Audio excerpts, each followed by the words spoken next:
It's Saturday in the CDL, and we've got 3 more matches coming your way. First up, who wore it best? It's the battle of purple teams as LAG tries to upset Toronto. Then, 2 fresh lineups face off in our Monster Energy matchup. It's Boston versus Miami. Which team's roster mania moves will pay off today? And finally, Subliners versus Røkkr. We'll see if the new look Minnesota can stand up to a top 14. It's all coming up right now on the Call of Duty League. In Atlanta, FaZe take it.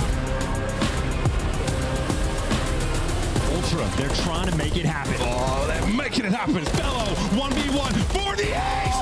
Felony, are you kidding? Nice shots, big Kenny. In a grand final, he won't slow down. Keeps going, another 13. These guys are going to war.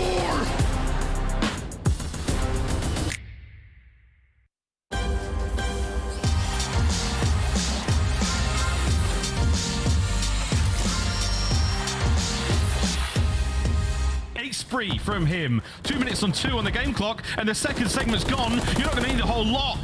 This should be round. Vegas. Oh my God! A tactical nuke out of Adam Assault, but Nero's still on the point.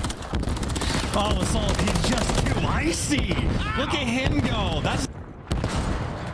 That was one of the few highlights from the Gorillas yesterday as Assault picks up a 4K, including his teammate. When are the players going to start blowing up these tanks at the start of games? Bunch of times. It's the 5th man propane on the map. Of course they're going to utilize it. Great work there from LAG. They don't get the win against Vegas yesterday, but they're back in action today, Nameless. In fact, if you like the color purple, you're going to love today. We got LAG, Toronto, and Minnesota all in action. How many wins, map wins, amongst those 3 teams? I mean, at least 6, okay? Well, actually, maybe not. But yeah, it's going to be interesting. I think, for LAG, they had a performance yesterday versus Las Vegas that we kind of expected online, but they started to get better at the end of the last stage. So if they can translate that into this match today, they could have some success. Chat, I think the line is at 6.5 map wins. Let us know over or under right there for the purple squads. Let's keep this moving, though, because we got a lot to catch folks up with. Let's start with our standings. After winning the previous major, Atlanta FaZe was at 295. Their win yesterday puts them at 20-4 overall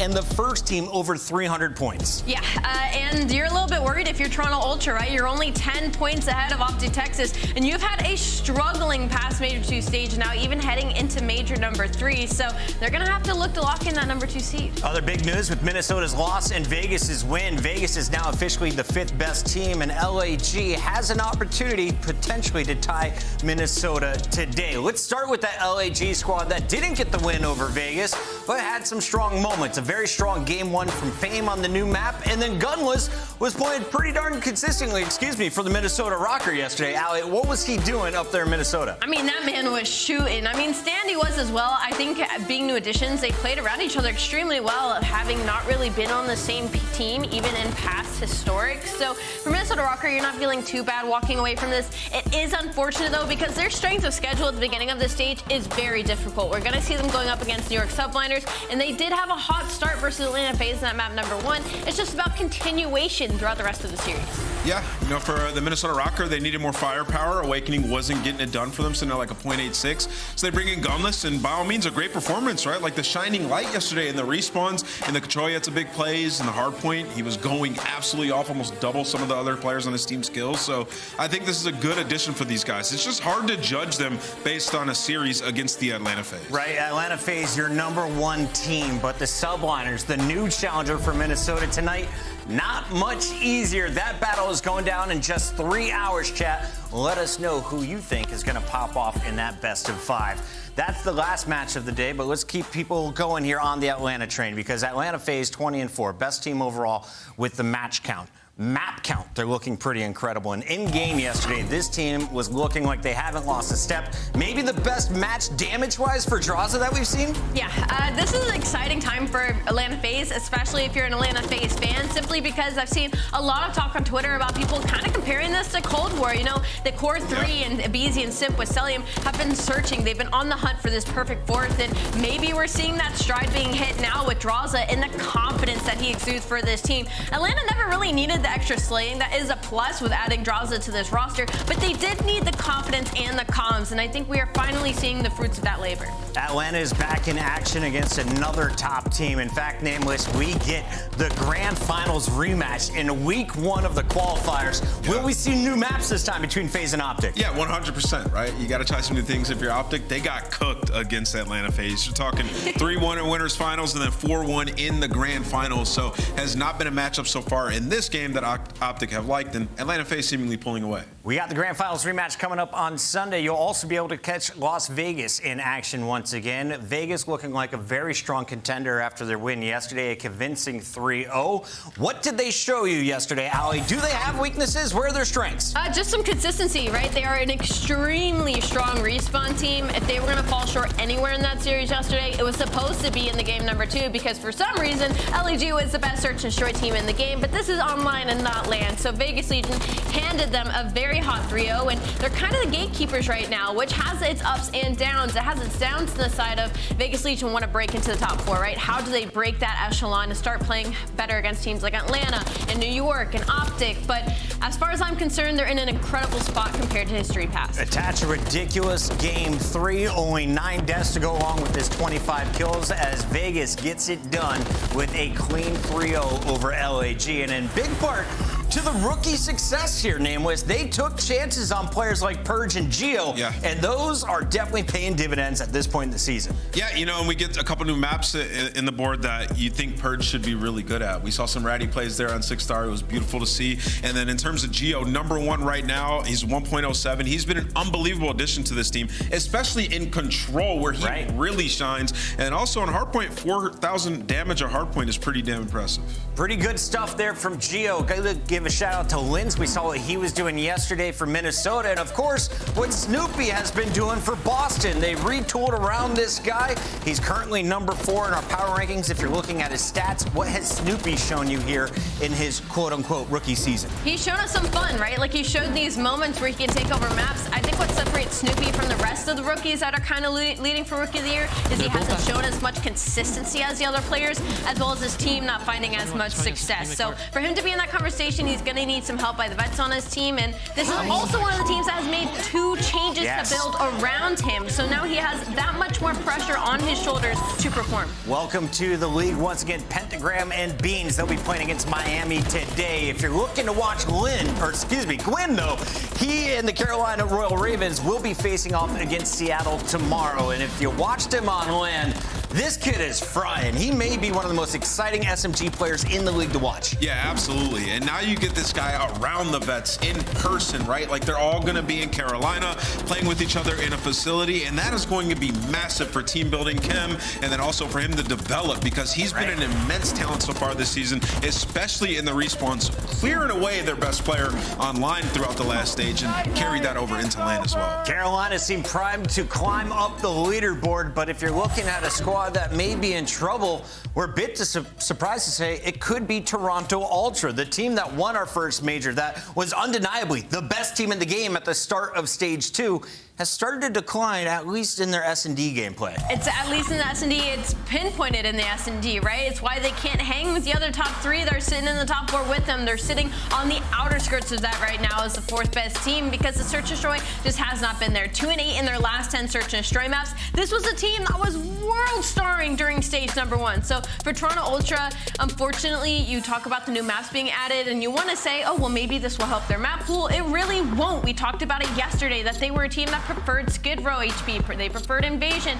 even Terminal S&D. So for Toronto Ultra, they're going to have to really hit the lab. Yeah, Ali, I'll echo that, right? Even when you talk about their hardpoint, they've been the best hardpoint team on this season when you look at it there, but they're 9-1 across Invasion and Skid Row hardpoint, right? So it's going to get pretty tough for them. I would say they've been on the opposite end of the vote when we're bringing in new maps, so they're going to have to figure that out on one end as well. Envoy has improved, did not have a good land by any means. He needs to play a lot better. So Toronto Ultra, they've been regressing pretty much across the board. Ultra looking to bounce back today, and a lot of people in the chat saying that's not going to be a problem as they face off against LAG in our first fight of the night. And reminder, both LAG and Toronto will be in Toronto in person in May, and you can come watch them live with us. Ali, how do they do it? How do you do it? Well, you get your tickets, right? They're on sale now for the Toronto Major. I believe this will be at least our 3rd time heading back up to the Matamis Athletic Center, and it is always a good time, one of our favorite venues. And make sure you get your passports, too, before it's too late. Yeah, always get a fresh cut when it comes Saturday time. You know, the fade's not as crispy. They always have a barber standing there. I go up, I get a fresh fade. I'm just feeling good.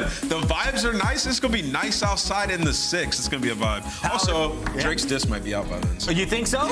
We'll be bumping it in the green room, that's for sure. And of course, we'll be bumping to these games all day long. It starts with a fight between our purple squads. Toronto Ultra takes on #7 Los Angeles Guerrillas. We've got Miami versus Boston in your Monster Energy matchup. And we close it out with the new look Røkkr taking on the Subliners. Can Gunless get it done? Stay tuned to find out. This is the CDO when we return. LAG takes the stage. Don't go anywhere.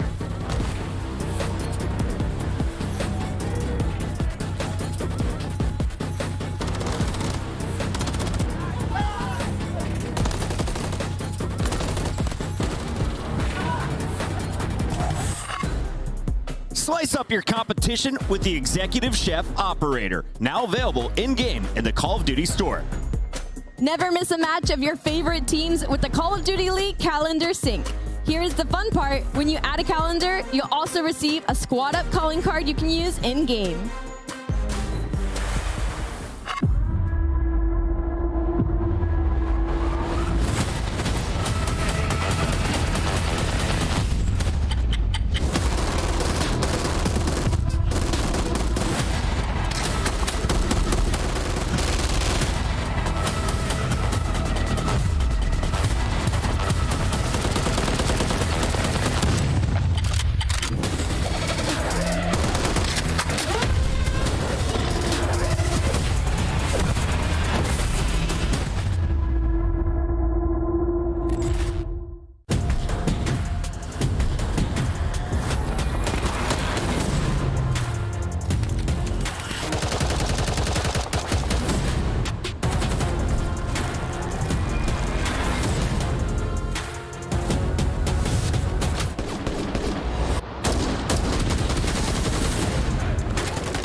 Out there crushing any competition.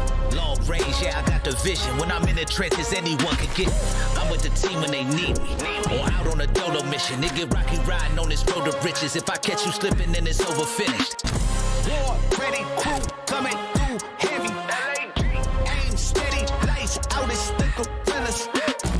Not any winner, one out of many. Five talents, empty, lights out, it's the gorillas.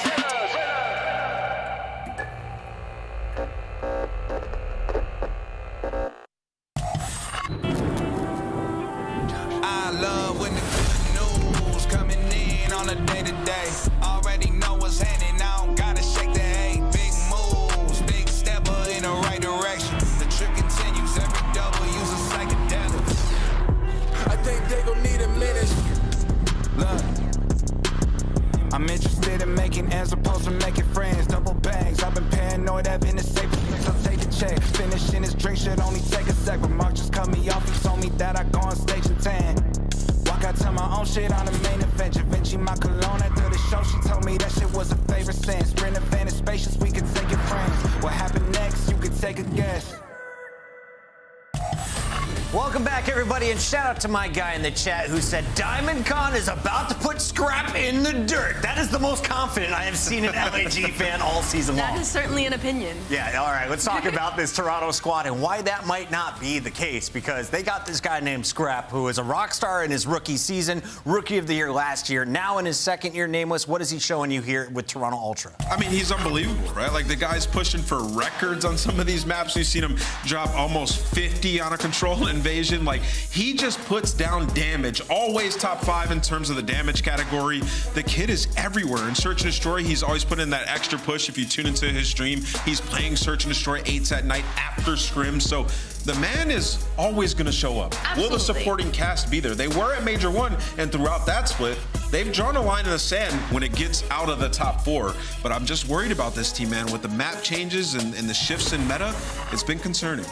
They have struggles in S&Ds, Ali. LAG known for S&D in stage 2. Not yesterday necessarily, though. Yeah, not necessarily yesterday, simply because LAG is a different team online. So for Toronto Ultra, when it comes to the Monster Energy pregame, obviously we're all looking for the Search and Destroy to be better. 2-8 in the last 10, worse in defending, and they're allowing a lot of plants most of the time in the last 60 days. Unfortunately, that's where LAG finds a lot of success. They're great at retaking, and they're very quick on getting that bomb down. So focus on those if you're Toronto Ultra, and their control has gone a little bit worse. And I'm mainly looking at Insight. I know we were talking about Envoy a lot pre to this matchup, but he went from a 1.13 during Major 1 to a 0.95 during Major 2 quals and a 0.87 specifically in control. So looking for one of the better ARs to step up. Yeah, he's last 48 out of 48 in terms of control. Is that possible? Yeah, Insight? I can't believe it. Yep. That's got to be. in This there is true somewhere. story. I don't believe it, Toronto. Let's what I take a got. look at the maps and modes today. Can my guy Insight get it back on track? Well, he's going to be playing Karachi Invasion. Karachi again. And if they go to a game 5, how about Karachi 3 times, Allie? I think maybe some opportunity here for LAG simply because these teams have played each other twice, and both times Toronto have lost the search and destroy, and they're playing on maps they're familiar with, Karachi Hardpoint and Karachi Control. So maybe force that map number 4 to get to a 6-star. LAG could have an opportunity. LAG did get a rep against Vegas on 6-star yesterday. Will they get a win today? It's time to lock in our scuff pick'ems, and I'll go first here, Alley Cat. We both chose a purple team incorrectly yesterday. This time, I feel like I'm getting it right. Toronto Ultra is taking match 1. Well, I'm not going to go against you on this one, unfortunately. So no catching up today. I'm going to go with Toronto Ultra. Toronto? Fans? Toronto. Yeah. Last time we did this, it didn't go well for us. Casters, how we feeling about this one? We got Miles and the most beautiful man in all of Colorado. Chance. That might be actually true. You never know. Chris, Fact. crazier things have happened. Look. Bad day yesterday for LAG. Look. Not a great tournament run for Ultra. Insight, little slow Envoy, real bad one. But look, guys, look. It's a new stage. It's a new day. And look, it's going to be a great day of games. Ultra taking on LAG. Let's get into it, Chance. That 4-letter word has lost its entire meaning towards me, but no, it is going to be an interesting matchup, absolutely, without question. And I think these are two teams where we know exactly what we have to pay attention to. The desk broke it down perfectly. Specific players you're looking at on Ultra to sort of have turnaround performances in some specific game modes. And from LAG, signs of life in the online stage. Obviously, they did not perform super well against the Vegas Legion, but they still had sparks. Like, they were down 120 points on that 6-star Hardpoint. Had them on yesterday. They started to hit their groove. Now the problem for LAG, got to find that groove against Toronto. Good luck, have fun. Well, that groove might be somewhere in the rubble here of Karachi as we start our first hardpoint of the day. Into the kill feed we go. CleanX, the man of the moment, as the hardpoint is now in the hands of LAG. A single sweet second goes their way. Ultra right back at it. Chance, it's a tough thing to do to make a big old, mental comeback, but I think Ultra are one of the more sort of mentally resolute teams I think we have in the league. Well, yeah, absolutely. And I think it'll be interesting to see how this stage pans out for him too, just because I noticed that the Hardpoint map, and they got rid of Vista against LAG. Last stage, they were trying out all of the new maps as quickly as they possibly could, but if they're throwing a ban towards the new map way, maybe they want to buckle down and just look for domination, which they virtually had in this moment. That rotation is clean. Insight with the stamp of that final kill. Nice little 4 down. That is going to be a crystal clear and perfect rotation over towards P2. Now it's just about execution. Fame, the only player alive trying to make a play, but you chop him down, you're going to feel a little bit safer. But Fame maybe bought his team enough time. Scrap feeling the heat, getting back down as well in LAG. That is a perfect break, exactly when they need it. Yeah, not too wrong, mate. CleanX is seemingly being everything all at once. There's a slight lead now for Ultra developing. Nice shots out of Insight. Jamie Craven right back at it. He was real slow at the second major this year, but so far, so good. Beautiful work out of Fame there. Low HP as well, right back into the point. It's perfect gameplay from Ultra. Yeah, well, I said perfect break from LAG. They got through for a grand total of maybe 5 or 6 seconds, and then Insight comes soaring right back in. So LAG, maybe they apply some pressure, but Ultra virtually do not break a sweat. And, well, now a rotation again where Ultra ahead of the game. Scrap, though, is by himself, so he's playing for kills, not for the time just yet. Diamond Con top third, walks into the pre-aim. Scrap for the moment, just making it look easy. This is his wheelhouse. Oh, yeah. Scrap from up top third there. Tags in. Massive work out of CleanX up front as well. Trying to make their way over towards this brand new hardpoint. Things are open. Ultra again in there, and they've managed to find the kills on the opener. You got one mirror of LAG to deal with in the backline. Assault is staying alive for the moment. CleanX now looking to deal with him. Does indeed. Nice 2-spree there from Tobias Jules Jonsson. Over towards the point we go. Estriel's knocking on the outside.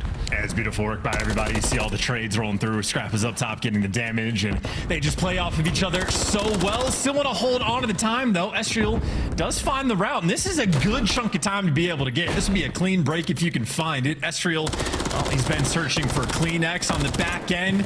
good enough to take him down. Estriel out here making plays, but again, the pressure that you see Toronto Ultra applying while Estriel's going crazy. Insight's picking up 2 in the feed. Ultra still fighting around that time, and it really does feel like any moment where LAG do something good, Ultra just do something even better.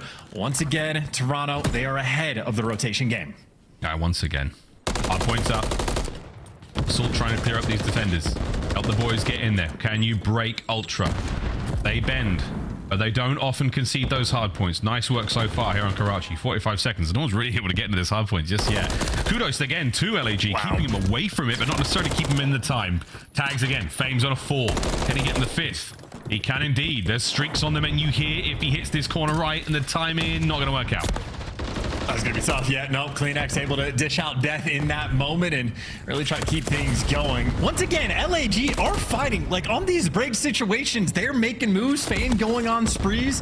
They're winning a handful of decent gunfights. They just never able to actually get control and really lock down the game. And, well, this might not even be the moment for them. Another wipe. Number 8 and number 7 are gonna spawn out. It's gonna make the rotation a little bit mixy. LAG do get here first, but they don't have as much control as they would necessarily like. You got Scrap, maybe the last man alive to put pressure on the Coop side of the map, but maybe Adam Assault has the leads. This is the first opportunity for Gorillas to lock something down for a full 60 and get back in the game.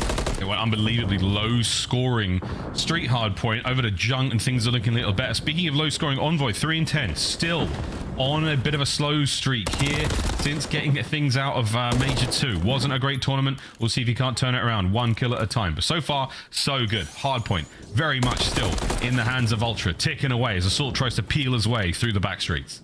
I mean, you had what, Fame going on a 5 spree in the last hill, Adam Assault a 4 in the moment, but even while he's going on the spree, you see a Money Hill where Ultra were still able to break through. So even with Envoy a double negative, it's not making it a bit of difference. Ultra just too good of a team. And really that one big opportunity LAG had, again, getting shut down like that, it is not going to feel good. You're going back to square one. And, well, look at who's in the power positions. All the players from Ultra, someone from the top rope this time, Insight on a 4 spree, and you might get traded out, but that's just the opportunity to send Envoy in for the kill. See if he can get off that the double neg wavelength. Again, awkward timing. Trying to thread the needle here, looking for these defenders. No one's nearby. His Envoy should be able to pick up 1 or 2 here. Teammates are there for the cleanups. A lot of information gained. You know how you can dive into this hard point.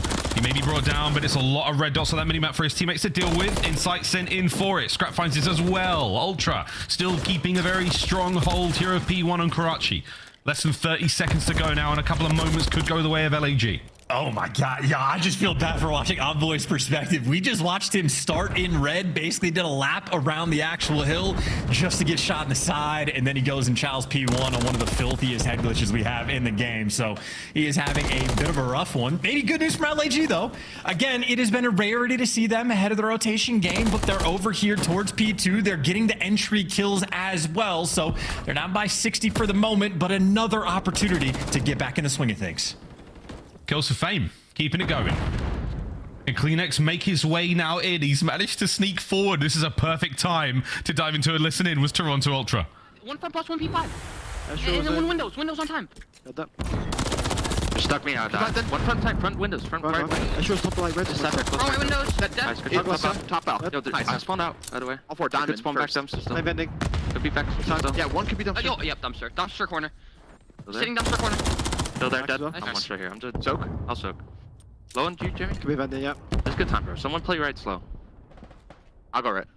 One's like double cars here, like take your time. I'm gonna go top red. Now shoulder. Still the left side car. Third Fame weak. Yeah. Every kill you get, the might spawn out if you get one. Just holding the top left. Okay. Yeah. You get Fame's third. Yep. I can slow. I can come left with you. Get info. I'll see anything third. Still in the car, on the car. Like the one that's not blown up. Weak. Oh, yeah, true. Still there. He threw dumpster. Top yeah, back left hut. I'm trying to live. Hut. BC. This guy hut. He's still hut. Walking mid huts now. Still hut. Mid huts. Hut's close on you guys. Dead AC. Get close to dumpster. He went back half wall. Half wall one time. Yeah, spawning third. Or spawning bridge. Spawning bridge. Deep left. Weak. On that. Spawning bridge. Going back to right now. Back to right now. Dead. Behind your bridge. Show me a mid. I'll pick up mid. You have our... Top that Fame. Wants to be bikes. He's tiles. Yeah, bikes. Already out? I know. 2 mid. Go. Bikes mid. Hitting mid lane right now. And then 1 is top tiles. Mid lane, mid lane. I'm dead. I should push top dead. One more top 3. Lane line of car and 1 top third. Lane of car and top third. Higher up. Car dead. 1 top third, Danny. Tiles weak, absolute. Top church, by the way. That. 1 shot top church. Low. Why are you guys still? All right, COD fans, nap time's over. It's back to the game. Oh, we got to get into it. That is the most energy I've ever heard CleanX have. The man woke up. He chose violence. He has 28 kills already in this game, and you can hear it the way he's slamming. Oh, he's slamming indeed. Talk about a silent slammer. That's something I didn't think I'd ever get to say on air. But LAG are not out of this yet. CleanX maybe on a 3 spree, slicing his way through the Gorillas players quite happily. But so far, not out of this yet. CleanX is seemingly untouched. His feet have only just hit the floor. It was hot lava for a moment. Fame finally extinguishes the run. Yeah, finally. We just watched CleanX, take maybe 5 gunfights before someone shot back at... Oh, yeah. CleanX just has one of those POVs where when it's good for him, everything just looks incredibly easy. Sort of like this game has been for Toronto Ultra. Dylan Envoy, only 8 kills. That's all he's needed. He got a 40-point lead in a rotation over towards New, and, well, I know LAG didn't exactly lock the Money Hill down, but Insight picking them apart already. Number 2 and number 4, Envoy and CleanX, they're just sitting comfortably in Junkyard. LAG have no pressure on the map. No, not at all. They've got a long way to go. The guns should be ready for Toronto Ultra to hit this.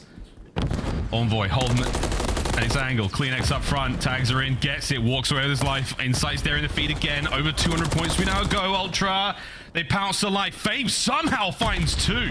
A seemingly impossible gunfight. He makes a reality. Insight's there. Picks up the pieces. Gets himself a second as well. Scraps now brought his guns to the front. And they are red hot. Ultra holds the line. It's been clean. Now everything again, just guns up forward. Everybody spawning bus. Insight walls doesn't care about them. CleanX gets to flank, and well, maybe just a situation to shoot some players in the back. There's number 1 and doing the dance. That was exactly where to look. And hey, Damikon trying to keep things fresh. No scrap time collected there from Ultra, and LAG really have just been fighting this entire game. It has been desperation just to attempt to keep it close, but hey, well, you had the left side spawns. You lost those for a minute, but you do have the hill time. The hill time. Back over to P1. LAG holding on. We've seen this team make these unbelievable comebacks when the going gets rough, and has the rough got going? But that's the question now. Can Fame find himself back on the point? Keep those members of Ultra at bay, find the time. Estriel with the kills, keeping it going. Yeah, these spawns are insane though, right? Half of Ultra like keeps spawning out, and you are getting the split sort of situation from LAG, so they're conscious of it. Estriel up top, nice moves, but you see you actually lose the hill time. A couple extra kills trading through, but Estriel, Rival not quite the right job for that moment. And 20 seconds is big for Ultra to be able to get for this final P1 time. So Fame wants to strip it away while his team tries to win that rotation. And number 2, Envoy, I don't know why Ultra just spawned behind him. That's unreadable. That's a dagger spawn if I've ever seen one. Oh, we love the unreadables. That should be it. Fame, make your way in. Scrap guns him. That could be map right here and now. No one from LAG close enough to make anything happen. They've got to get it going now. Insight, coverage, damage dealt. Enough to slow him down. Assault should be taken care of. Envoy with a cover in fire. Scraps find it in the feed. That's going to be game. Ladies and gentlemen, wait a minute. That's game. Ladies and gentlemen, Ultra take map 1. Dude, oh my God. Okay, first of all, those spawns were insane, but also... Envoy, we got it. Like, what's going on? I know he was having some controller problems like at the major, but this is legit like the 4th or 5th hardpoint in a row where not just double, but like triple negative. Granted, Ultra got the win. He got the final second in time. Maybe his hill time was out of control, but I know one of the things we were looking for from the side of Ultra was Envoy to turn around the hardpoint performance, and we did not see that there. This is going to be a very strange scoreboard to look at. Yeah, least kills, least damage in the lobby. Certainly was getting assists, so like he was getting involved with his teammates. And well, I said, look at the hill time. Imagine. Yeah, well, we might be able to find out that information a bit later on. But regardless of Envoy's performance, that's a big win. We're looking at super solid, I guess. It's going to be mostly CleanX just spitting on people. But for now, I think for Ultra, it may be an individual sort of numbers game, not so good. But there is no denying the impact they're having on the map as a team. So, hey, I'll leave it to the greater minds than I to work out what the hell's going on. But for now, a very, very strong showing out of Ultra Map 1. Absolutely, for Ultra to work out for sure. And not just CleanX, I know Insight certainly catching up in the kills column as well. Scrap certainly had his moments. Felt like a lot of times where, like, you know, LAG would get to the junk kill or have more bodies on rotation, but someone like Scrap or Insight just doing such a good job of staying alive and waiting for the teammates to get involved and making sure they're always attacking things as a team. And of course, on the flip side, Ultra, anytime they got a full setup, a decent bit more effective at breaking things down. But this is sort of the CleanX victory lap sort of montage towards the end. He got gifted one just sort of gorgeous spawn in the back for absolutely no reason, and he turned it into that little sort of like terrage that he was able to go through. Didn't quite get the 40 bomb, but that's sort of the moments why you like CleanX too. Like we heard in the listening where CleanX is like, yeah, I'll soak it. Like it's no big deal. Meanwhile, he has 25 kills and is dominating the lobby. If CleanX didn't waste his time soaking up the actual hill, probably would have broken a kill record.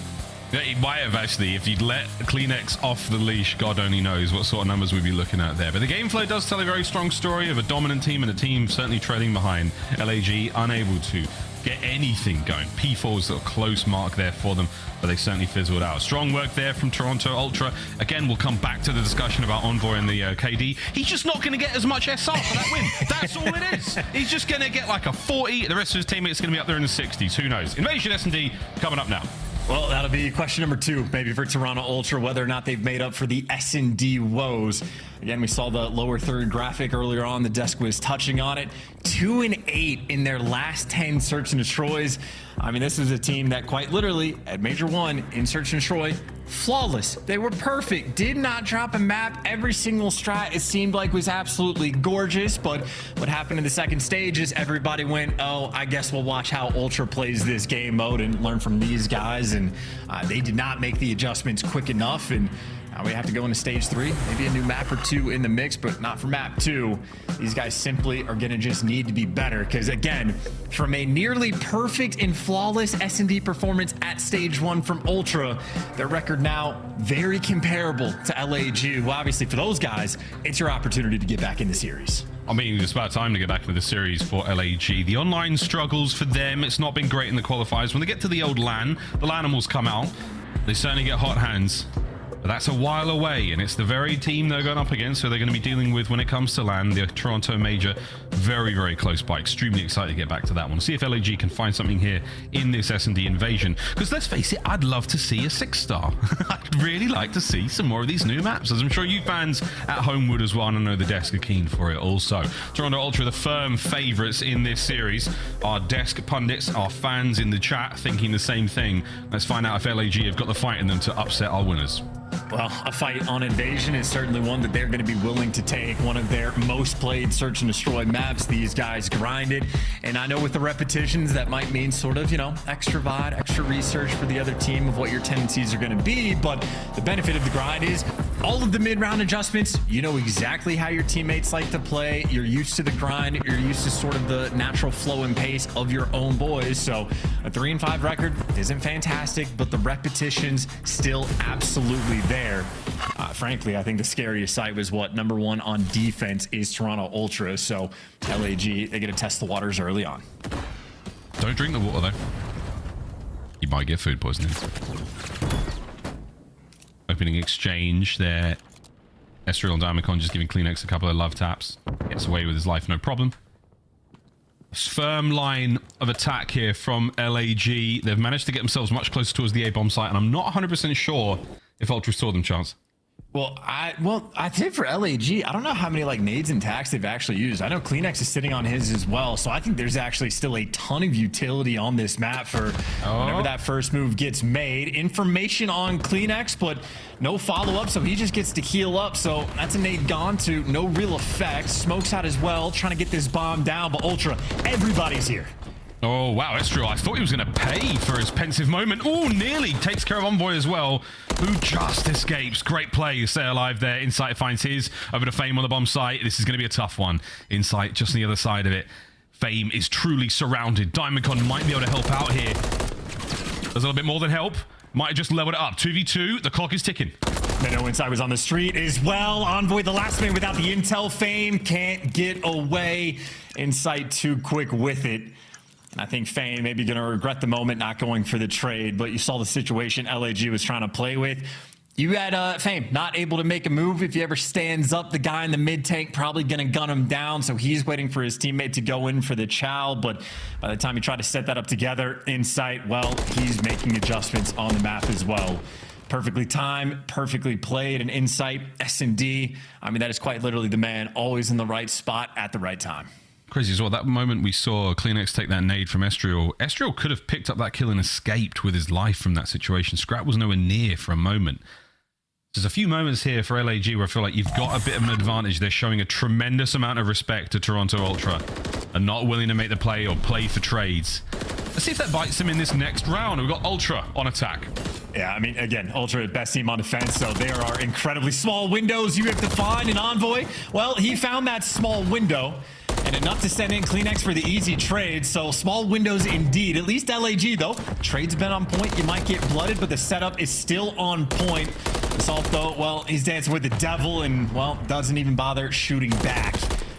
Scrap, the difference maker in the round. LAG, not just a small one, a big mistake, trying to turn your back to Scrap. The devil's name is Thomas. Who would have thought it? Nice shots from Scrap there. Estriel as well, that final kill. Not an easy thing to do. When we think about the way movement mechanics have changed so much in Call of Duty over the years, whether it's the dives or the slides. I mean, Scrap just willing to put shots down range and hope for that little bit of network magic, and it pays off there. Pixel perfect movement there from Ultra. Lovely first blood from Envoy. 2 in a row. Oh yeah, I mean, Call of Duty, confidence is king. Scrap, a player that has all of it in Assault, well, not confident to chow in that moment. Maybe back to the default stat coming from LAG. Very turtled up. I mean, Estriel just looking in the P1 cross. We saw him get tags on CleanX in round 1, but you see right now, just spot checking for information. But the Gorillas certainly leaning towards this B site. Maybe some bad news, though. Envoy, very aggressive inside of DVDs and a fairly tight setup. Ultra players are going to be around for the trades. Here comes the opener, CleanX. In and out. Estriel's not going to be able to find a thing, except for the bomb. Does get the quick recovery. Trades, down, done. Assault 1v3. Not an easy spot to be in. Ultra don't have a clue as where he is, though. So pick a corner, any corner. You win it. 3 in a row for Ultra. Yeah, that is utterly clinical as well. Talk about a team wanting to make up for the S&D woes. Scrap's calling out the information. CleanX times the chow from inside of dark perfectly on the guy in B control. Gets out of dodge. Scrap might fall, but that's after Scrap got his second kill in the round, or set up for the second one. And then Envoy, who found his way inside of DVDs very quickly in the round, also perfectly timed to go and clear out that B street and find those extra kills. So that is very much like clockwork, as efficient as a round could possibly be. I mean, for Toronto Ultra fans, that's, again, as happy as you could get for a round of S&D. We love happy fans. Especially Toronto, they're very loud. Loud starts from Fame, though. Starts things off with a bang. Envoy once again getting first for his squad.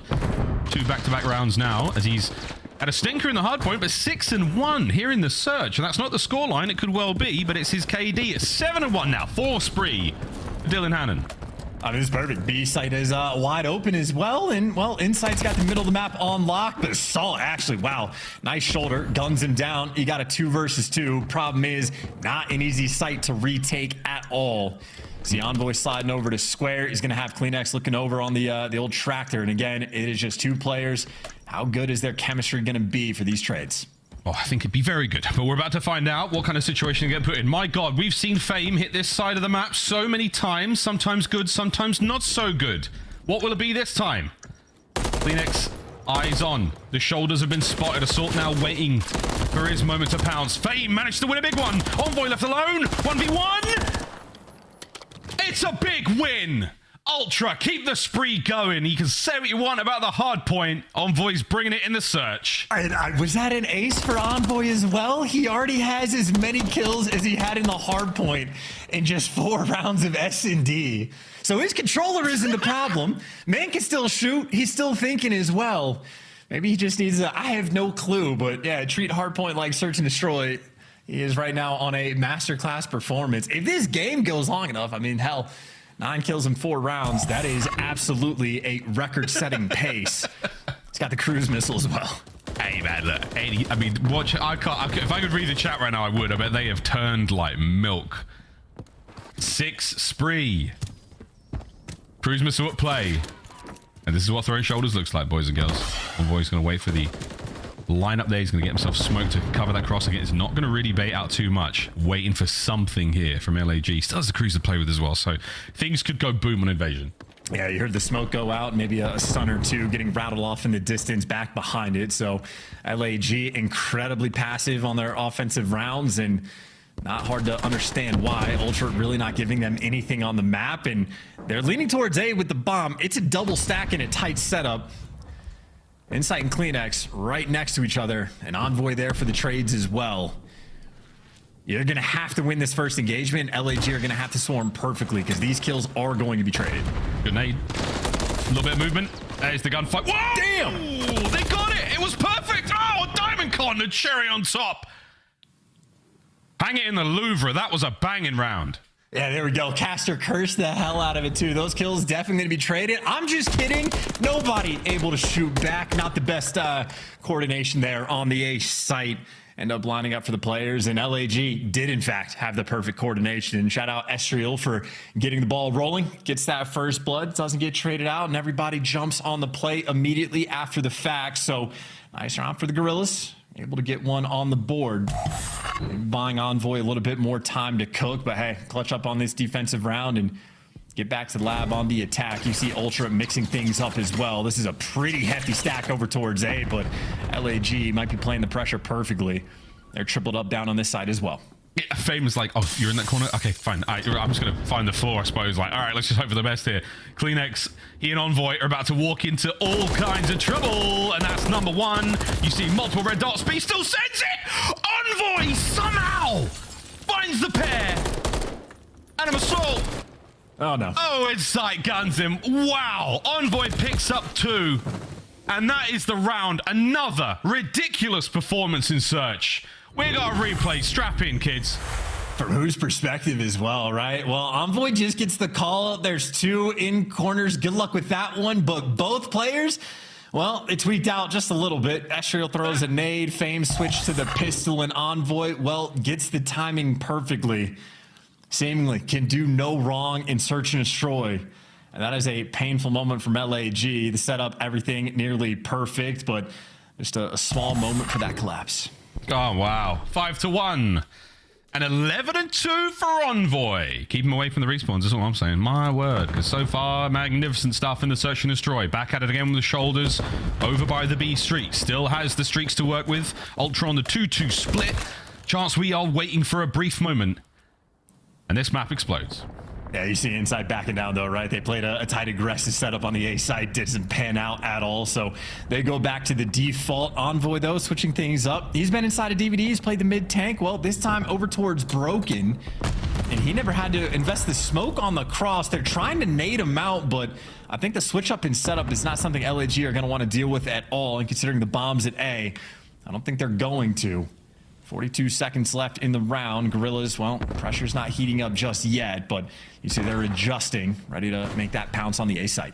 Apes together strong over by the A side of the map. Estriel spotted out, not enough to get any damage in. This could be the go button for LAG. Estriel sends it. First blood. Out like a light. The bomb should get planted soon. We're still waiting for a perfect timer for it. 20 seconds down on the clock. Envoy on the move. Not able to call the cruising just yet. This could be it. Bomb down. 3v4. And Estriel's going to have all the information. They're going to know insights by the street, and they know Envoy as well. As soon as they get the intel on Scrap, they got everything together, and you see Scrap fall. So really a situation where for Ultra, there is simply nothing you can do. I guess Envoy and Insight are alive, but 25 seconds, and they have to run straight into death. Yeah, straight into it. Envoy trying to push his way down the street. Fame pushes back. Can he get 2? Rings it. Teamwork there from LAG, as that was another delightful round from our other purple team. Yeah, and it's sort of these like nail biter, really taking your time rounds here from LAG on the attack where they're finding success. But the only 2 rounds they've won, I think it's really been off the back of Estriel, especially just finding that first blood and not dying. And It is a little funny. That first round, it was Estriel that naded Kleenex when he was back by the dumpster, but there wasn't any follow-up. And again, very small windows you have to get these first bloods. Well, Kleenex plays the same spot. Estriel makes the adjustment, finds that window, and helps break down the rounds. Bigger problem, though, you're still down 5-2. Yeah, it's a long way to go, isn't it? It's tough. That's a long way. Still, I watched it happen last night in a Search and Destroy. Scrap taking on Draz's team. The old 5-1 switcheroo. Cars go boom. No one on the bomb sites just yet. Very, very tight hold here. Couple of guns up. An assault waiting in the wings. Take care of the players if they do jump out. His teammates should have the opening fights though. Fame, you know it's coming. Hold the nerve. Don't let go of the angle. They're just wait. I mean, that trophy is the signal. It's all about the patience. Inside the main time, yep, there's the first one to fall. Trades, though, coming through. The tight setup from LAG. Well, still panning out. Fame's still holding the angle. Estriel can't get the poke. Envoy can't get the second. Now it's a 1v1. It's the shooter, DiamondCon, taking on the most clutch player in the league. Insight does have bomb. DiamondCon exchanges fire. 15 seconds to go. DiamondCon might force the plant. Maybe even 50-50 of it. Insight, he's looking for the kill before he actually goes for this bomb. He's going to check everything, but the timing ends up working out. DiamondCon get a 50-50, but he chooses A, guessed wrong. The plant's going to go down. Insight the opportunity to reposition. And, well, get the trophy down. You go back to Old Faithful, the clutch tractor. It's a dozer, I think, technically. A forklift? Yeah, dozer. There you go. It's a dozer. It's got a big plow at the front, and someone's about to get plowed. 30 on the clock. DiamondCon on the approach. Nothing left to throw. The 5.56 in his MCW. Insight's holding it. The clock's ticking as this duel will continue. Tags. Oh, no! Oh! Jamie Craven can't believe what's just happened. He thought he had him with the old switcheroo. Guess what I've got in my back pocket? The answer was nothing. DiamondCon. A slaughter by the dozer. The shooter indeed. Insight had everything right. Got the first 2 bullets in. And, well, simply whiffed. Nice little jump strafe there by DiamondCon. Enough to get it done. And Insight left shocked by that moment. What the amount of clutches he has, and yet not happy about letting that one slip through. Still 5-3 though for the round count, but LAG, again, this is a team that they are just constantly like just slightly behind, a little bit on the back foot, but they are consistent about fighting. Still the opportunity to get back in this game. It's always a little bit though, and if you give them the opportunity, they will take it. It's a team that has pulled off some miraculous moments here in the league, some unbelievable upsets. Can they find their form online? Opening shots here from DiamondCon, still feeling fantastic as he is searching for the slightest of moments to land a bullet. Gets a lot of damage downrange of B. You got the reposition too. Scrap is making noise down B Street, but he's jumped over towards the middle of the map, so a lot of damage being done. And actually, yep, it's a Kobe, a peach of a nade there from Assault. That is 2 first bloods in a row for Assault as well, so he's been on point. And 45 seconds on the clock. Gorillas have been taking these rounds incredibly slow. And maybe more time to sort of sniff out the setup, see if you can make the reads. Estriel throwing shoulders. He's got the intel. Scrap forced to back down again. Ooh, couple of damage. Thrown his way. Oh, can't even get away with it. Estriel sadly brings a teammate down. Envoy, late investment from the crews. Is it a desperation hit? It's a miss. The top side of the building eats it instead. Envoy now trying to pull things forward. Assault recovers the bomb with 15 seconds to go. LAG, scramble. Kleenex with the assassination. 10 seconds to go. Can you find the kills, LAG? Oh, it's going to be a delicate gunfight, and Kleenex manages to win it. DiamondCon flying solos. Got to kill them both. Gets one. It's done. Ultra managed to find the magic moment there and close out the search, but oh boy, did that one get hot. And I think the pressure might have started being felt there as Ultra took their hands off the wheel for a moment chance and they drifted. I mean, look, they just finally got punished for playing that absurdly slow on the attacking rounds.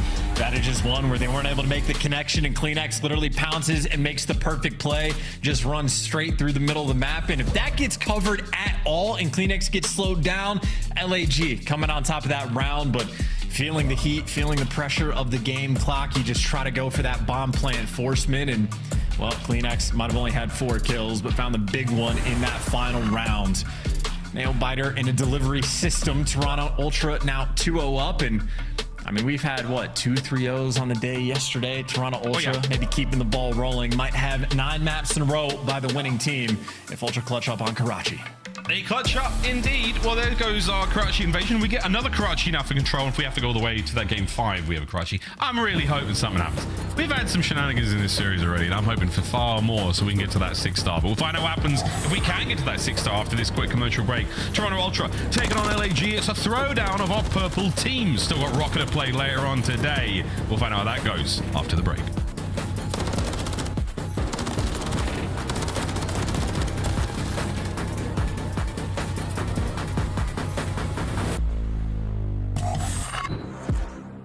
Upgrade your game with the Scuff, the official controller of the Call of Duty League. The Call of Duty League is brought to you by Monster Energy, the official energy drink of the CDL.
Welcome back, ladies and gents, to the Toronto Ultra LAG throwdown. 2-0 so far.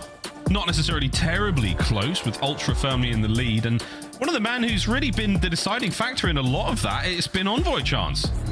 Yeah, he is. Hey, when he's on point, absolute menace. Let me tell you, an ace machine, more kills in the S&D than he had in the hard point, but it was incredibly efficient work through and through. I mean, the man virtually could not be traded.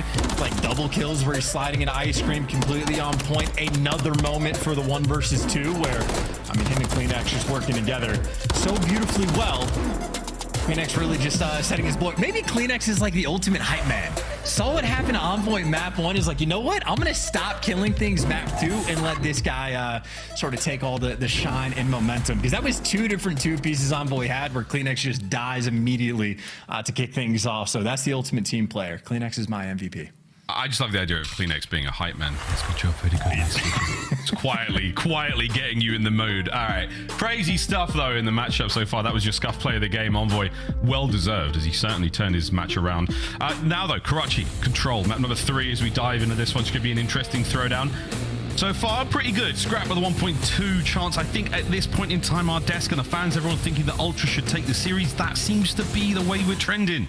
Is there hope for LAG here in the mode? A small amount, yes. Like, they've shown success in the ability to fight on quite a few different maps. If we force the Vista, or sorry, the 6-star for the map 4, they already have a repetition in sort of that like competitive environment as well. Bad news, 2-7 record versus arguably the best Karachi Control team in the game. So look, they have their work cut out for them, and I know we're going to be paying a lot of attention to Envoy specifically, but inside as well in Control. 2 players that, well, got to kick it up a notch. Oh, indeed. CleanX, nothing. Fame holds it down. Saw great coverage as well. The capture on A. Oh, damn, still going. That's nice work. Nearly everyone from Ultra's gone. Down and out. Only Scrap managed to pull one away. And we could be looking at a multi-man stack over by the A zone. Looks like we won't. Pressure towards the B side now. If this doesn't pay off, that A capture should come to a close in a moment. Second segment done. And I think they got enough kills after Estra with the nade, Diamondcon with the extra kill, that you can continue to have the slow capture over towards the A zone. Problem is, CleanX was dancing on you on map 1, and maybe Karachi is just going to be his wheelhouse. He's going to be the guy in junk, forcing those at least slightly deeper spawns to roll through. So as far as opening breaks go, LAG, you could not ask for anything more, but now we're in it for the long haul. Buckle up, strap down, 2 minutes of gameplay to see if LAG can find that break towards B. Not an easy position to puncture through. At Diner. That's a bit of work there from Diamondcon off the top rope, right through the windows at Red. Gets his. Looking for a few more, and there are plenty of members of Ultra in this hotel alongside him. CleanX upstairs there by top Red. Got to sniff him out, find those kills. 140 now on the clock. It's starting to dwindle away, but you're looking for the perfect moment for LAG.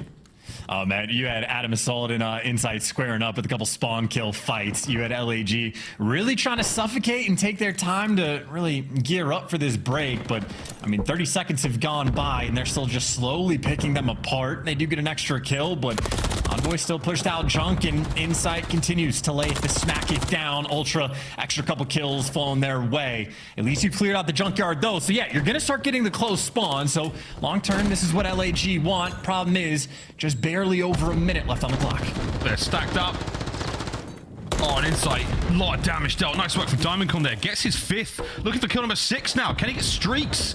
That would be a handy start to the map, and he's actually got an opportunity to get it, but he doesn't look the right way. No, Envoy guns him.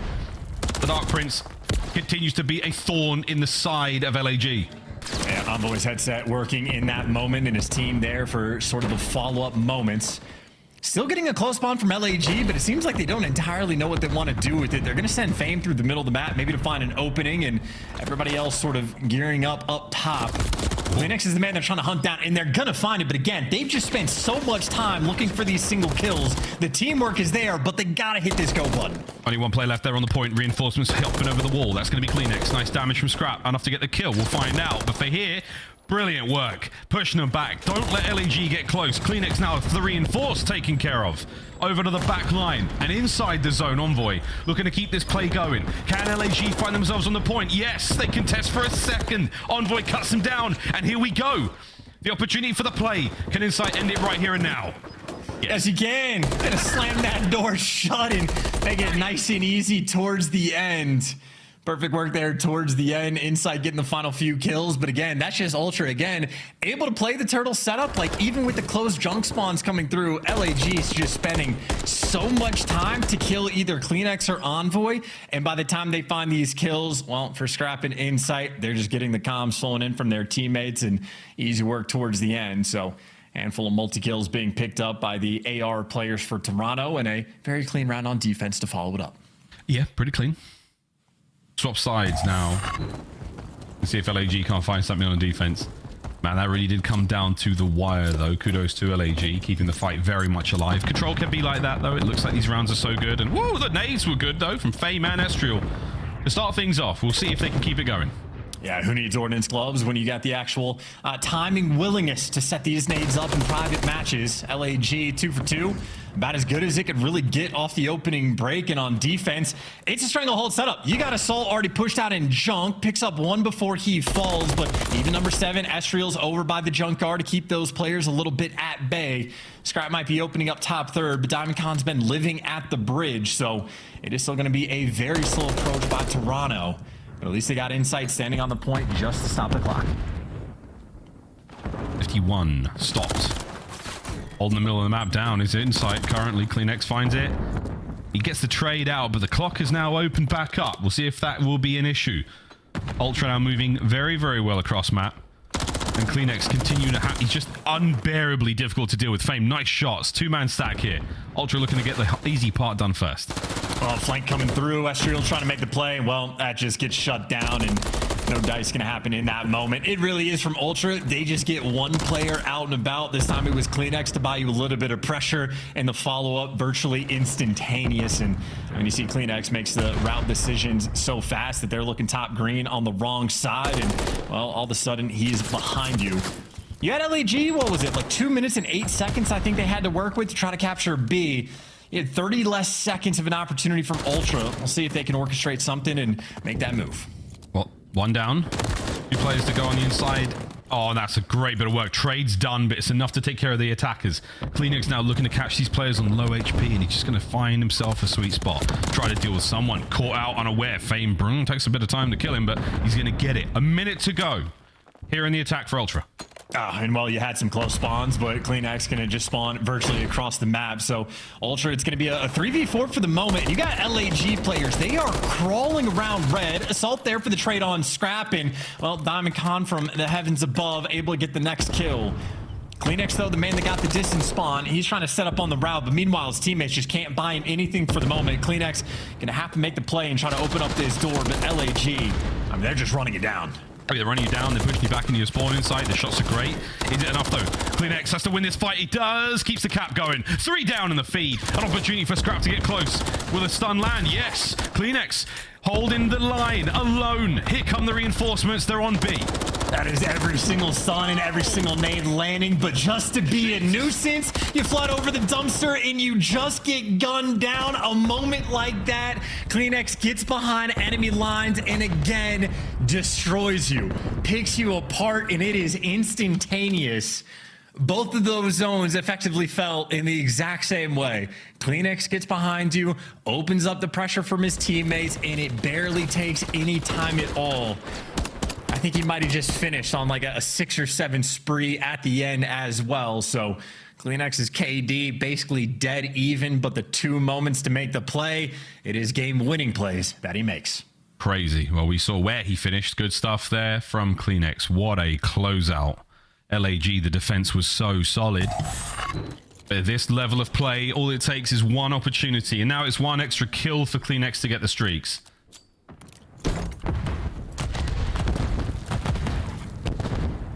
Okay. Yeah, in LAG, the opening breaks have been perfect until the pressure is in this moment where you're down 2-0 in the series and 2-0 in round count.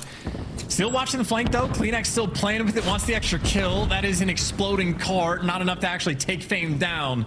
Fame is simply built different. Envoy, oh, he was going to check the build quality of Fame there from behind, but instead, CleanX still playing it slow, gets it. That's streaks. A minute now on the clock, frozen as A's being slowly captured. Fame the last man up. CleanX looking to cut him down, does that. Unreal stuff. 7 spree now, 15 and 10. Yeah, Tobias Janssen popping off as is typical. Envoy at least calling out a lot of pressure towards Duncan. Kleenex at least being quick to get the pressure in and tag these players up. Gonna slow them down for just a moment and give it Insight the time to reposition. Ooh. But a little too much pressure. LAG trying to force it through to B quicker than they can. An opportunity, number 6 behind enemy lines, but maybe just a little bit too slow. Ultra players just able to get back in position. And I think Ultra right now, maybe just a speed diff in these games. LAG not quick enough for the take. Oh, it was a lovely first start to the attack there from LAG, but the second part much to be desired. Here comes the streaks. This will slow them down even further at a moment where they don't have any time whatsoever. 10 seconds on the series, and I think that might be it. The towel may have been thrown in. LAG, there's no hope to get close to these zones. Insight now swarming it. Estriel's there. Wait a moment. Done. Assault 0.2. Scrap should close it out, and that's the series. Another 3-0. As the desk and the fans are like, look real smart right now with a big victory there for Ultra over LAG. The third 3-0 to start out stage 3. And if you're in the central time zone, almost 3 o'clock, a lot of threes on board, but LAG, you're just getting matched up against one of the best in the game. And it is a situation like Hardpoint, couple signs of life, played well on occasion, same things, rounded control, the game plan is there. Then just players like Kleenex simply build different game-winning plays he had in the control in a few different rounds. And of course, the 39 kills he dropped in the Hardpoint as well. Masterclass there out of Kleenex, and LAG, those online struggles going to continue. 1,600 damage out of Diamondcon. Still have more kills than Estriel, but that is a painful scoreboard to look at there for the Gorillas. As good as the opening breaks were, could not execute after the fact. Real tough looks. Ultra not an easy team to play against even on your best day, and on a day like this we don't get to see 6-star, but boy howdy did we get to see a quick series. Crazy moments either side. Nearly every map had something special about it, but hey man, that is the way the cookie crumbles. LAG, another 3-0 for them. We'll see if they can't keep things going. It's a long way towards that Toronto major. For now though, it's a long way towards the desk.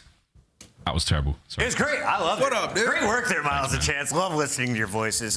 Can we break down what we just witnessed here? Toronto seems to be back, but also LAG is struggling online. This is 2 matches in the same weekend, and I think you played a total of 93 minutes of gameplay.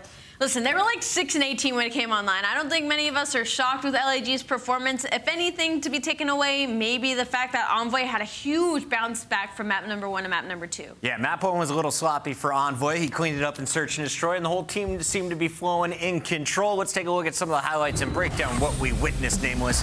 Who was your star from Toronto today, if anyone? It was Kleenex. I mean, the man had to make up for what Envoy was throwing up. A stinker on map 1. We're talking about Kleenex, who went 39 and 24. Woo!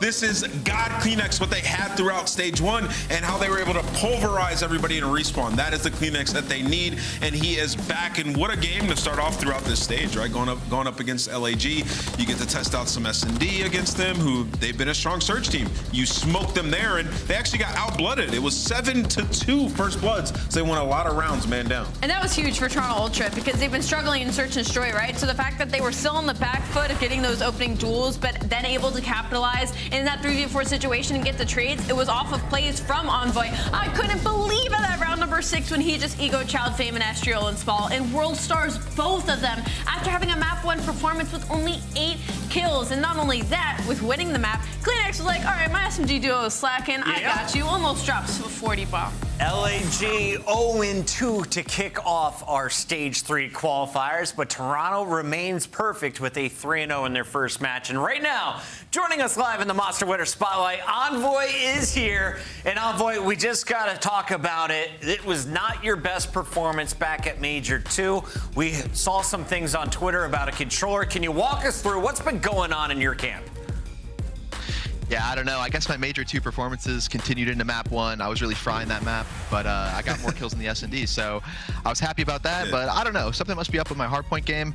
I'm going to like revisit, I guess, like what I'm doing. I feel like I'm getting caught sprinting into a lot of gunfights or just not getting into a lot of gunfights in general. So I guess it wasn't the controller after all. But the squad's got me when I don't. So yeah, came out with the win. And I do have to say, we were in the green room and we all focused in on your arrow on the mini map. You were doing the right things in game 2 and game 3. As soon as we draw our attention to that, we saw how impressive you were in game. A 3.0 though in search today. How did that game 2 feel for you, and how do you guys feel as a team currently in search? Yeah, search was probably our biggest downfall of last stage. Obviously, I think it carried us through the major 1 qualifiers and the major. So we've been just trying to look at doing different things in search to become more dynamic. And yeah, I mean, map 2, I just had to get going. I didn't get going at all on the hard point, so I had to just run at them in the search to get some gunfights, get some kills, and it ended up working out. We probably could have closed it out a little earlier, but we were probably playing around the streak too much, or I was myself, but it was a good S&D from us to start the stage. For sure, and of course, we unfortunately didn't get to see the 6-star in the map number 4, but I do want to ask, because you guys vetoed Vista Hardpoint in the beginning of this series, where Toronto Ultra kind of feels with the new maps, because obviously it hurts you statistically losing Invasion and Skid Row Hardpoint. Yeah, I mean, I think our hardpoints have, even last stage, like, were really good, literally all 5 of them, and I think right now all 5 of them are really good, but you had to veto something, so we figured today we wanted to play 6-star instead, even though we didn't get there. And I mean, yeah, Hardpoint's been our strong game mode all season, so I think it's more about cleaning up the control and search. Sure. Yeah, I wanted to ask you about that control. You know, way better performance today. You know, throughout the last split, out of the top 4 teams, you guys are clearly at the bottom when it came to that game mode. What was the issue throughout stage 2 in control? I feel like we lost a lot of like 3-2 like close controls, but I mean, that's just how the maps come down to sometimes. The last map of the major, we lost that defense invasion with 3 streaks. So I feel like that kind of summarizes our, like, how some of our control rounds go. Like, they should be unlosable, and then something happens and it just spirals out of control. So I feel like it's more about keeping the rounds more consistent and just doing the right things to keep teams in spawn traps and all that stuff. Yeah. So yeah, I think it's small things, but I think it's going to be big versus the top 4 teams. Envoy, you are now one of just 6 players who has been a part of every single qualifier since the start of the CDL, and you are going to be hosting the next major. For anyone who hasn't been to a CDL event, why do they need to come see you in Toronto? You got to come see us in Toronto, because I would rate Toronto, no bias at all, the best major we've had in the CDL. And yeah, get your tickets, come see us in Toronto, the home team. My first time being the home team. These guys have knocked me out 2 years in a row, so luckily I don't have to get knocked out by them again, and hopefully we can make a run and win it. I have a feeling you guys will be there on Championship Sunday in some way, shape, or form. Congratulations on the win today, Envoy. Thanks, Bucket. Have a good one. That's Envoy Toronto Ultra with the first win of the day. And a reminder, you can catch Toronto at their home event. It is just a few weeks away. After our 5 weeks of qualifiers, we're heading up north, Allie. We are heading up north. Bring your jackets. Actually, you might not need to, because it will be warm, but it is going to be in Toronto. Make sure you get your passports updated so that you can't miss out on one of the best majors that we host every year. No QR codes today. Go on Twitter and click that link. When we come back, we got another quick battle coming your way, potentially. Boston versus Miami. Boston, 2 new faces. Miami showcasing Real. You don't want to miss it.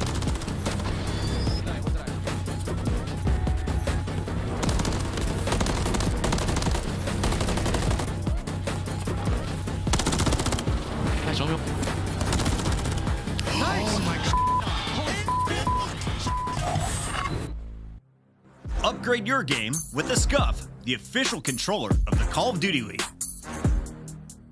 Start the season strong with the Call of Duty League pack. Grab yourself the CDL operator, weapon blueprint, and so much more. Check out the Call of Duty store in-game now.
Listen, where am I looking here?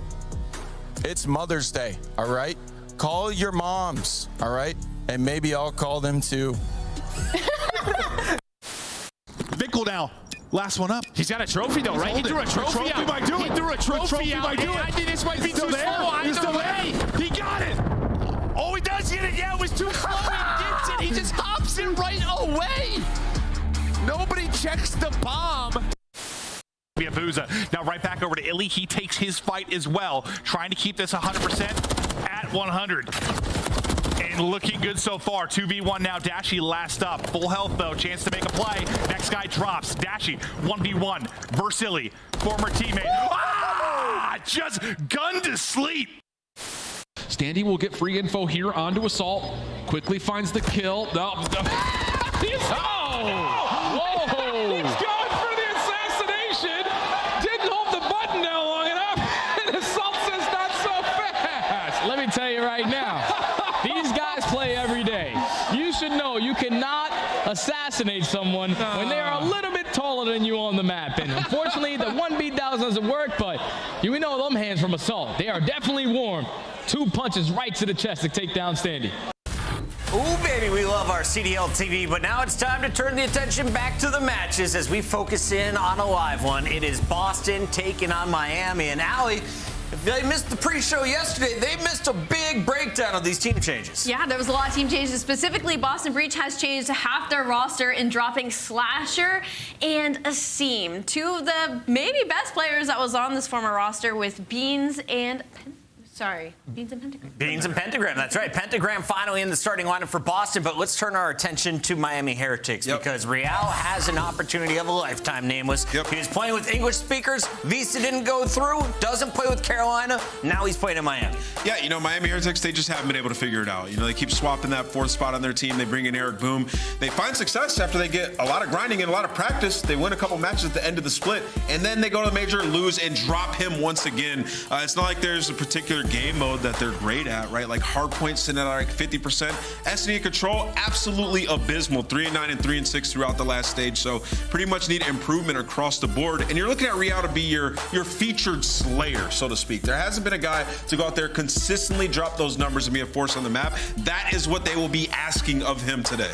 And when it comes to Monster Energy pregame, early round fumblers, they're 12th in opening duel win rate. Metals and Real both sitting at 30% when they get into those opening gunfights, meaning they're losing over 80% of the time. And they're 3-10 their last 13 search and destroys. And bouncing off of that, they're 2-10 their last 10 series. So respectfully, Miami Heretics haven't had any good series for the past 60 days. And we're just trying to really focus in on what Real is going to do for this team. What's kind of crazy for me is the record for both of these teams is absolutely abysmal. You got 7 match wins total for Miami going into stage 3. On the other side of this fight, Boston has only won 5 matches. We started this league back in December. That is a crazy number for me to think about, and Boston desperately needed to make some changes. But Allie, are the moves in the right direction? What are you seeing happening with the starting lineup? Kind of depends where you're sitting because, you know, there wasn't really a right or wrong answer. It's just about one being more riskier than the other, and Boston Breach have picked the riskier option, making the bet on the younger players. And Boston Breach right now, I mean, they're kind of in the same situation as Miami. Like you said, they're not very good. They've been pretty bad all season. These teams are kind of the battle of the mids. So for the Monster Energy pregame, can S&D be revamped? 3-13 on active maps, 6-17 total. There's no winning record. They don't have any positives on any of these search and destroy maps, Sam. Listen, but they're bringing in Beans. We all know what Beans does. He, in Search and Destroy, he is a force, man. He's a great player in that game mode, had some huge clutches. Everybody knows he's notorious for that big win against Optic. The kid can play, right? And I like what you said, Allie, about the risk. It's high risk, but it's high reward, right? There had to be an overhaul of this team. They are dead last. We want to repeat it. They're dead last in the league. I understand Slasher and Asim were playing great individually, but you had to pick some players to build around. They're building around the young guys, so we'll see if it pays off. They've bred these guys through their academy team, so it's full circle. I know Doug Sensor Martin is in the chat right now, super fired up for the first appearance from Pentagram, and so am I. Let's take a look at the maps and modes he'll be playing on. The new Breach member, we face it off on Real Hardpoint first, then Karachi Search and Control. We will see Vista if it goes to a Game 4, and if we get to that Game 5, which both teams have not been able to clutch, It's a search and destroy on Highrise. None of these teams want to get to a game 5, respectfully. Boston Breach is not good at map number 5. Seam was their map 5 demon. They do not have him anymore. I am interested if we get into that Vista Hardpoint. A fun stat about Real is that he is a map 4 demons. Not only will we see him spawn in on a new map, but he has a 2.09 since we've seen him at the beginning of the season. So I'm hoping they push it the distance. It's time to get our official pick'ems in today, and I think Boston has more pressure than Miami. Do they crumble under the pressure? Maybe, but probably not till a game 4. I got Boston anyway. This is a tough pick. Both these teams are very similar statistically in all game modes. I think I'm going to take the risk with Boston, though. Okay, Boston. I'm going Miami. I think That's the Heretics fair. take this one. He's going with the standings. Fans, where are you at? The fans are going Boston. All things are trending towards the pentagram. We'll find out how this one plays out as we send it over to two men with fantastic chins, just like Beans. It's Merc and Maven. Thank you so much. Ready to get it rocking. And yeah, no, he was kind of talking about pressure on these squads. I think when you think about the overall CDL and looking towards a potential champs berth, you're both feeling a lot of pressure. But I think maybe you feel a little bit more if you're Boston when you think of just the scrutiny around that team change. Like, everyone knew Heretics was going to do something. Yeah, Boston, it was like, who? It's a carousel over in Miami. Again, we kind of talked about this is sort of a family. They have 5 or 6 guys in from Spain, and I think just depending on how they are playing, they're going to make changes around it. They have done that to this point.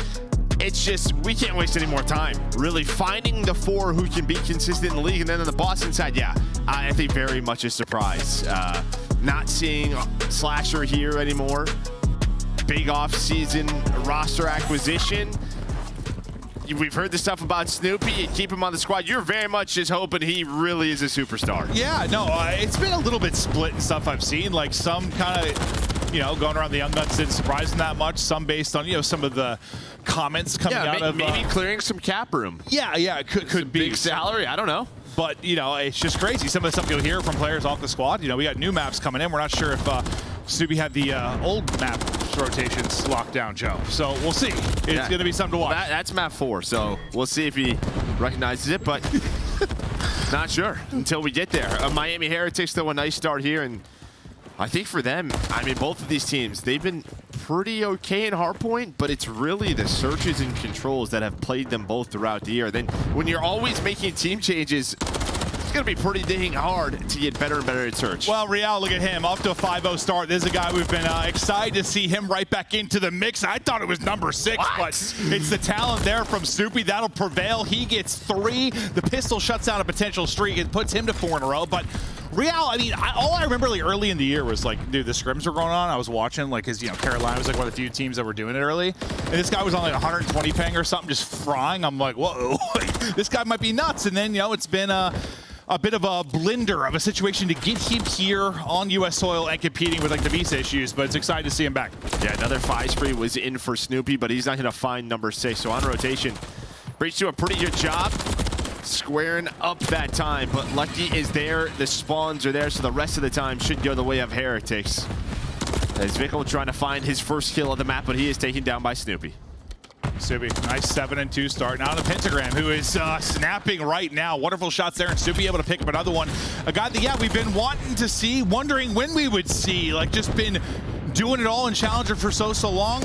Like Doug said, just kind of waiting for this guy to get his chance, and here he is. And I think some big expectations. He's got a lot of potential, and we'll bring that on to 3 in a row now. Yeah, I've heard about this guy when he was a sub on Thieves. I think it was the Vanguard here. Just talking to Mud Dog, JCap. He was a great help to the team. Obviously, I don't think there was a chance he got on that starting roster. Yeah, because, right. They became world champions, but just felt like sooner or later he was going to get the opportunity. It just took up maybe a little bit longer than we all expected. But yeah, great talent, great sub player. I'm excited to see how he performs today. So far, so good, but Breach trying to push out this lead. Up 15 now, still a tight contest fest, but lovely shots there once again from Pentagram. Great control there with the rival. Hitting shots, one tucked into the corner, lets his teammate go. I thought he got eyes on the way he was playing it, but shooting straight right now. Another 3 spree here out of Pentagram, up to 8 and 6. Yeah, nice little transition over towards this P3 for Boston to give them the lead on rotation.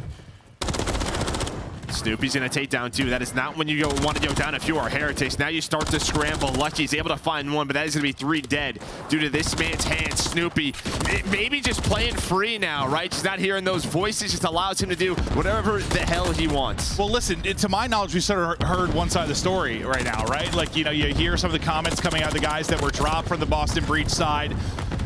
If anything, I'd be a little pissed and want to prove myself even more. Come out and fry. And yeah, it seems like he's coming out with a fire right now. 15-7, leading all players. But we knew the talent was there. It's going to be some of the other intangibles, which we'll keep an eye on as we get deeper into this series. And I don't know if really Hardpoint was the question. It's sort of those other J modes. But that's true. Great map 1 here for Boston is they're going to find the rest of this scrap time. So they're able to take down all 4 members of Heretics. Røkkr struggling right now. He was 0-5, now 3-12. But on rotation will be Heretics, a chance to get right back into the game. Yeah, we'll see if they can start to swing this back in their favor. The slow start from Røkkr. We'll see if he brings it back. Slow starts from a couple players yesterday, but they really started to come alive deeper into the map 1. We'll see if Røkkr can maybe do exactly that. Some nice movement there from Real to take that gunfight. Top of the escalator. He's up to 14, nearly 15, but Snoopy's going to shut him down once again. It seems like every time like Real gets going, gets cooking, maybe working on a spree, it's Snoopy dropping him on the other side of it. Yeah, and then he gets aggressive, does Snoopy. He's able to push through P1, and now he's just the first line of defense. Lucky able to find him. But Snoopy's play, you know, lead to the brace, so that 30-point lead stays right around 30, continues to grow. As Beans is going to find 3 with the MCW. The team shot was in, and he's able to snap for the triple. Beans lining him up. Yeah, we know the big playability this guy has. This is the brief period he was in the league. Some truly spectacular moments, and we'll see if he's got more in his back pocket over the course of this one. But it's Snoopy you just keep seeing in the feedly. But when you hear comments out of Slasher and Asim afterwards, all stuff being said on the flank, can you imagine maybe there were some issues? Yeah, maybe he feels free. He can spread his wings, fly like a bird, Joe. Yeah, maybe that's just it. Play with a little bit more confidence, just trust his gut. Maybe he just didn't want to make mistakes, and that led to just, I don't know, some unconfident gameplay. We've seen that from younger players in the past, but again, just that 30-point lead has stayed right around there. A back and forth battle here on Rio as Heretics behind Metals vying for control on this P1. I mean, I think if you're double negative for Metals, double negative for Røkkr, you feel probably pretty good when you look at the scoreboard. See Snoopy popping off in this game, right? Just 25 down, despite the fact that you're getting outslayed a bit. You're still bringing it when it comes down to the objective. So we'll see if that stays the trend throughout the course of this. But the final bit of this time, Boston Breach trying to pick up as we look over towards the P2 as Real gets 2.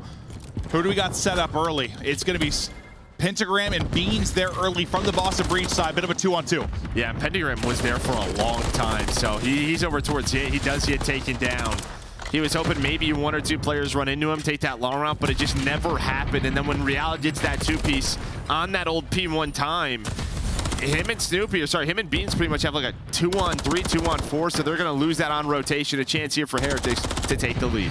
And the guy's going toe for toe with Snoopy has been Real. Up to 20 now. Lead change is looming. Looking to take control right now is Miami Heretics. You know how difficult this can be to hold, especially when you're not able to get kind of pushed out and get pressure out towards garage side if you are the team holding inside of the hard point. So you've been able to get the picks inside. 1 HP for Real, just trying to dance away. One gunfight goes down the other side of it. It's going to be Lucky it's able to take down Pentagram as he's set up early for next. Yeah, he's just all by his lonesome now. He's able to find another one. Do they spawn out? They should.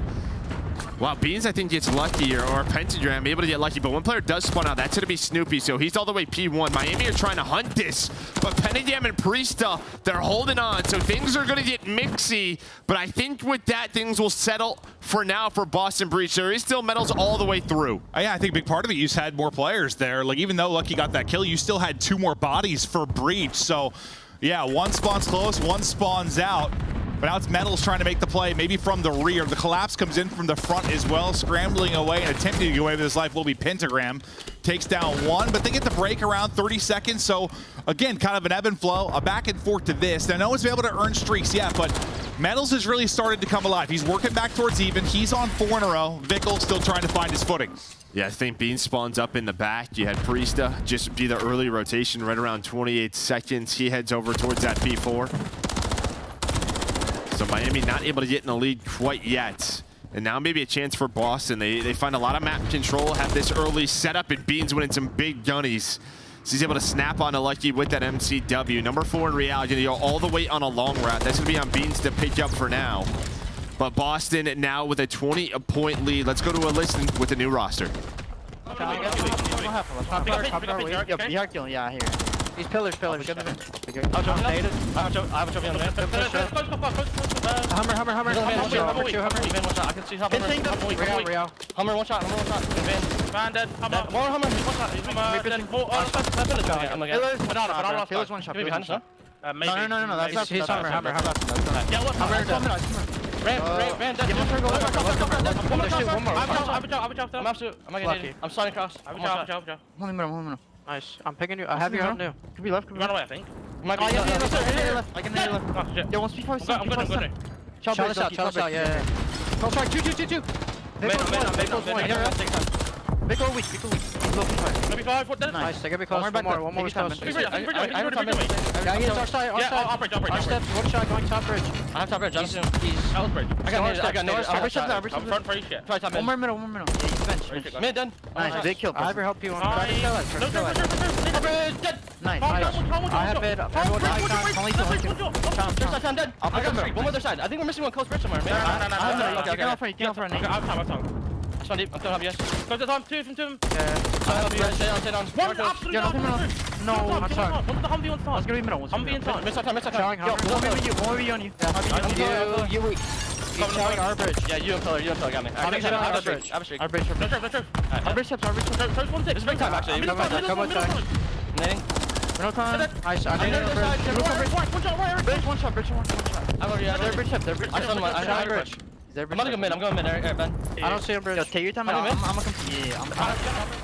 They're taking their time mid, and they're looking to lock it down. The kills, the vibes, everything is flowing right now for Breach. You got a streak to use on the side of Priest up. Beans is on 4 in a row, the chance to earn his.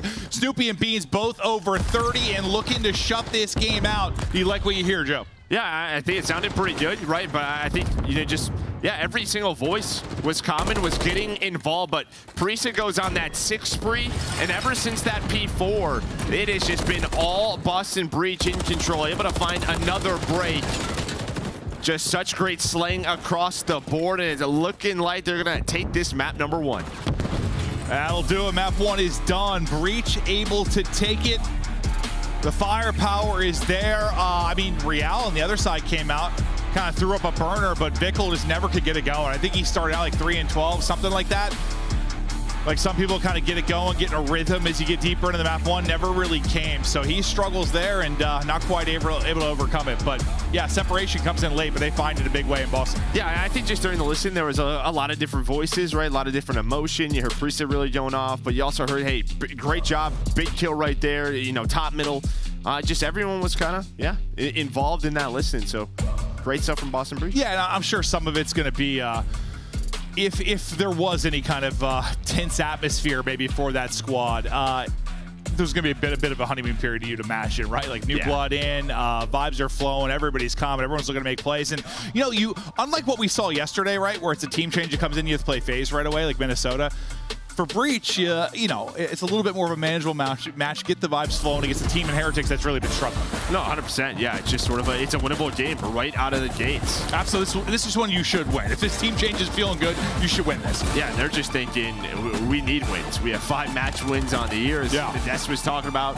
Neither of these teams have won a match on land yet, so you're just hoping to get something started with this new roster. But yeah, Beans had some big gunfight wins, using his fists as well. He's able to drop 30, him and Snoopy leading the way damage-wise. But a nice Rio Hardpoint to get us started. Yeah, honestly, when Snoopy was popping off early, probably a big part of the reason they had that lead, despite it being minimal. He was having a bunch of flashy moments, just crushing early on. But when they really started to pull away, I think you said, it was kind of a full team effort in the comms, but I think that came true in the slaying as well. Like Priest goes on that stretch, he's able to earn a cruise. Everyone kind of had some moments where they were really putting in damage, finding big kills on the stretch. And when they were playing as a more collective unit, that's when that lead really started to grow. Yeah, you'll see it right here. That second P4, that is where it just gets nasty. 157 to 212. No break is able to come on through. And then you have a chance to answer back, but there's a break at P5. for Boston Breach, which leads them to the victory. But we saw that develop right at the P3. I think Bean spawns in the back. He's able to get a kill or two. And again, I think around 28 seconds left. It looked like Miami was in control. So they just opted to go for a very early P4 rotate. And it worked out. Yeah, you outscore them, what, like 123 or something like that over that final 4 or 5 hard points. But great stuff there from Breach to strike early and often. They'll get the real hardpoint victory. Maybe Vista hardpoint coming into play, which you and I got to cast yesterday. Excited to see more of that, obviously. I've already just like looking at our overall best of 5s. You know, sometimes, you know, just seeing triple invasion right away, or just, you know, I'll see sub base. Just things I'm like, just those are all right to cast. Yeah, I'm like the look of the overall best of 5s, but enough about me. And let's talk about Mr. Beans, who's back in. This guy, let's talk about Major 3 for him last year and some of the moments and some of the numbers he was able to put up. When he came in, yeah, he was roaring on the main stage, Joe. He was electric. No, he is. I mean, a big comms guy for the team. He brings leadership, but he's also got the gunny. And yeah, he was doing against the best of the best. This was last year, the Major 3, where he was taking down Optic Texas, putting down some big numbers. You see, he's got 11 of 5 spree. I forget what he finishes on, but the man had a map. No, he had some terrific moments. And this just being one of those, you know, you're taking down one of the top squads, a big upset. And you can see he was getting absolutely fired up for the squad. So we're excited to see him back in and see what maybe he's going to be capable of. But so far, so good. Nice map 1. Now can he bring in the search where, yeah, a lot of his big moments, they were in search and destroy. This guy can do it. Yeah, and this has just been a struggling mode for this team.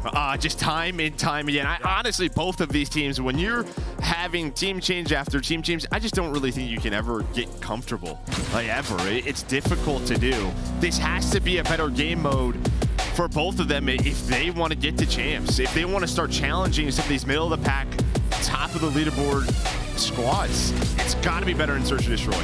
Yeah, I mean, well, that's for a lot of the teams. When you think about the top 4, they just don't have a lot of weaknesses. Like, maybe they'll have a weakness on the weekend, and that's why they end up not winning a tournament. But for the top 4, like, that's pretty solid all modes, right? Like, you're not going to find a huge trick in the armor, so it's going to be so difficult to do. But now into the search and destroy we go. You saw the records leading into this. Records sort of, you know, at the start of a new qualifier mean little to nothing for some squads. Especially a new roster. Yeah, with the new roster, exactly. Like, it means very little to me, but it's all about kind of reworking things, finding what's going to work and trying to push towards champs. Yeah, Real with the first blood on to Snoopy in the middle of the map, so man advantage over to Miami. And this is at times where they struggle when they find those first bloods. Well, first of all, finding first bloods, they struggle. We saw in the Monster Energy pregame. 12th in the league there in the opening duels. Converting when they have those first bloods. As Real does get spotted, 12 HP, is going to back away. Metals gives him another. Pentagram and Beans all down to them in this 2 versus 4. Beans maybe with a chance to get a one-on-one. He does, but Lucky able to take him down. Things falling apart. Pentagram is spotted. The Chow comes through, and he will drop. So it is perfect. Tons of time for the defuse. Real with the first blood. A round win over to Heretics. Yeah, it's just a great retake. You get the first blood. You allow them to plan towards B, and then it's just sort of how do we want to retake this? Where are we going to start our push from? Nice teamwork working through Chicken Coop. Able to find that player top 3, and then you isolate the player bridge. So great start there for Heretics. Let's see if they can take more of this positive momentum in. See if Vickle can start to get going in this series with the rough map 1. We'll see if he can pick it up. I mean, I think of it like, you know, kind of like Envoy said in the interview. You know, Envoy had a really rough map 1. He was like, I was running it stuff map 2 just trying to get the gun hot. Like, I didn't think I had enough gunfights to get the gun hot. And then he ended up having a great series. So it can happen even to the best players in the world. You can't get going maybe in that early hard point. But now offense over to Heretics as they look for ample openings. Lucky, eyes on the cross. It's Snoopy. He lost him. A little bit of hide and go seek, and now Lucky kind of isolated him mid-map. The call, it's in. Snoopy, he gets across, just lays prone. He's patient, and Real will drop. Does Real mean to dive there? That's really the question, because they have all the info. They know exactly where he is. Now they're going to try to hunt him again. There is a trade, but I think that should have been a first blood for Real. I don't know if he's trying to slide there. Probably. Like, probably. How often do you see players dive in this? Oh, yeah, right. They have that new controller layout where you can use the hybrid, right? We've seen it on Shotzi. That's it. So Real obviously locking that in. Yeah, but he's diving across the windows. Some of the clips, dude, they're so funny. Yeah, good luck playing against that. But yeah, Real trying to use that and maybe just doesn't mean to dive and does. Well, now you have this 3-on-2 here for Breach. Time dwindling if you're going to work a plant if you are Heretics. Lucky, though, brings it to a 2 versus 2. Oh, Beans wants that one back. Not quite able to finish, but he gets it back just onto the other players. He snaps. That one he's not going to lose. Calls him out weak to Lucky. Lucky trying to take the fight. Beans doing a bit of finesse. Dancing, maybe dancing too much. I'm not sure. But the melee comes in. Beans gets the revenge, and he gets the kills. Yeah, we'll let Zuma review that one. Yeah. But obviously, Challengers, the pit's a little bit different. But, you know, he puts the moves on. First game back, maybe just toss him a yellow. That's fair. But he's able to clutch on up. But really, I think the kill was the snap after he doesn't kill Lucky up top on the metals down low, able to find it, and then puts Boston on the board to tie it up at 1 apiece. Yeah, it looks like he almost lost aim assist a little bit, or it just seemed a little awkward with the elevation of the first fight, but it was not awkward. The second one, lovely snap. And now to 1-1. Beans will take that 2 streak into the next round. Trophy out there for coverage. Coop side. Pentagram going to drop up his instantly. I think there was one player trying to jump top AC and drop down low. We'll see if that ends up punishing him. Real's going to drop early in this round as well. Beans now up to 3 in a row. We'll take a breath down to the 3 versus 3. And we saw, you know, Lucky the round previous do that same exact route that Pentagram had, and I just don't know if it's a spawn thing, but Pentagram ends up getting caught, right? You take the lightweight boots, try to get middle of the map as quickly as possible, and watch that cross to B. But he ends up getting picked, but they're able to turn it into 3 versus 3 behind Beans. So now over to Metals. He's just trying to put some shots in and give them that info. Again, they retook B. In our first defensive round, they're going to have to do it again here in round number 2. Oh, yeah, Beans up top catwalk with the coverage. Allows Snoopy to now get this plant down, and he'll be able to back out of this. Maybe play from bridge side, but if you're Beans, you've got information on one player. A couple times you've backed up Metals. But where's the push going to develop from? Gets eyes on Metals yet again. It's a nade. Yeah, it is. Down to 44 HP, but staying up, waiting for health to come back. Back to full, and now he's going to chow. Haircuts out to Lucky, but he is still up. 20 seconds now to go. Beans is able to get another one. They'll win the round. That's what, Forner always up to now? Yeah, Forner. I just think you got to be a little bit quicker there if you're Miami behind that nade. Maybe you either isolate Snoopy here, or you just try to find Beans from up top, but they were a little bit slow. The flank was open. You see Priest the whole time. He's out of this. This is a 3-on-2 because Priest has to worry about the full flank. But Vickle with the rival does not connect. Beans able to win the gunfight, but they just took a long time for that push to go. Yeah, I think Snoopy ended up getting 2 of them as well, but 4-1 for Beans, 4-2 for Snoopy. They've got all 8 of their kills. As we now head into our round 4. One player on the offsite will be Real, but you've got a 4-man stack. Yeah, here if you were Boston Breach. It's the right call. I mean, Bomb is here. Obviously, you have Real across the map, sort of on an island. But this is the setup that you want to play with. Miami are going to have no idea, and they're Boston Breach going to get aggressive. Well, it's what can Real find as he maybe transitions across, or will it be too late? He's starting to get on the action. Lucky able to find one as well. Oh God, just over the top, but we'll find him in the corner now. Smoke to try and keep him up as Pentagram gets his first in the search and destroy. Trying to get away, not going to happen. Real has tracked back now from the A side, got the help. Now look at Bomb during this. You know, Real got all that information. There's nobody home, so as they lose a couple players, they'll wrap it all the way out. They'll look to get Bomb planted. Now we'll see what happens in the 2 versus 2. I mean, both players still over towards B, so they're going to have to group up, and then where do they want to retake from? And this is actually a great read from Real. They both back up to the defense spawn, and he's flanking both of them up top AC. The round could be done here, but the timing maybe not going to go his way because they jump into red. So now pressure over to Vickle near this bomb site. Oh! Saw one. Oh, God. It gets real awkward at the door. He tries to go through, bashes him, gets some nice damage in, and now it's all on Real. 15 seconds to go. Eyes on one. Got both the information from Vickle. Knows he can just play his life now. Time is gone, and Real able to do it. So Vickle, even though, you know, it's a real awkward situation, well, kind of awkward for Real on the flank as well with regards to the timing. At least if you're Vickle, you see both. You can get the comment, you know, you kind of want it. But Real might have traveled about a mile over the course of that round. Yeah, I mean, it took so long. Again, they were over towards B. So, I mean, Boston just had to fly there. There were so many areas to check. And, yeah, time works against them. Dude. That 2 versus 2. I always love when you go to bash the door, but he hit at the same time.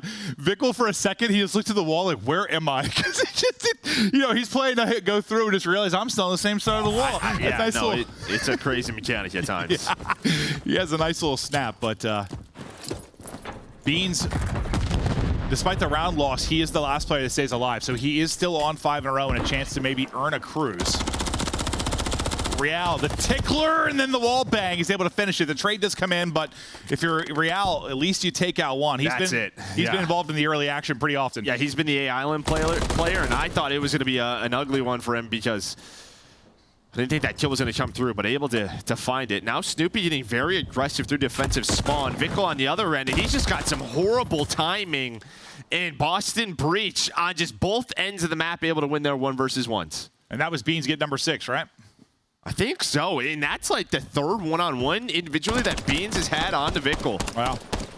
And I don't know if they've gone through a role swap as well, but we've seen Vickle now with Rival and Main. Obviously, Rio, you can run a third Rival. Yeah. But I think we've seen it throughout this search as well, where he's running that Rival pretty much only. You know, we've seen medals with that MCW, so maybe just another change-up for this Miami team. And for Boston Breach, where, yeah, I mean, it was kind of the Snoopy and Bean show early. It's continued. They had, what, all 8 of their kills early on. Now 13 of their 15. 6 in a row for Beans. As Snoopy, we'll see what he's able to do from his position looking over B now. But smoke is going to come out, and sometimes you just got to send it. He gets in, the nade connects as well. So Beans and Snoopy, their little dynamic duo on the map continues. Snoopy, he faked himself out there. He's thinking maybe they're on bomb trying to get it down, but it's not going to be the case. It's Vickle that's wrapping out. And now Pentagram gets another. And he's kind of your transition guy over to A. Last time through, he was able to find a kill, which led to them working the A-bomb. This time through, he gets caught. So now you're in a 2-on-4. And yeah, so Metals with the MCW up top. And Vickle's been carrying the bomb, running the smoke. So yeah, he switched to a sub, but it's just not worked out throughout this match. Snoopy so far is having a fantastic series. Had a great around, map 1. dude. No, he's just dude. He would have won that one. Like, I was getting his Shotzi impression on, just diving out, trying to chow, but the damage has already been done. Honestly, it's a great timing and chow between Beans' nade and Snoopy's chow with a gun for the first blood early on. And you're leading in the search right now if you're Boston. Yeah, I mean, this B, they're just being shut down. And I think if you're Miami, next time on offense, you just kind of either have to hit mid or go towards A and just work that A bomb plant. Trying to set something up because you're 3-4 stacking this every single time on defense out of Boston Breach, and they are shutting them down. Let's see if they can find something with a bit of success, but this series has been a nightmare so far for Vickle.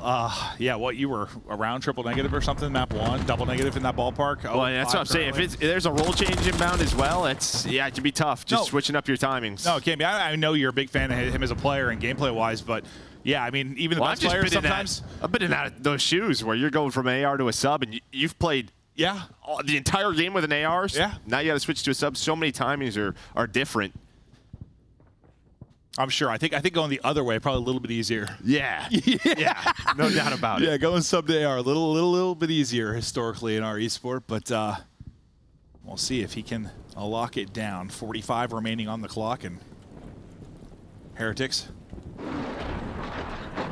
Pretty spread. That's going to be the streak in now from Beans. So you just try to send it if you're lucky because you're thinking, I might die anyway. Trying to wrap it in. He's able to. The woes of Vickle continue as he's 0-6 and the streak hits. Metals now last alive. Very little time. Beans continues to put on a montage. This guy is frying in the map too. Yeah, I mean, he's able to hit the missile in, and then he just knows where everyone is. I think if you're Miami, you're hoping maybe Lucky catches a timing. He almost does. While that missile's being called in, because they're working over towards B. That's probably what Beans is calling out right away, just focusing on that player. As soon as he sees him, go towards his teammate, he's like, well, I don't want to send this at you. Well, he's on 8 in a row. That's pretty solid. That's good. Very good. Especially in search. Like he's having a map. 9 up for him, 9 up for Snoopy. and 1 round away from closing this out. Trophy eaten.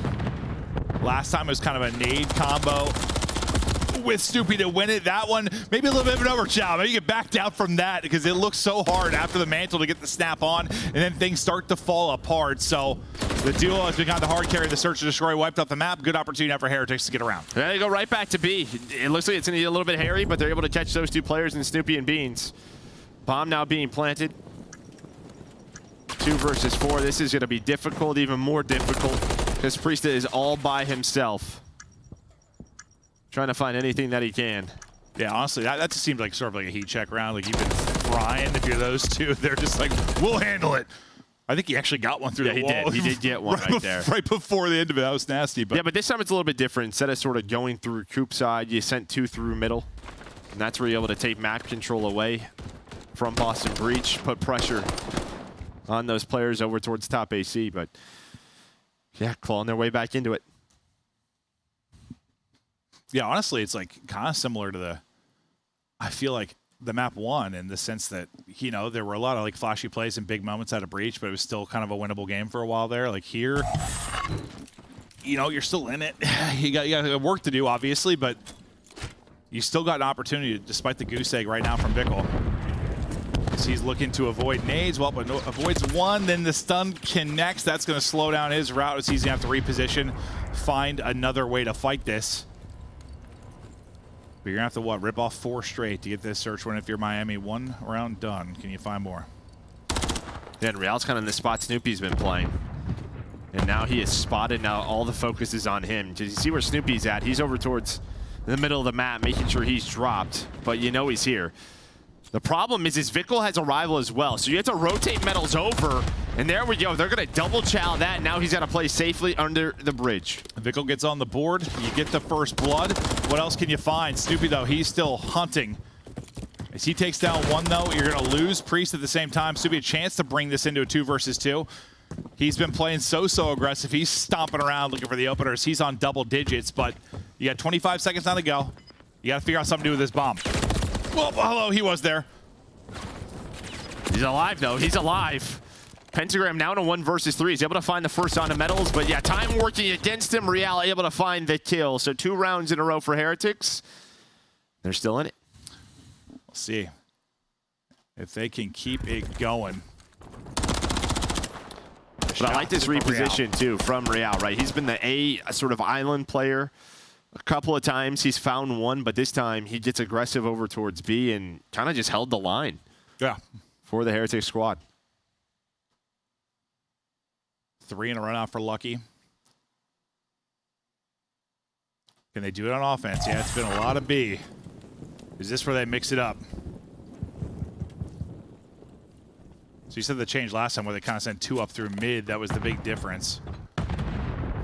This time you're going to have Real kind of be the sort of lone man over towards A, kind of like he has been. More of a 2-2 split, though, not the hard counter over towards B that we've seen sometimes here from Breach. Yeah, and I think Boston are thinking, like, sooner or later, they got to go towards A, right? Like, we've shut them down at B, 3 stacking, 4 stacking, and Real has snuck his way up through the middle of the map. He's going to find a first blood. Real playing very free, very confident throughout this map so far. Finding a fantastic opening, and now maybe starting a little nervous if you're Breach. You had a massive lead. It's starting to slip away. Once 5-2.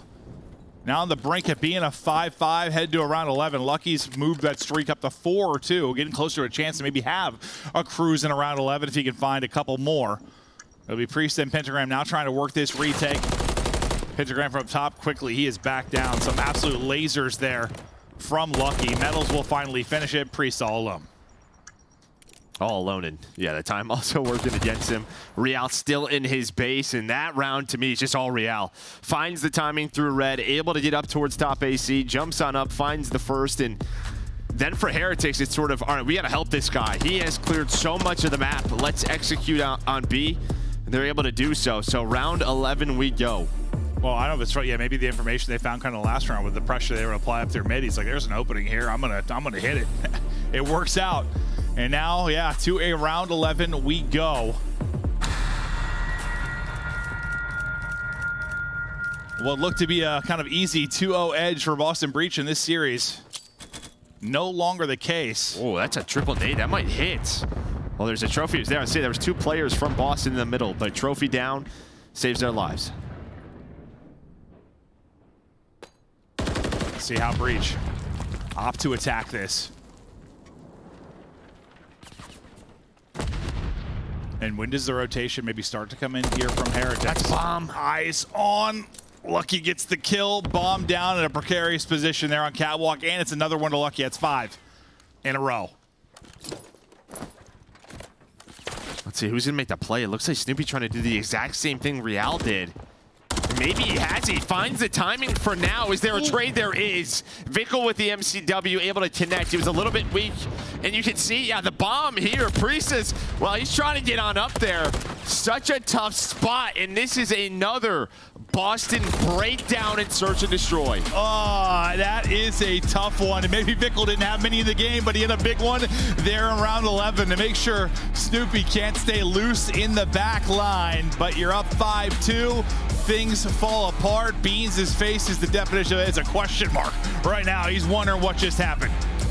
The good thing for us, we do a map 4 this week. Yeah, at all 3 of those since we have started stage 3.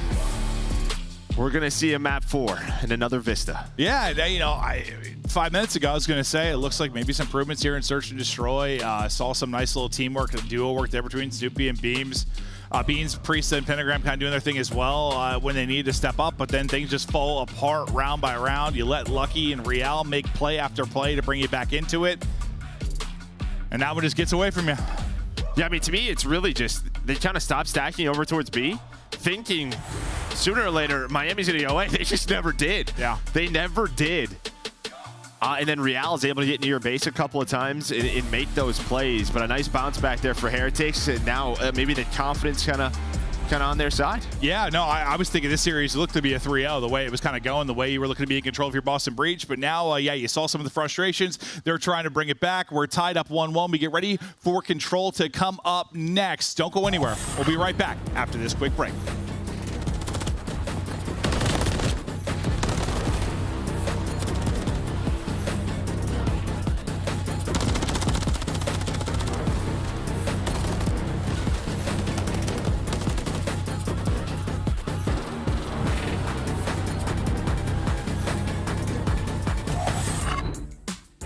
Upgrade your game with the Scuff, the official controller of the Call of Duty League. The Call of Duty League is brought to you by Monster Energy, the official energy drink of the CDL.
We are back and we continue on here. So tied up 1-1, massive comeback there in the search and destroy. Obviously, if you are Heretics, maybe get some confidence flowing. Vickle still, I know keep bringing it up, but looking to get it going. Got 2 kills in that one, but the boys stepped it up for him big time, and now we'll see what they can do in the control. But yeah, you nailed it. Another Boston breakdown.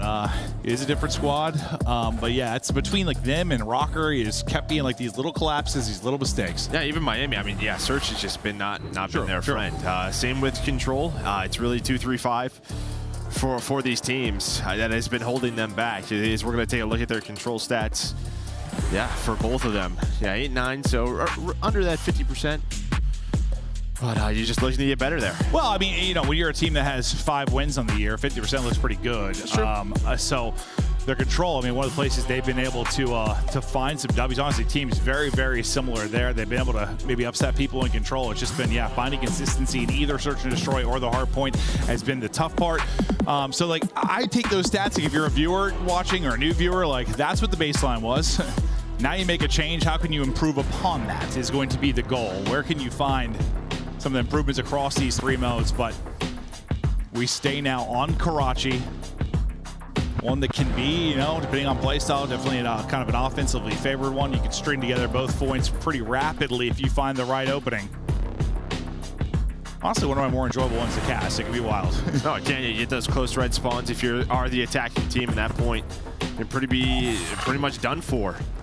Over towards B, or if you're defense, can you get them in that trap, spawn them all the way out towards Scoop, make them make a big decision? We shall see. I feel like we've seen both sides where some teams are just really, really solid defensively, and then it feels like we're watching 5 offensive round wins. Yeah. Well, I mean, this has been one where Heretics were early on. You know, kind of talked about some of the amazing plays they would make offensively, just how aggressive they could be, how consistent with that flood and takeover of red.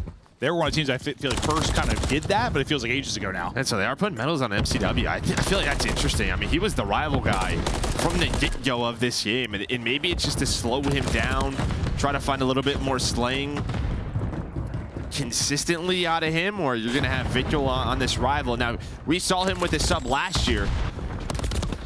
Vickle, you know, very, you know, solid throughout MW2 with that Vaznev.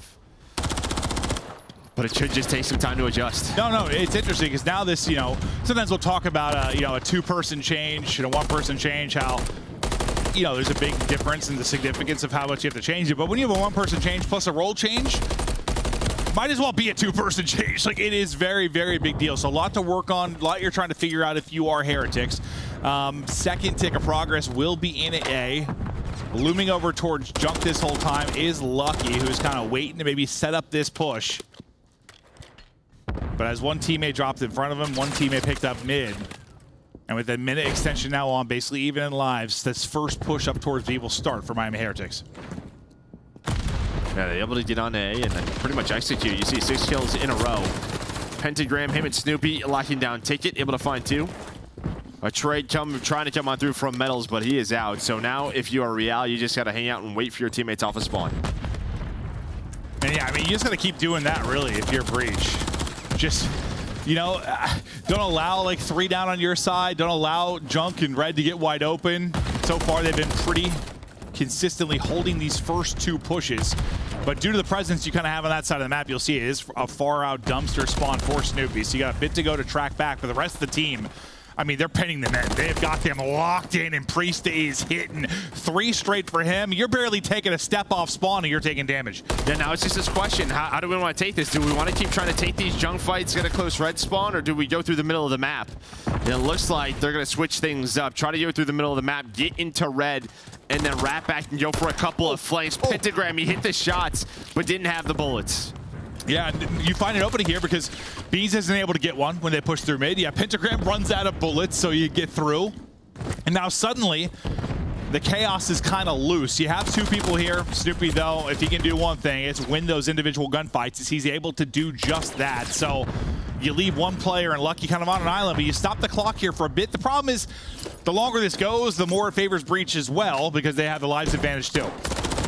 It's just a question of where is Lucky. Beans able to track him, spot him. Snaps then onto the second of Metals.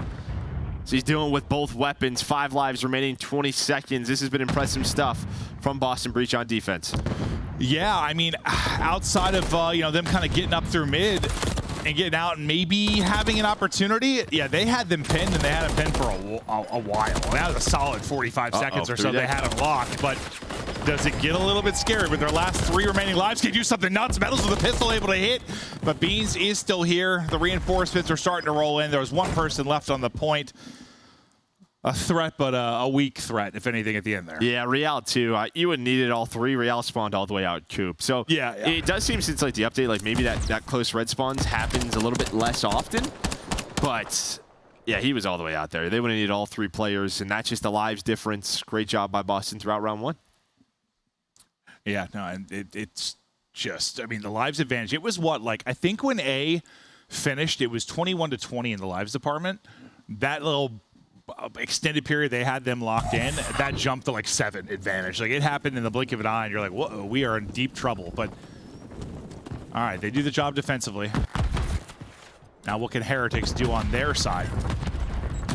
Is this new look Boston Breach look to get things going in the map 3 on offense? Yeah, just a very, what, everyone's on the board if you're at Boston, 8-8, 7-8. Just all around effort from this Breach team in the slaying category. What you love to see. Salt on map number 1. Bringing it here in map 3. Some nice shots there from the pit. But just 1 bit of progress so far. As Pentagram will get right back on it. Getting aggressive will be Real. Right, second sort of thought hunting kind of towards that breach spawn, but Pentagram's going to pick up basically everybody. Find some of the kills from inside the point. That'll end up being, what, about 3 down? They're spawning back Dumpster. Now you got on both points. And with eyes on that, it'll be Beans. He's trying to transition this. Now he's going to have some help. Pentagram and Priest are here. Real's able to find 1 metals with the second, so maybe you slow this down. You don't allow the take. A, though, should be done for Boston Breach. Snoopy's just been hanging out. Or will it? Yeah, Lucky was trying to find him, just not there in time. Yeah, but I think the big thing is due to the chaos of that moment, like, you know, Heretics, you had a lot of work to do after you got A. You're already in great positions if you're Breach. Like, just look at the map.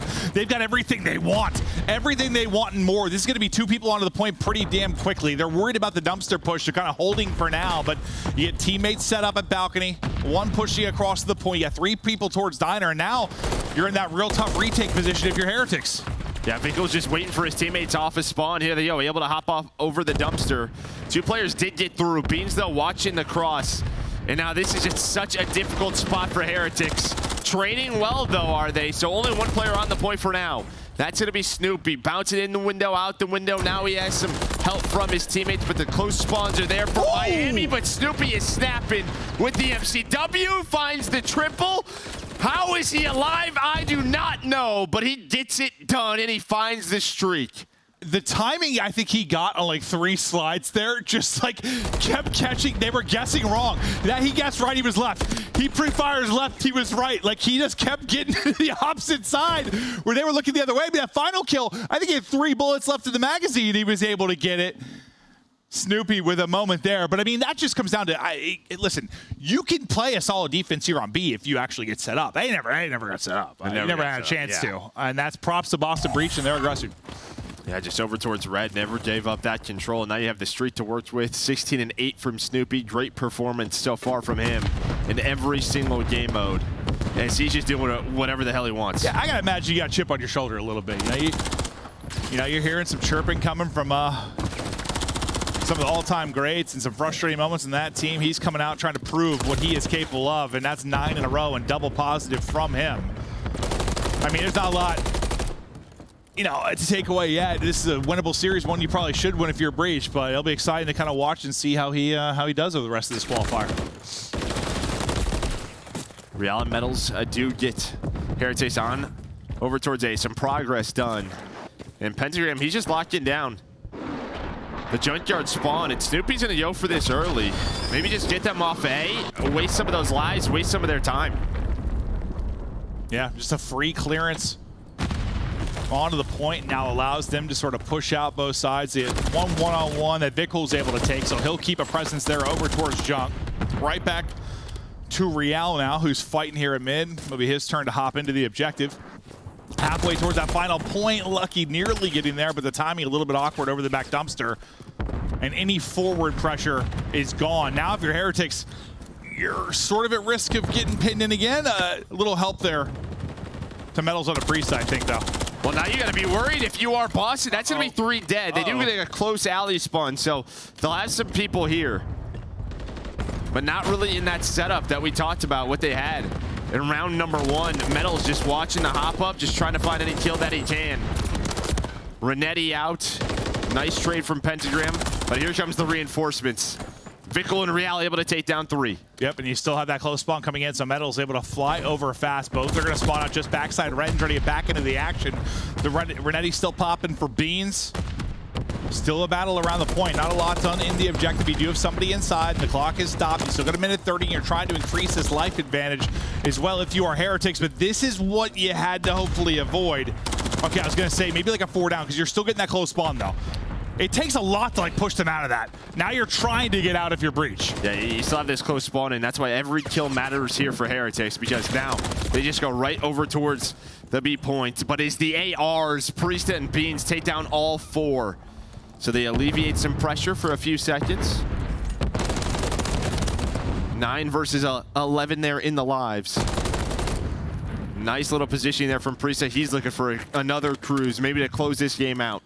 We'll see if he can add another one into the fray. 45 seconds to go. We'll stick with Priesta for now as the point man trying to get this streak. Maybe got eyes on one. He's able to take somebody down before he drops and fly out. Nearly take down a second, but he will earn the cruise. Or Beans is getting many kills with the Renetti as he is with his MCW here in the hold of this B point. Now he pushes it on forward.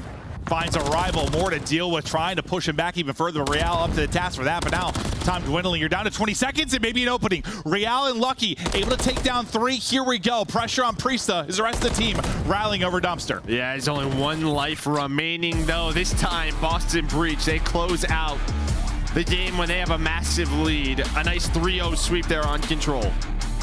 Yeah, that's nice for Breach, too, because what? You kind of show you can do it in a really... I don't know. Way? Yeah, like the first defense is real clean, kind of traditional, and then the next time real scrappy. Both times they're able to rebound and hold, and usually like when you're able to hold a B point kind of on Karachi, I just got to think like when it's real messy like that, like your comms have got to be on point because like one or 2 misplays and you lose that round. So impressive stuff. Yeah, it's just to be one of those areas, over towards Bat Cafe where sometimes you just want to get a little bit impatient and you're just not ready for that close red spawn. As much as you know as it's coming in, you just hold your irons. Instead, you try to push forward, you get caught. But yeah, great job. And anytime they needed to find like 2 or 3, they did. Yeah, and when they pushed out, like after they got like that 3-4 down, as you were saying, that close spawn still comes in, but they basically pushed out to like what? The like ticket in the bus, sort of. Didn't get too overzealous, just sort of get up, get ironed. Deal with the next wave, and they did such a good job of it. I mean, if you have Beans was finding multi-kill after multi-kill from kind of that back alley position, fighting all around Diner. But just an impressive win there if you're Boston Breach. And Snoopy, just from an individual standpoint, guys putting on again. Yeah, again, I just think probably the conversation around him is do whatever you want. I really do. I just from what we have seen him play in every mode, he's just running around causing chaos. Yeah, and like, listen, there have been some titles more than others that maybe will, I don't know, punish that sort of mentality, but we're going to take a look at the play of the game here in a moment as we talk about Snoopy, but like, I just think sometimes if like the rest of the team sort of locked in on that methodology, like, yeah, just get loose, get freaky sometimes, and just create a little chaos. Depending on the title, it works better than other times. Yeah, no doubt about it. So we're going to take a look at our scuff play of the game, and it will be Snoopy throughout that Control. And it's really in this round, too, where he's got both the MCW and the rival. Has a little bit of help, but it just gets messy. The trade's there for Miami, the close spawns, he slides, able to hit, and as you said, he doesn't have many bullets, but the team shot is in. And this area of the map can just get insane, sliding back and forth, doors, windows. He makes it look easy. Yeah, it even looks in that moment like, he kind of baits Pentagram a little bit. Like, he's sort of laying there with the MCW out, like, I need help. You see Pentagram, like, fly in, get clothesline. But you know, then when you get the next 5 kills, it's kind of all right. Like, okay. Won the round. Yeah, absolutely. Like, do your thing if you're going to slaughter everybody. But that was just an insane sequence because you just don't really see that many like fortunate timings like that in that type of moment, like in professional play. But it works out. He makes the play. It's so funny watching like 3 people pre-fire the wrong side 3 times. But look at how this is going to go the rest of the way. Could end on Vista Hardpoint. We're all excited to see the teams on the new maps and modes. As you can see, 6-star was banned in both Hardpoint and Search and Destroy by either squad. So it's Vista, one of the new ones that'll make it in. Yeah, I saw this yesterday. I think just, big emphasis on P3 and P4. We saw this mode between Minnesota and Atlanta FaZe. I think middle of the map is, just very important, right? A P1 and P2, you can kind of cut off both of the angles, flip those spawns. But yeah, we'll just see as teams get better and better at it. I'm just happy we got some new modes, new maps. Yeah, no, 100%. Because I think even Rio, from like when we first played it, we've seen teams get a lot better at dealing with certain points and holes. Yeah. P2 probably jumps out at me the most from like day 1 to now. Like we didn't see someone getting 45+ seconds on that hard point really all that often early on, but you get better at the maps as it goes on. Yes, these players are the best in the world. They learn faster than every single one of you watching, but you'll still see the subtle improvements over the course of it. But some map 1 stats there from Beans. He puts up a 1.36, nearly 6,000 damage. Also soaking up some of that hard point time. But I think we're excited to have him back. We thought there was a lot of potential there. He had a lot of electrifying moments. Figured it'd just be a matter of time before he found his way back. But very different stories between like him and Pentagram. It's kind of interesting. And Beans is gonna be the one where like he's gonna be the vocal guy on this team, right? You lose Slasher, you lose Asim, vets who have won majors before, world championships, and Parisa, obviously he's done it, just did it last year, but not always the most vocal guy on the team. So you're kind of looking at like Pentagram and Beans for me. No, I think Priest is like the ultimate utility guy, and he's got good comms and stuff. Yeah, I don't know about like the little too soft-spoken maybe to be like the quote-unquote leader at times, but nah, I love that guy as a player.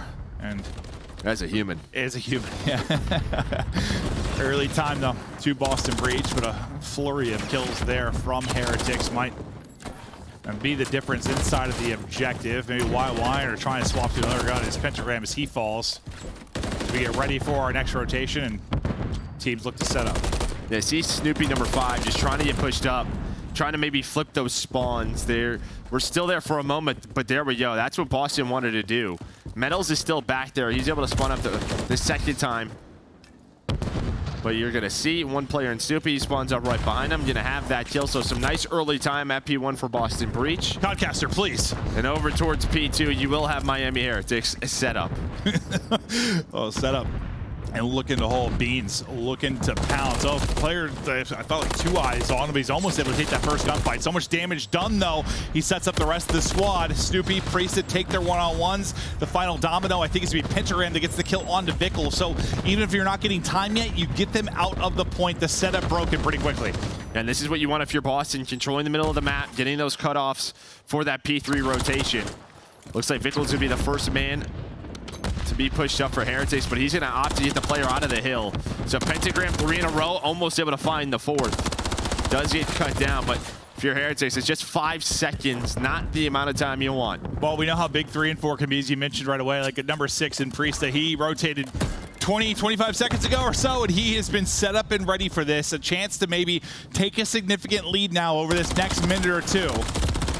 As Snoopy is lying and lurking, he failed to finish the first kill right away, so he's going to have dropping. It's Real that's actually able to take down 2, and the pressure is here. All 4 are gone, and now that early rotation means absolutely jack. Snoopy just went outside the map, though. He went outside the map and was able to find the first one, but Victor and Metal's able to take down 3, so he hit the outside the map route, but it does not matter. So a great break there for Miami Heretics. They send 3 down low of your minimap right towards where Real is, as he's on 5 in a row, able to flip those spawns. Boston doing the same thing, but control of the hill still over to Heretics. Yeah, we'll see what kind of swing that break ends up meaning, because you had about, it was like a 15-point lead for Breach or something like that. You got a chance to go up 80 plus with a couple of decent hardpoint holds. Now might be the total opposite, but you have been able to get all the way left, Spawn left, set up 4 next. You are here for P4 if you are breach. Can you hold this time? The player inside of the point once again is going to be Priest, the first man kind of rotating over. He's had to back up and play his life. It's Real that's kind of got up close and tried to push him out. Priesta with a massive individual moment there, able to take down 2 and keep control of the hard point. That's it. Yeah, you had another break opportunity if you were Heretics. Still more pressure here. Just a back and forth battle. This has not been clean over towards this P4, but it will slow down big time as finally they can relax a little bit. You see 6 kills in a row for Boston as a squad. Vickle going to respond with 1 on a pentagram. This 30 seconds should go the way of breach. Unless Miami go for this one more time. And they do, but Snoopy hits 3. He just lost all aim assist on him. Yeah, either Vickle needs a new right stick or he has lost aim assist completely, because he just put like a burst wide right, a burst wide left, a burst wide right. Like that was... He's been having a rough series, but yeah, usually, I mean, you kind of stick, you don't have to think about it too much on controller. And Snoopy just slaps him. All right. That kind of looked like no aim assist, right? Like, certainly did, but after all that, you used the cruise as well. A lot was just used for, you know, Boston Breach to try to break this hill, but Miami hold on for now. Now, they do have the back right spawns if you are Boston Breach, so you'll have these reinforcements here.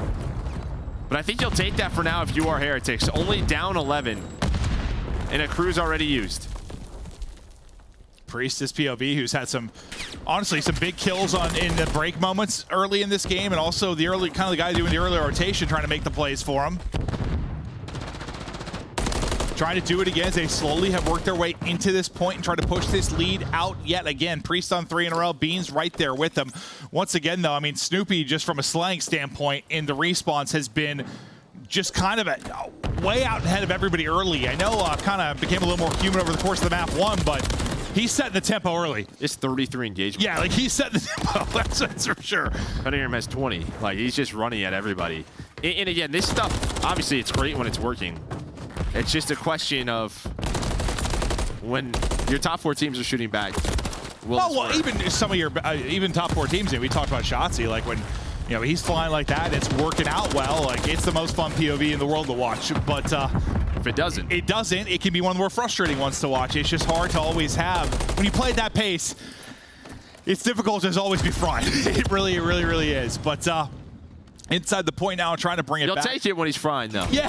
No, we're not taking anything away from him. No, not at all. He is just running. It's just you rely a lot on like timings and stuff, right? Like when you're playing it like that. That and the absolute snapper is you're usually going to be flying into a building. Well, this time he finds a timing where he gets through. He's trying to flip spawns. So he's able to find a long route, and Metals was looking for him, but he's going to get taken down. Now all of a sudden, Victor's on this hill like, where'd my team go? So spawns flip, and that's just all due to Snoopy taking a long route, able to win the gunfight. But over the hill, Heretics, they're able to find a clean wipe, and now they're trying to get aggressive. There's one player here, but that's the only one there. That's going to be Beans. Well, it's Miami trying to bring this back and maybe push it to a map 5. You're set up inside of the point. You're soaking up the time. You've got the lead for now, but can you close it out to a listen with all the vamos with Miami Heretics? Más igual, vale, te tengo el push, ¿no? Pues tengo yo medio. Denis, pentagram muerto. Medio. Abre yo un poco medio, Le he dado 2 o 3. Fuerte. Otra medio. Sí, plastre. Y medio. Vale, Vidal y caja de escaleras de medio. Puente de cara. 2 de cara anterior, 2. Son 2 de cara anterior. He pegado piña. Son 2 anterior, bro. Sí, me estoy mirando. Está metido Denis. Cuidado que no vaya a cara a Denis, sí, uno. No, bajarte. Juego yo tight contigo aquí atrás. Una puente. Sí, yendo metal. Uno estuneado. No lo ves. La puerta principal de abajo. Espérate, voy para info. Voy a abrir info. Pues hay prisa, va a pushar derecha. Está aguantando, pusharse uno. Un tiro son 2. No, macho. Vale, 3. Tienes que aguantar vivo, aguanta vivo en P4. Que salen contigo en guitarra, ¿no? Sí, puede ser. No. Sí. Esperando, puede estar en el info, sí. No le he dado, no. Muerto. Tiene que estar abajo, doble. Tengo abajo. Van a venir de cara, Medio, esperando. Tengo yo ahora. No pido, abajo yo ahora en Nupi. Porque me abajo, Denis es Nupi.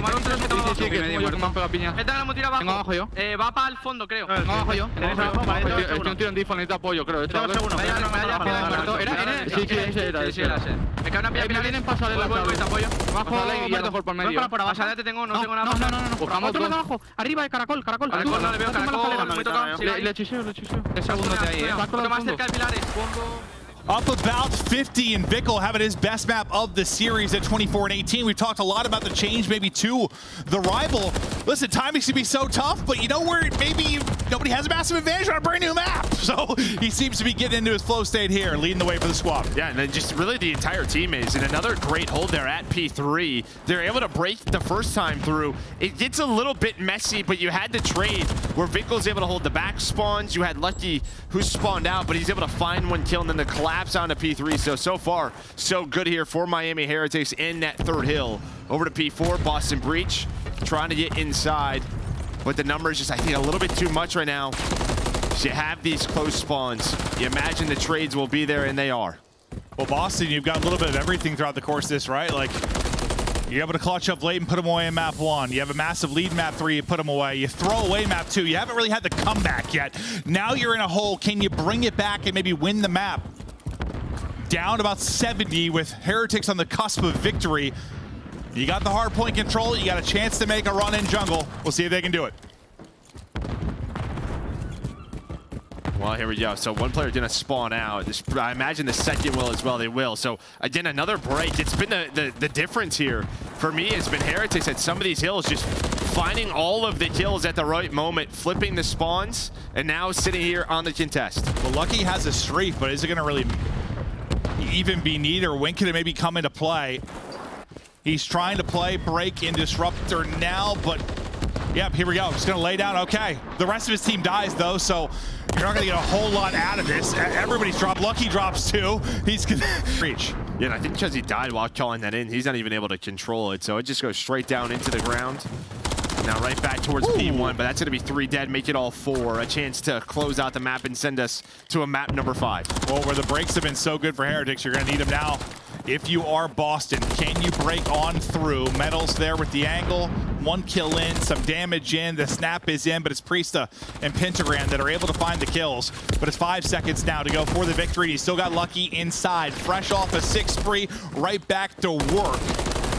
You need 1 more second, and there it comes through. We're going to a map 5. Heretics clutch up. And Vickle, I mean, his best map by far. You know, tough change in position, but looking good there in the map 4. Yeah, I think they just had a better idea of how that map played out, honestly. Yeah. Just watching the mini-map and you go back and look at it, obviously playing for the spawn is very important, but when both teams were spawning out, you saw the Heretics players hunting the Breach players. Like, they knew where they were spawning exactly at, able to find those players, and gave them the man advantage on a lot of those pushes. Well, I gotta think, you know, when you have a team change, it's a map that you've been playing all year. Like, you know, sometimes maybe people have different ways on how they want to play different positions. You have a role change, and people have different philosophies on how the map plays. But when you make a team change and also a new map is introduced, I imagine you're sort of creating those philosophies together. Yeah, 100%. Right? Like, I would think so. It's a team effort there, though, for Miami Heretics. All around 25 kills. The damage is there. Rialdo with another one. But you see, it is a tied game. But then you get 15 points across 3 hills for Boston Breach, and they are shut out. Yeah, they get locked down. I think just, yeah, too many times where you maybe sent that person in a Priesta 15 to 20 seconds early on a rotation. You just got broken. Like, yeah, there's only so many breaks you can survive in a hard point before that score really starts to run away. So we're tied up 2-2, and listen, this is 2 teams that desperately need CDL points. Both have made very significant changes, whether it's 2-person or 1-person change. There's also role changes that come into play. They're all trying to figure it out, but at the end of the day, they all have one goal, and that's to get the champs at the end of the year. Big CDL points on the line. All comes down to this map 5. Don't go anywhere. We'll be back right after this break.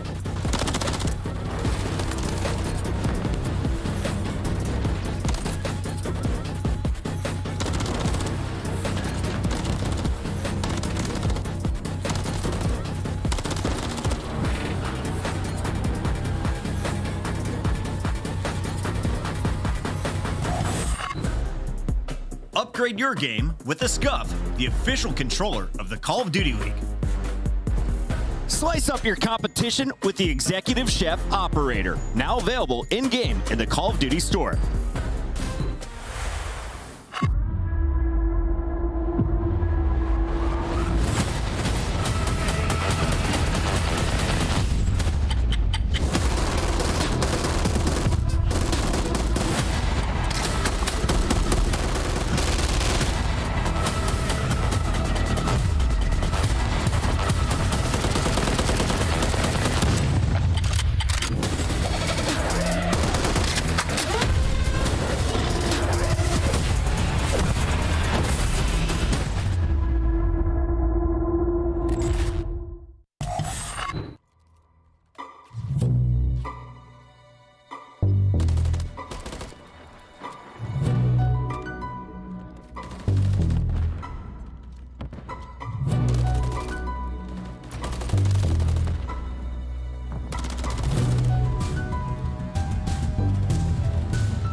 Here we go for two teams in desperate need of some CDL points. It's all on the line now with this map 5. And, you know, listen, qualifiers just starting. New page, new chapter with the team changes. You just want to start off on a strong foot, the right foot, get some positive momentum. It's a big map 5 for these teams, Joe. Oh, no doubt about it. Yeah, I mean, again, a little bit different for both of these squads, but game 5s have not been their cup of tea. 1-5 for Boston Breach, 0-3 for Miami Heretics. That's what Ali was talking about in the pregame segment. This has been a scary little area for them. Yeah. So at least someone's going to need a win here. Yeah, I mean, well, it's just like, you know, it felt like for Miami early on, well, not even early on, like they were either 3-0 and people were getting 3-0. Like, it was just, that's all it was. Like, I didn't feel like there were a lot of map 4s. It was just like they were coming out and smoking somewhere or getting just dominated. It was weird. But for Breach, it's just been that, yeah, it's compared to like Røkkr a lot. It's just been these like competitive series where you've gone deep in series. The very winnable moments, Slasher has said, like just small mistake is killing us. You can't make these mistakes at this level, and that's what was hurting them. But here, can you clutch up in this map 5? Yeah, Highrise Search and Destroy. I think, you know, you're looking at, for me, two players in Real and Snoopy who are kind of playing on, they're just doing whatever they want, it feels like, both of these guys. We talked about Snoopy, but Real, kind of the same thing. He's put into this roster, and so far of what we've seen, especially in that search map number 2, played on his island, found his openings. Highrise can be a map where some of these timings go your way or they don't, especially with a sub. Well, yes. To me, it's just like early on when it's like a 4v4, it's kind of hard to just like get loose as a sub and like find an opening, you know, get underground, work the back of their base. But like, once you lose a player or two, once things get a little bit hectic, yeah, you can absolutely get a little loosey-goosey, but we'll see, because it's going to rely on, you know, just tasting some patience. Snoopy's just been kind of sending it. That can cost you on this map. It can at times. Yeah, you can, but you can see both of these teams not really playing this map very often throughout the year, only twice. You know, I think Boston, you know, losing Terminal S&D is a big thing for them. That was one of their go-tos, and saw somebody's doggies there. Oh, well, there's an opener. Vickle catches one. The nades are out. No trophies in early, obviously, and the team nade is on point. As Breach will start this with a 4 versus 3. That's bomb carrier as well. Hey, you love a nade over the top, able to hit, but over to Real. Kind of what we talked about. Look at that angle from Priesta, just watching that ladder hop. So they know nobody's in the B-bomb site for now. But as you said, if there's 4 defenders up, what openings do I have with an SMG? No nades for Lucky. Just trying to find any angle he can. You're pretty much towards the backside of the map if you are Boston Breach. Behind that first blood, no need to get too aggressive. Yeah, it's one of those maps where you just got to really read the map well if you're going to find openings. He found an opening. It was a window, though, and he jumped out of it. Okay, well, Beans, listen, we'll see you later. To a 3 versus 3 we go is a gift from the gods there. The Miami Heretics, now a chance to get this going. They're working up towards the B site. Holding is going to be Lucky. He's able to take that fight. Real's going to drop, and Pentagram's working the flank. I think Lucky might have just got an angle onto that as well. He did. So Lucky with some huge moments after Beans gives him the opening. All right, what I just talked about, sort of the timings as a sub, hitting ladders can either go your way or they cannot. And, well, Miami gifted one here is Beans POV. I think he's going for the outer angle here, and just a little bit too much. Oh, you see the face, yeah. Big mistake there, and that leads to a round loss. That's a tough one. That's a tough one. You just shuffle a little bit too far to the right. Yep. Joe. Adios. Lucky with 2 in the round, and you know, after obviously the reason he can get to that spot is because the Beans mishap. Like that's kind of the angle he would have been holding. We were able to push up to the trash can right here on our screen, and then he ends up getting 2 of the big kills on the stretch. So yeah, that's one you want back if you're Beans. But what can Heretics do? Behind a bit of a blessing, Vickle actually allowed to play in this round. And he's just watching that low drop down. You playing a player like Snoopy, you gotta watch that, and that's where he is. It's just one of the few spots on a map. Yeah, you can try to make one of those plays, right? But it's like a coin flip. Just sort of what time is he waiting on? Maybe just for a teammate or two to look over him. Now it's going to be Vickle. Some shots and nades going in, and here we go. So all the pressure on Vickle, and there we go. He's going to get naded again by Pentagram.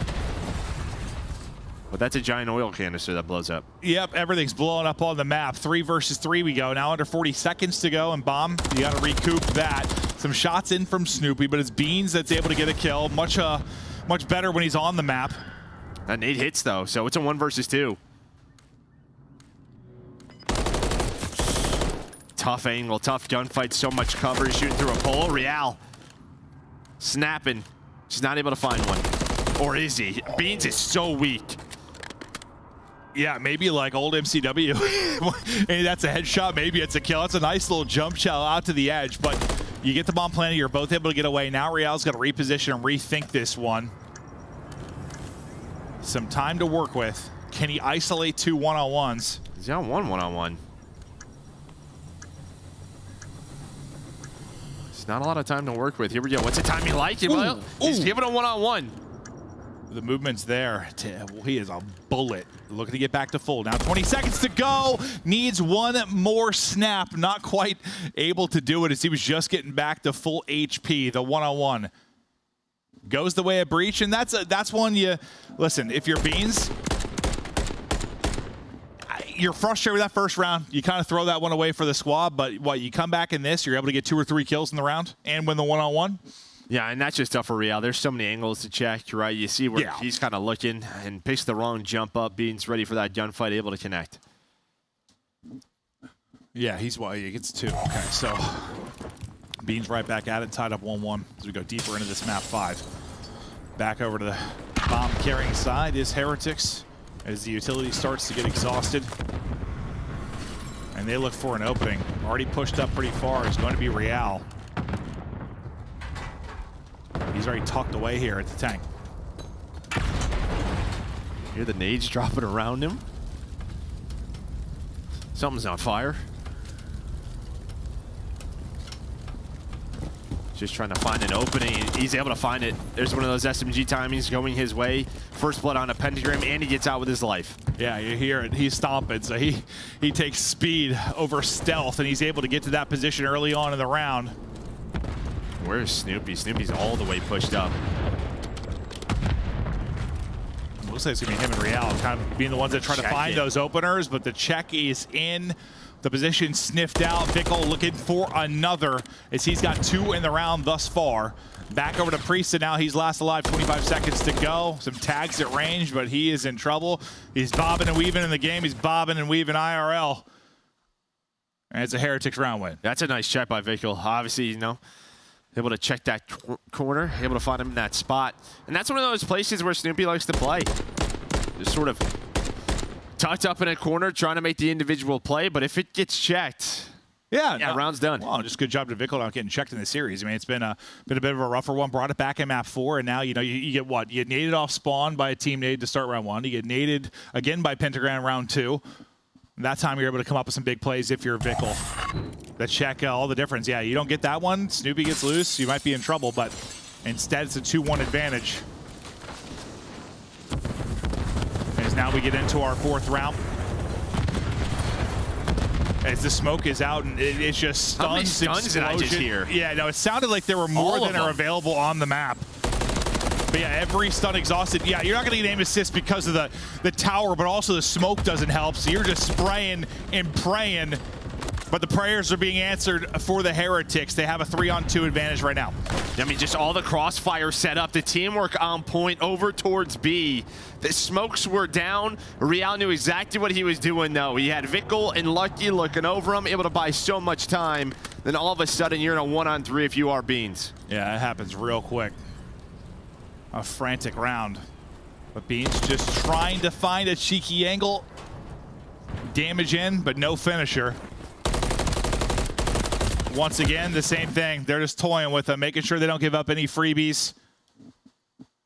Not letting him catch anybody, but some good centering in there. Nice shots from Beans. Just too much work to do. Yeah, those smokes go down. The smoke is early for Miami to get them set up into B, and then Boston, they use a smoke of their own over towards B down to try to get pushed up. Then Real drops, because you saw sort of the teamwork coming in from Snoopy in Pentagram, but they get caught. Just nice crossfires with those MCWs out of the Heretics. You know, you have, you're just going to keep thinking back to that map, too. Yeah. You're breach, you're up 5-2, you let it slip away. Now, round by round, you're getting into a hole in the map 5. You need to give Heretics a taste of their own medicine, but Vickle, a different player deeper into the series. He's now on 4 in a row, back-to-back rounds where he's been able to find 2. That, unfortunately, sticks to the wall directly in front of Real, so he's going to back down for now. A darn wall. But Lucky's able to find a first blood on the B street. And I like this from Miami. Just kind of slow things down. You know, Breach is down a man, so they may try to push one side of the map and try to find an opening. Yeah, I didn't really see. I think they just double-chowed him down there. It's kind of what it looks like, at least. Just isolated that one-on-one with Beans. Priest is going for that angle outside the window. So he's in a reposition, but Lucky's just kind of surveying the map. Trying to find anything. He's like, guys, I don't see nothing. Go for that bomb plant. Well, he gets eyes on Priest to deep. We saw Beans playing early that round 1 before he took a dive.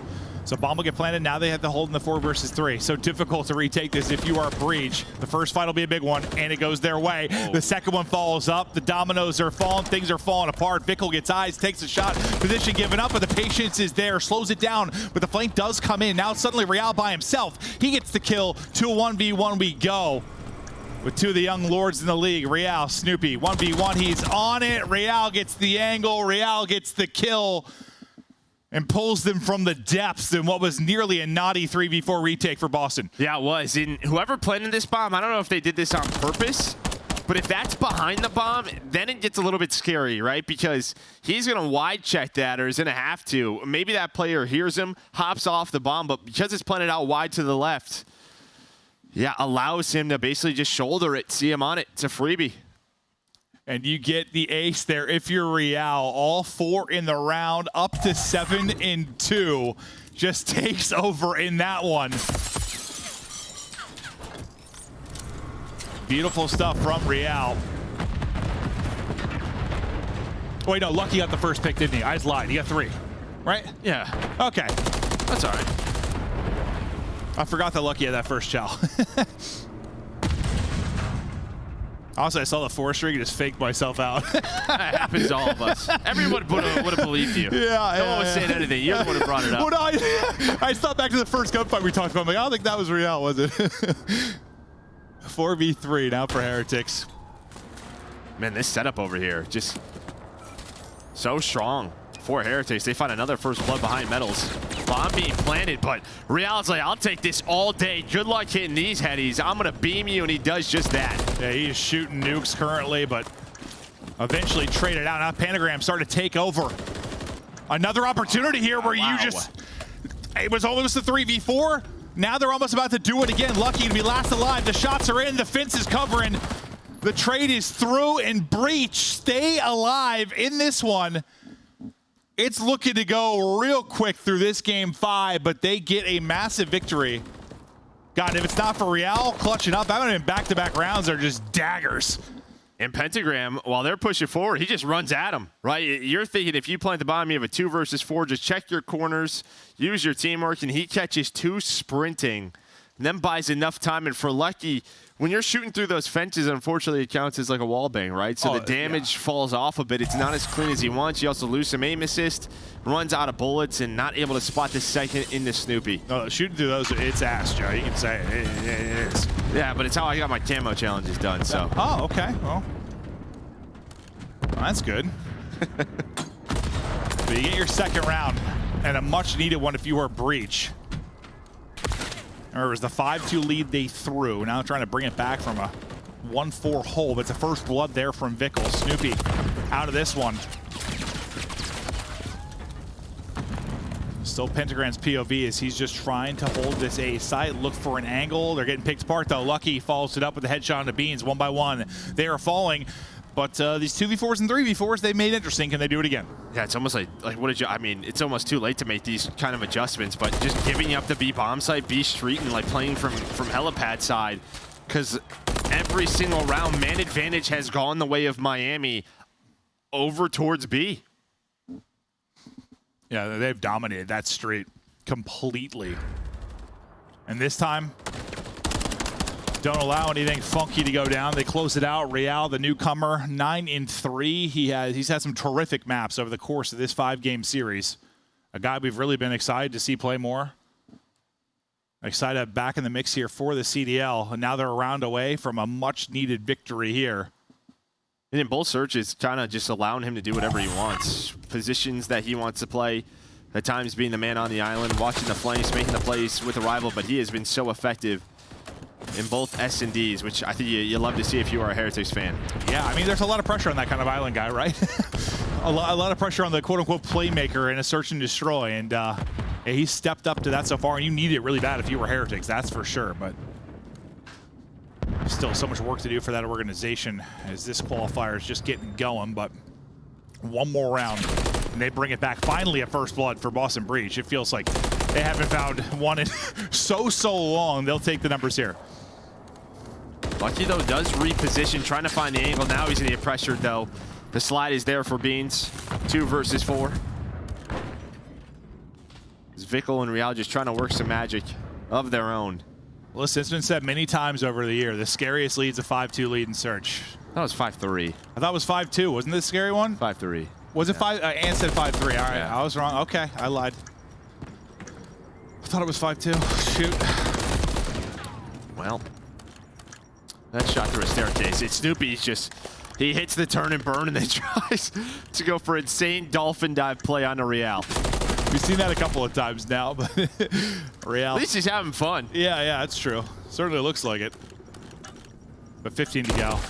Not a lot he can do. Guy's gotten to double digits, just needs another round for his team, but not looking to be this round. They're going to go hunting. They send it at him. They drop him. Boston Breach get it to 5-3 now. Literally looks like my kid just jumping on furniture. He does. Just full sprint around, just laughing, man, just jumping. I'm like, dude, what are you doing? So yeah, I don't know, but having a good time. Bro, that's perfect. It's like discovering a trampoline for the first time. Yeah.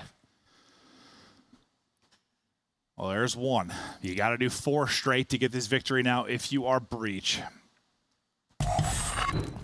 And yeah, just give them a taste of their own medicine. You listen, you had the Boston breakdown there in map 2. Your chance to bring it back.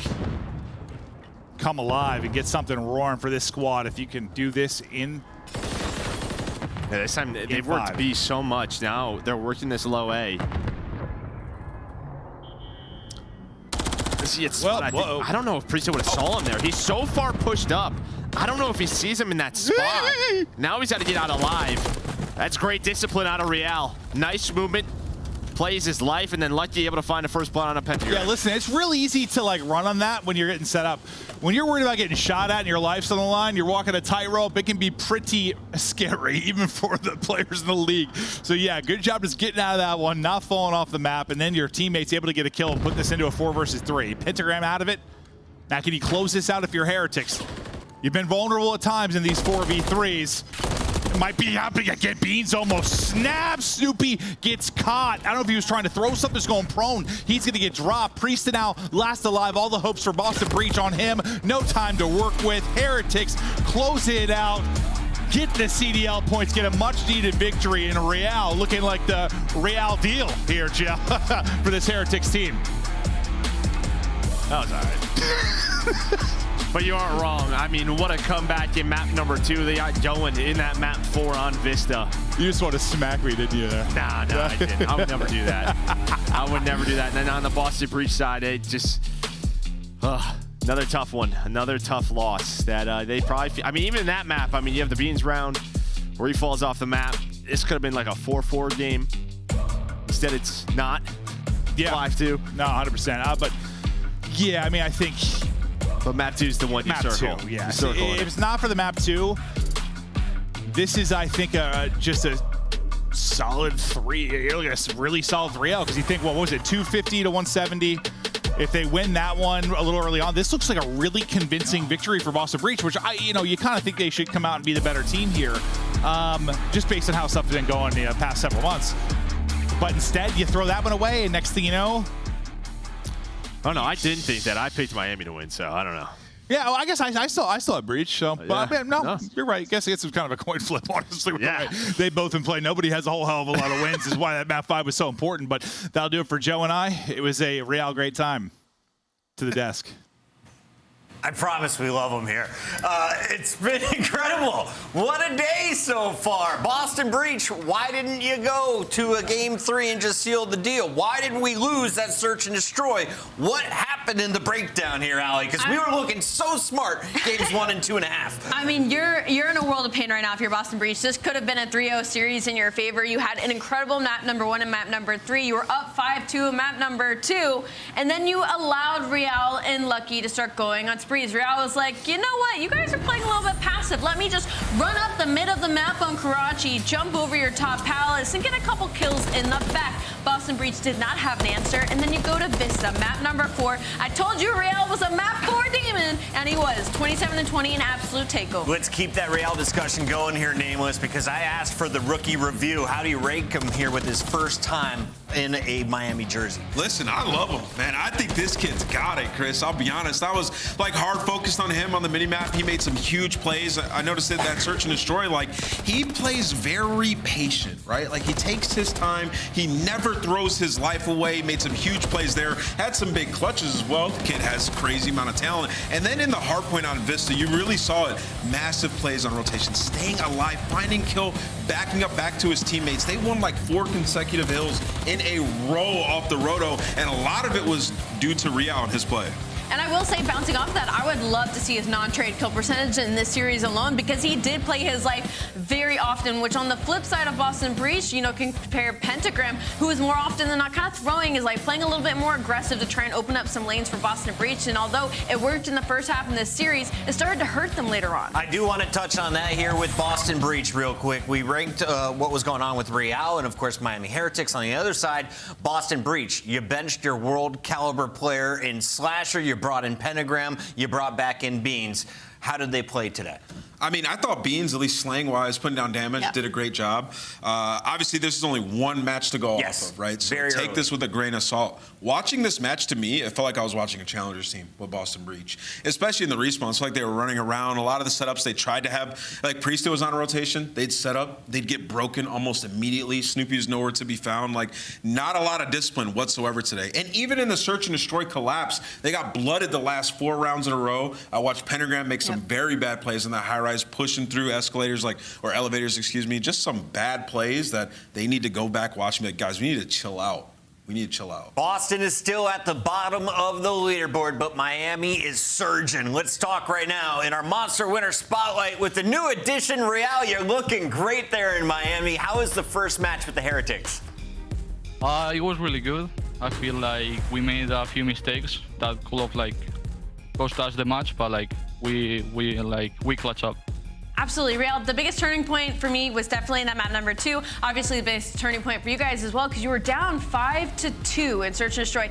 What was kind of the change that allowed you to win those 4 rounds in a row?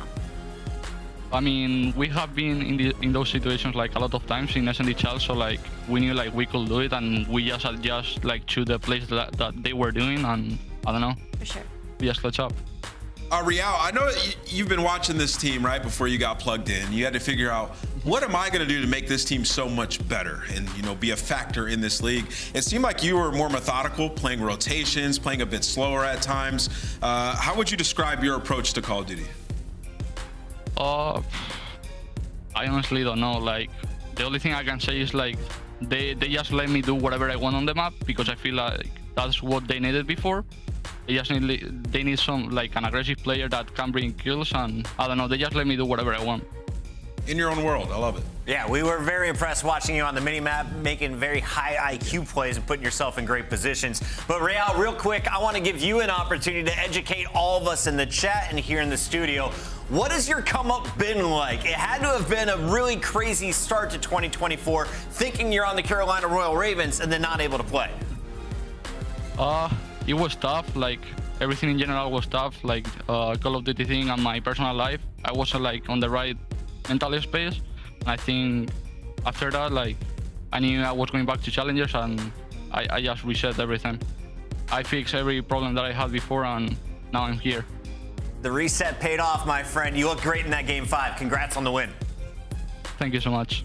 That's real. That's our Monster Winner Spotlight. And for the first time in a while, we're talking to Miami here at the end of a match. You love to see it, and you love to see this. If you're a Miami fan, your team is back into the top 8 with 80 points. You jump over the Carolina Royal Ravens, and you're right behind the Gorillas. And it's crazy you forget how strong of a stage 1 Miami had to even allow themselves this giant cushion to still be in the top 8. And now we are over halfway through the season, and they're looking to hopefully make that run for champs. We're going to break. When we come back, it's the number 4 Subliners taking on number 6 Minnesota. Can the Røkkr's new guns get the job done against Skies and crew? Stay tuned to find out.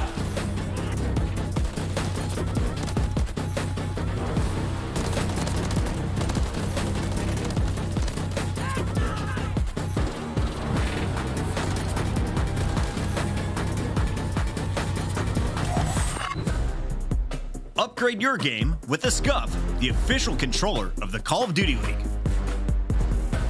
Start the season strong with the Call of Duty League pack. Grab yourself the CDL operator, weapon blueprint, and so much more. Check out the Call of Duty store in-game now.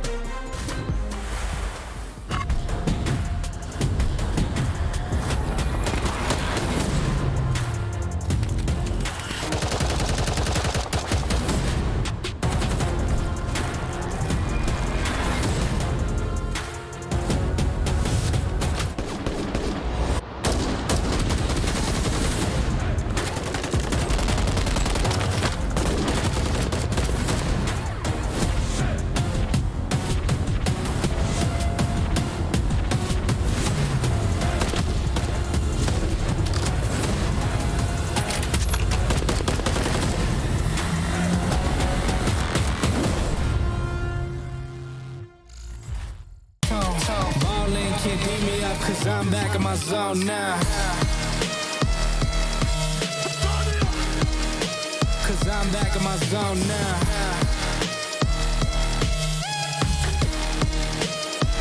Back in my zone now. Ballin' can't beat me up cause I'm back in my zone now.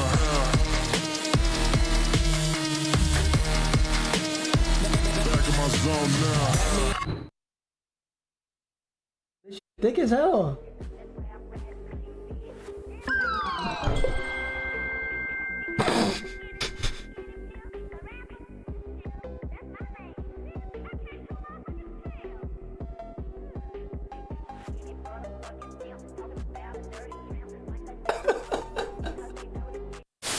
What is this 9 and 4. spot? What? Oh, that looks very uncomfortable. Very, very uncomfortable. No, it does. Yeah. You're basically balancing your nipples on a metal pole. For some, that's a talent. Yeah? All right, hey, chat, watch this. All right, let's go play the game. Let's take a look at this bad. We gotta find him. We gotta find him. You guys get smokes if you're a little weak. Run the outside. He's running the outside. Hey, steady. It's right. Close, right. Let's go, baby! Come on! Come on! Let's go! Let's go! Let's go!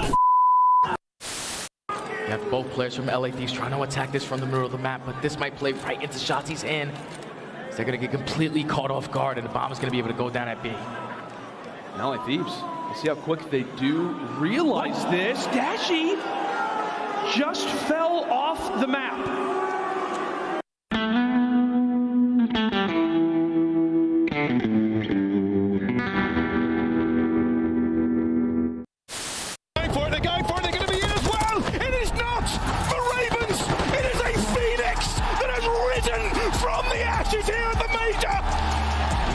Take flight! They break the curse! And London can finally weep tears of joy and not despair! I'm bringing all that power. All that power. I'm bringing all that power.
the final fight here on Saturday night at the CDL, and we have the Subliners from New York taking on Minnesota Røkkr. The fun part?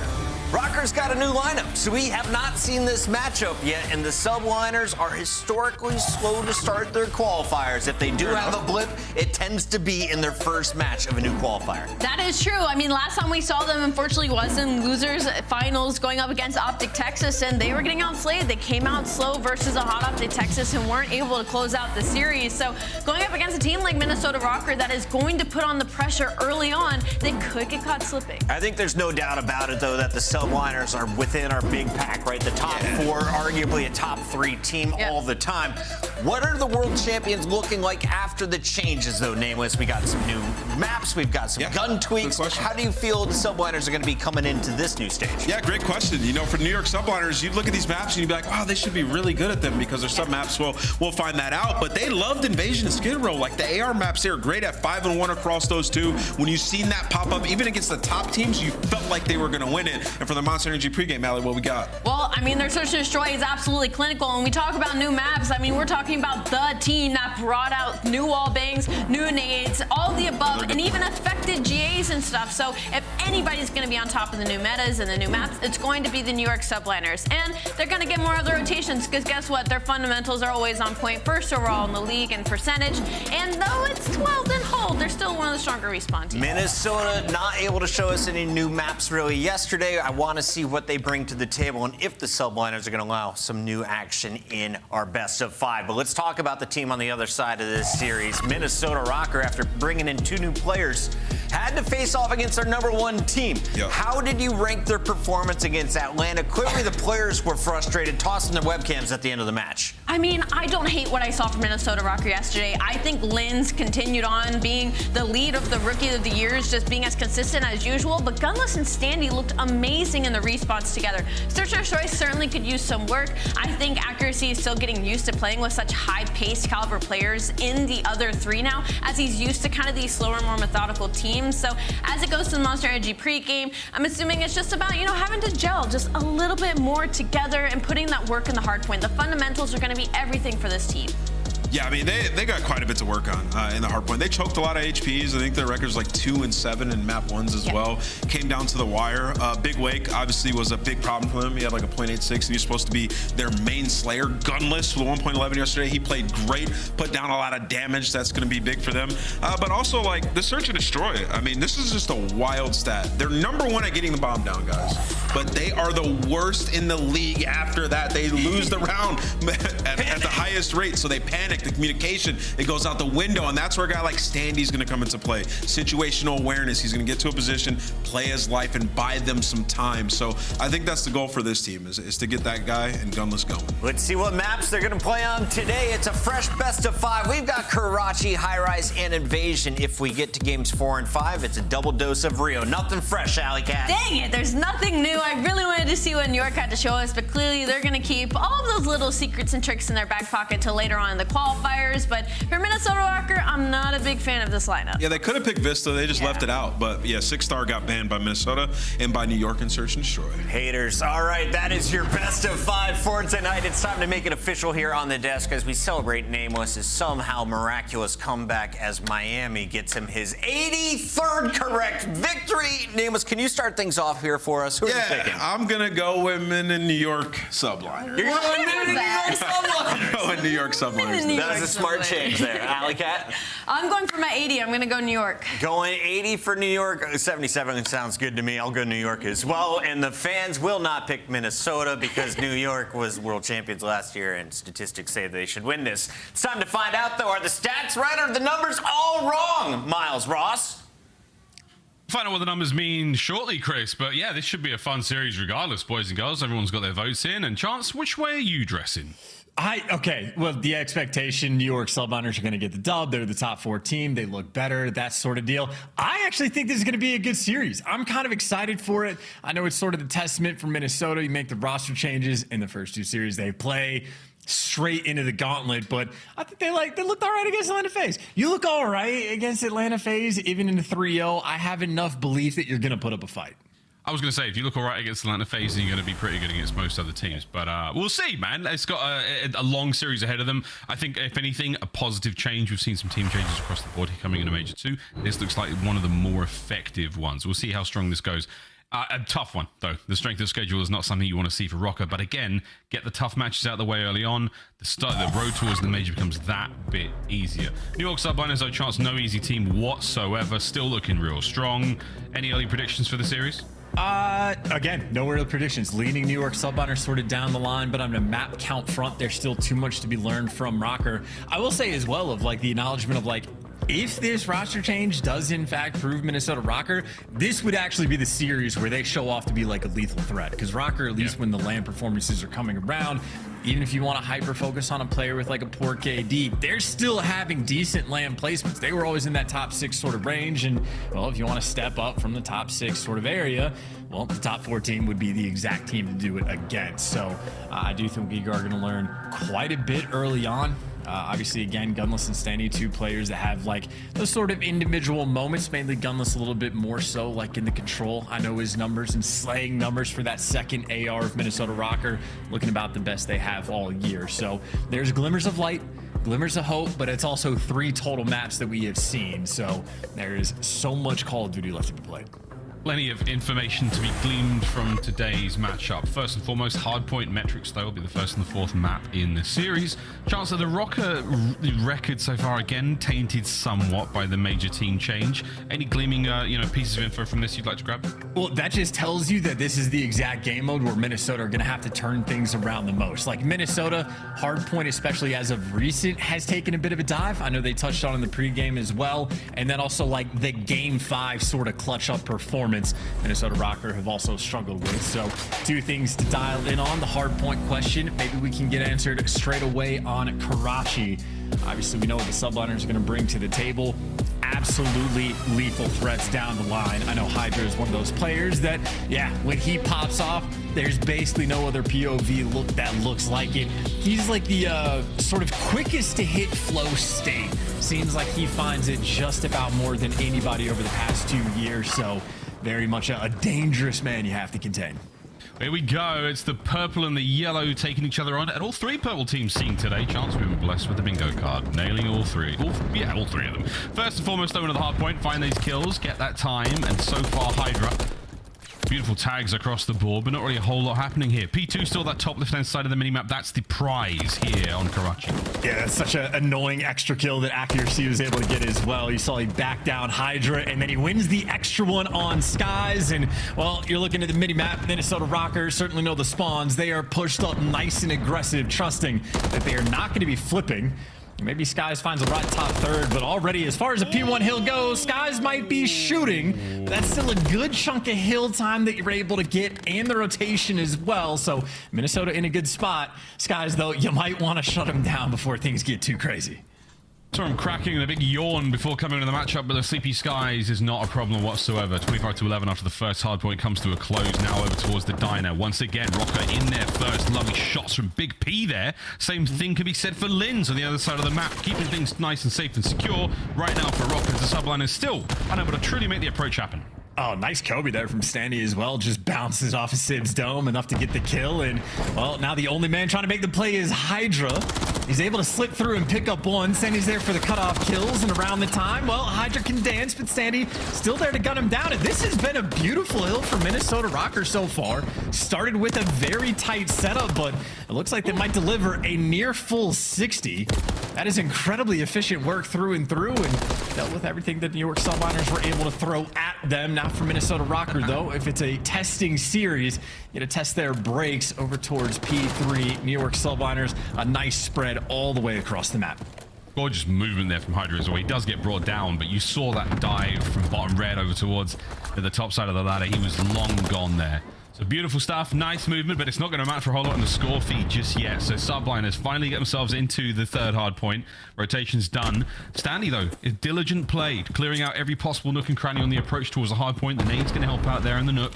Over towards the hard point we now go, though. His teammates losing the battle by junk. It is still a war on 2 fronts. A slow push from Accuracy, top side of the map, is going to help out. There's Big P in the feed. Standy still sitting a 6 and 2 chance. Get right back in this one for the Subliners. It's hard to get towards this point. I was about to say, you have Minnesota Røkkr really taking their time, but if you take your time, you gotta make it clean in this setup and delivery. Absolutely there.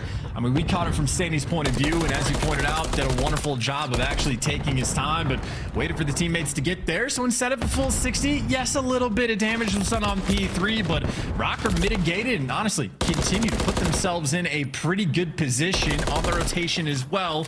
Sandy wins a big gunfight. Should have Minnesota Røkkr able to collect not just the power positions, but also that initial time. Yeah, it was the street. Last hard point time, we saw this in the first series of the day. It's not terribly productive through the side. Let's see if it's going to be different. Here we go. Standy brought down to his knees by Skies and Hydra. What a break on towards the point it is in Gunless. Tremendous suppressing fire there from the Subliners. Forced him back off that power position, but still very much alive and kicking. Gunless now done. Hydra and Skies again, the twosome, gruesome as they are, finding those kills on the point, pulling the lead back slowly, 102 to 60. New York looking strong. Yeah, this is going to be the painful moment, I think, for Røkkr. That is a situation where you get the early setup, you just get broken down, and even after the first two players fell, well, the backline two players weren't there to pick it up at all. So you get bullied on a street hill that can typically be mixy, and instead, well, Subliners virtually right back in this game. Now, Røkkr ahead of the rotation. Gunless has been posted up in Junkyard, waiting for a gunfight. He's been here for a year, and he doesn't have too much support. Røkkr playing a little bit split as this new hill pops. It might be a blessing, though, Skies. I'm pretty sure he's going to look left and right before crossing the street. There's the right check. So with accuracy.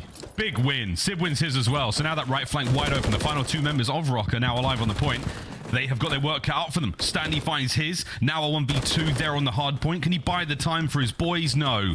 Subliners are in. The trophies are in position, and this should be some time. That was like a stalkerish break there, right? I mean, coming through, just hunting the first two players down, taking your time, pouncing like a predator, and getting a break on a pretty important hill as well. Røkkr, though, eventually end up getting some of those close side spawn, but Skies has been on a tear. 13 and 6. First thing this man did was gone, and then completely woke him up. There's the cruise missile, extra couple kills going his way, and that is a cruise missile in the hands of a Subliners player. You expect them to get great utilization from it. Potentially on the new hill, it's wide out in the open, but you got Hydra behind enemy lines, so Røkkr right now, they are certainly feeling the pressure. Hydra happy to be here. Big question now for Røkkr. You potentially will lose a lead here in the second set of hard points. This is a new squad, a big change, 2 new players. How is the resolve going to look? Will they be able to keep their heads level? Don't let this get away from real quick, because your reigning world champions are going to get dangerous real fast. Strong front line of troops there right down the middle of the map for the Subliners. The lead is theirs. And Røkkr right now just struggling to sort of get on the same page as a team. Good nades coming through, so a couple kills flowing, and well, now you're running up to get towards the point, but Skies, well, he's not even taking any fire. He's getting kills for free. That should be the final 20 seconds collected there by Kismet as everyone else moves towards the break. Hydra might get caught, but he's able to calm to his teammates. Everybody else virtually coming off a spawn. So Subliners past few hills haven't looked back, and frankly, if they break this one down, because Røkkr are basically stuck inside of P2, they don't have any sort of map control, this game could get a little out of control. Yeah, as soon as they get taken care of, they're going to spawn way, way away from that hard point. 18 and 6 from Skies. Don't think that's going to go anywhere but up. Cafe's up for business. Accuracy, poke that head up and you're in trouble, but lovely work there from Gunless. Gifted a sleeping Skies. Now over towards Sib. Trying to keep that hard point as safe as possible for his teammates to get in there. Here come the subs on the minimap, sending it. Hydra through the back alley. Picking and choosing the attack angle. Watching for the spawners.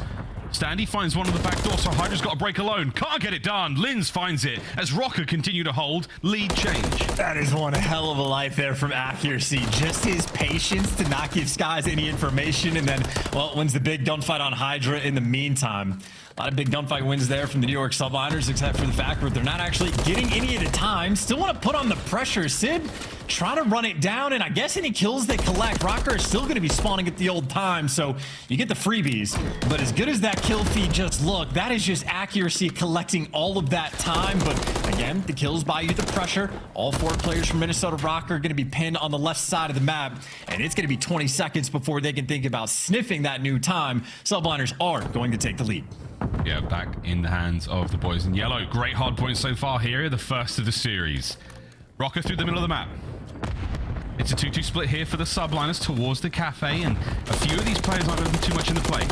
Civ trying to keep him down. Lovely damage. Skies are there for the pickup. Finds himself one. Close range there with Kismet with the MCW. Last man alive in the play is going to be accuracy. We'll see if he can do anything for his boys, because again, long journey there for Røkkr. Chance the first wave held back.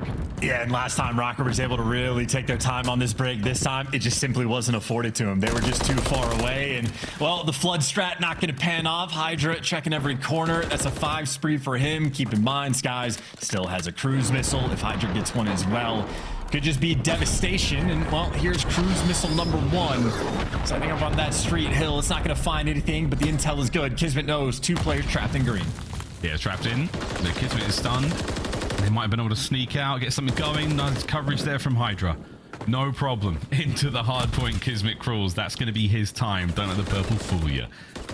Subliners starting to walk away with this one. Over 200 points now. Accuracy may be able to do some damage, though. Able to go on a nice flank to get top 3rd. And, well, there's the 2Bs and a nice 4-man wipe. So the street hill's been problematic. An opportunity to get the final, like, 30 seconds on the time. But Sandy's been left completely by himself, so he's going to hop off. Gunless is nearby, but, I mean, this is time you're not going to be able to collect. They're just chalking up, basically going that to rotation and praying they can hold on, while you see the Subliners, well, they'll take over that final 15 seconds to scrap. 2 hard points up. We'll dive over towards the hard point. We'll dive into a Minnesota Røkkr. Listen in. One jump. Be top red. Be top red bench. Back, dead. Nice. Up, good kill. We should get them. I didn't on top rugs. I know where they go. I'm repping deep. Hold on.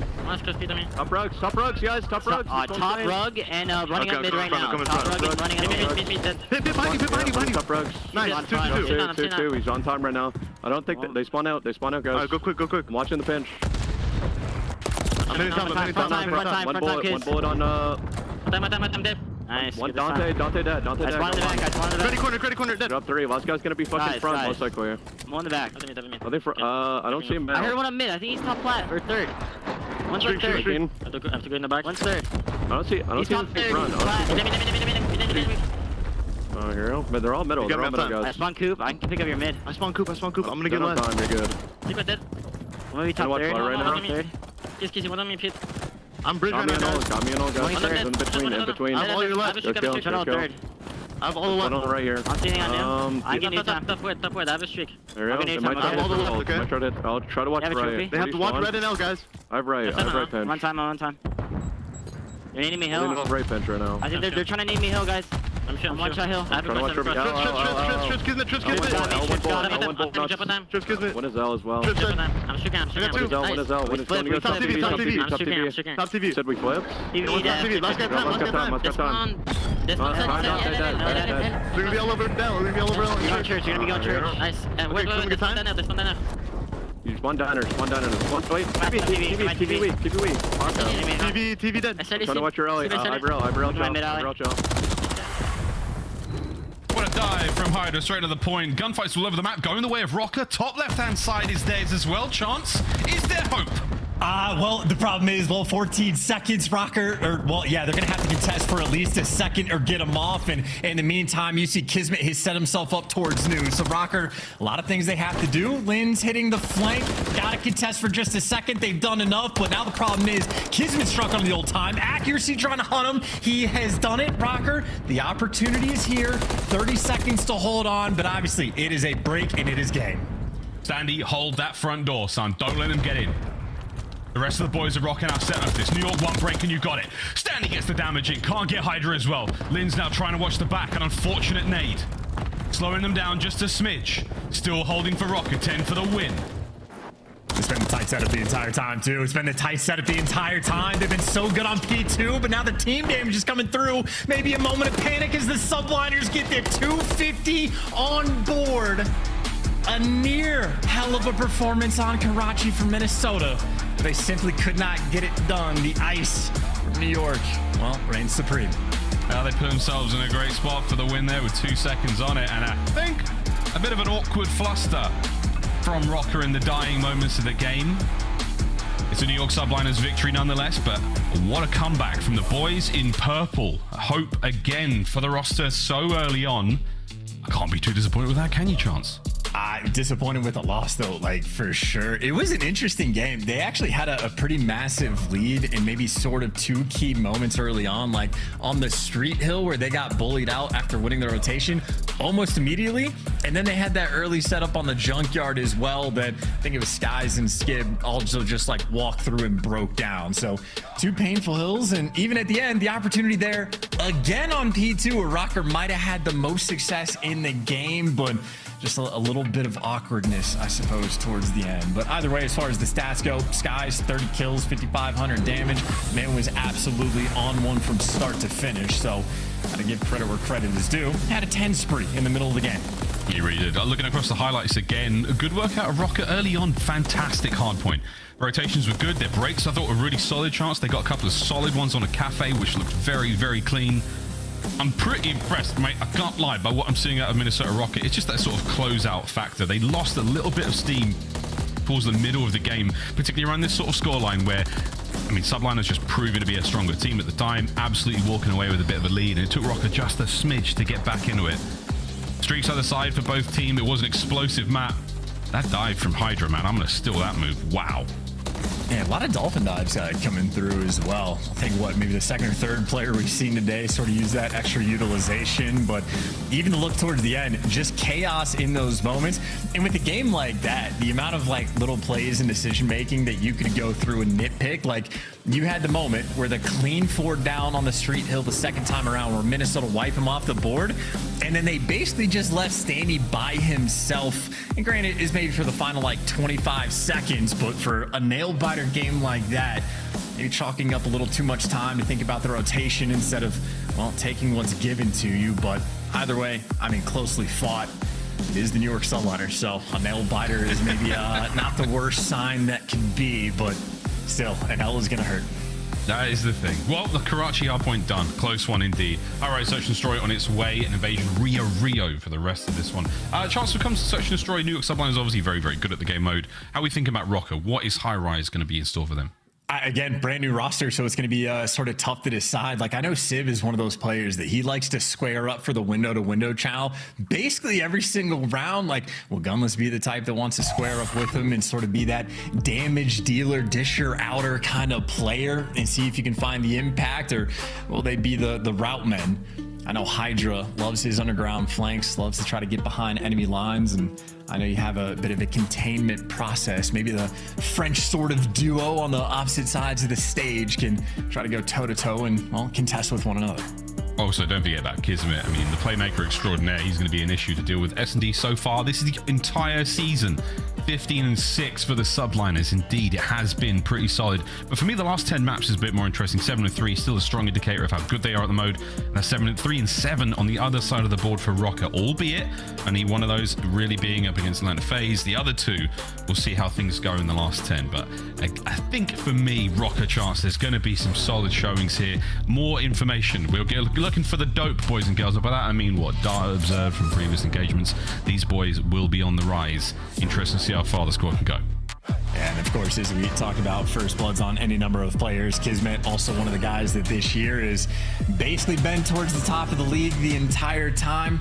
If they got tested in map number 1, well, the true test for your S&D gameplay is in fact against the New York Subliners, and on this map especially, perfect record at number 1 on the attacking rounds. New York Subliners here, well, they just purr. One of the many cats on Highrise. So these cats are cool enough to hold things down over on this side of the map. Accuracy's going to get the jump check. He's going to get a little bit more than just information. He's going to catch a bullet or two. Lins from down low. A freebie onto Kismet, and he's out. Bang the door open as well. Waster, you've already got the first blood. You've got the bomb down, and you force Skies to try and hunt you. He's got the stun on him, and, well, Lins, he's got the rival 9. Wants the chow. Better gun for the job. What a battle down low that was. Back and forth. Lins and Skies. Full pockets now emptied. And Lins walks away with a second on the round. Civ and Hydra, the last remaining members here of the New York Subliners, find themselves in certainly hot water. That's just a great catch as well. And now it's not just Lins that's down low, but Gunless as well. So Lins might get caught, but behind door number 2, Gunless in the same sneaky spot. and he's getting intel from standing up top. The problem is just the game clock. So much time has been wasted early on that it is just a comfortable decision Minnesota has to make. Gunless, well, makes it easy. And Sib, nothing you can do in this 1 versus 3. 1v3, 1v2, no bomb. Bomb recovered. Why not? Here's the check. Surely Standy seals the deal as Minnesota Røkkr. A lovely opening round. Massive kudos again to Lins for those opening 2. Yeah, and if you saw on the minimap as well, Gunless and Standy with Lins just went like on a rampage through like that B control zone or B bomb site. So they were grouped up together, wanted their boy to get through. And I mean, they were set up for the trades if Lins needed them. Simply did not. 2 big gunfight wins, and truly just unfortunate for Skies as well, being the guy that has to go and hunt down rival non-players in the underground section. But for the team that is number 1 on attacking rounds, Røkkr had the strat to sort of match them. We'll see if they have a nice trick here on offense for the first round. Once again, the unit of 3. It's accuracy on an island by himself, and all the other players from Røkkr, they're just trying to take over and dominate a section of the map. They have B Street under control. I mean, they're real close to each other. Spacing not ideal right now, so a single nade or even a propane tank, dare we say it, will take care of business there. Accuracy, the island man is now in trouble. Less than a minute to play here. Hydra's on the hunt. Accuracy has managed to somehow get himself out of this with immaculate timing. Yeah, Kismet's getting active too, by the way. Took a little scaffolding route off the map. I think Hydra got spotted, but Kismet hasn't. In the meantime, though, you got B Street control, so you get the bomb down. It'll be a 4v4 retake for New York. And actually spies a player right through the fence line. He might be able to catch this one out. Nice work. What a round from Lamar. He's got himself in the point, straight onto the bomb. Kismet's now on the flank, and this could work out.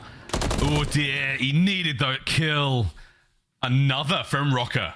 That's a good round, too. I like it. This sort of trio getting control of a section of the map. Accuracy sort of gets to play for the information. And sort of on the information game, I thought Kismet would have had the extra edge. He does actually find the only kill for New York Subliners, basically at the start of it, but everybody else fell. And if you're the island player, your decisions can be the most impactful on the round. And Accuracy finds the timing through the smoke, just goes and hunts Hydra down.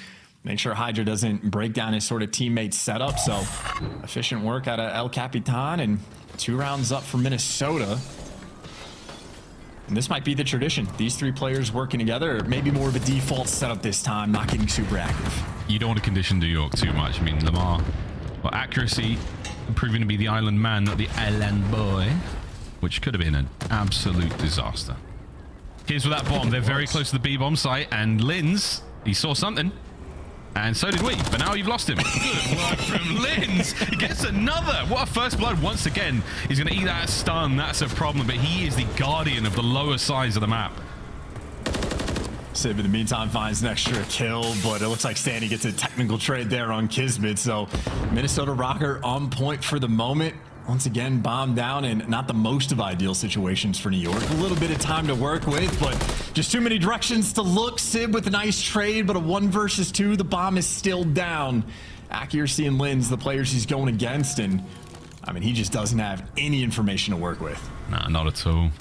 And the players are not looking in his direction, so he might be able to slip through for a sec. And there's the eyes on. Here comes the pinch. 3 in a row for Røkkr. Yeah, I like that spot from Lins too. He like took the extra time to angle himself in just a way, because you can slip off of that, I don't know what to call it, the pipe spot, no problem, but he managed to do it just about pixel perfect, catches the intel on Hydra to go through. It's definitely a scary moment when he turns around and Hydra is gone, because you second guess yourself, you don't know what just happened, but he trusted his instinct, ended up finding the kill, and right now Lins on point for the first bloods, taking Hydra down twice. I know, he's having a really good time on Highrise so far. A 3-0 lead, a lovely thing to have. Brags and Semtex is out on the right-hand side of the map. Gently, carefully, well done, Lins. Kismet might spot you out on this side, though. We'll find out what happens in a moment. But again, a 3-1 split this time from the Subliners chance. And it's funny too, because like the round before, Subliners, when they were on offense, actually went and dominated like the underground control, because that's what Røkkr did round 1. Now they lost B Street the round before. New York Subliners, excuse me, stack up the B Street as a response. Still don't find the first blood. Admittedly, Kismet able to get a connection, but Lins just mixing things up. Røkkr right now playing mind games with them. Sandy thinking about hunting players down, elevators and top propane, what he's working with. Oh, he's in a little bit of trouble now. Big win. Trade. Inbound. Skies gets away. Bit of damage dealt. And now it's a straight up 1v1. Can Linz continue the run he has had? Looking for the bomb recovery. Looking for the player. 25 on the clock.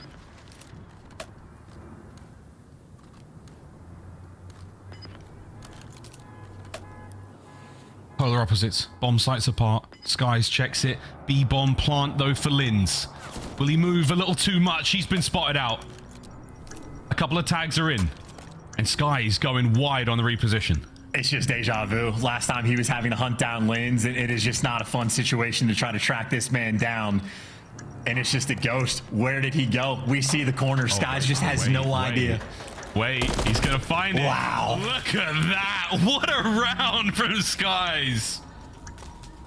No reaction whatsoever in the player cam. Linz is playing in a two-dimensional form. Skies, all 3 dimensions there. The verticality pays off. And look, the situation for Skies, when the bomb goes down, he gets the tags and Linz as he jumps down the mid window. But after that, Linz just straight up disappears.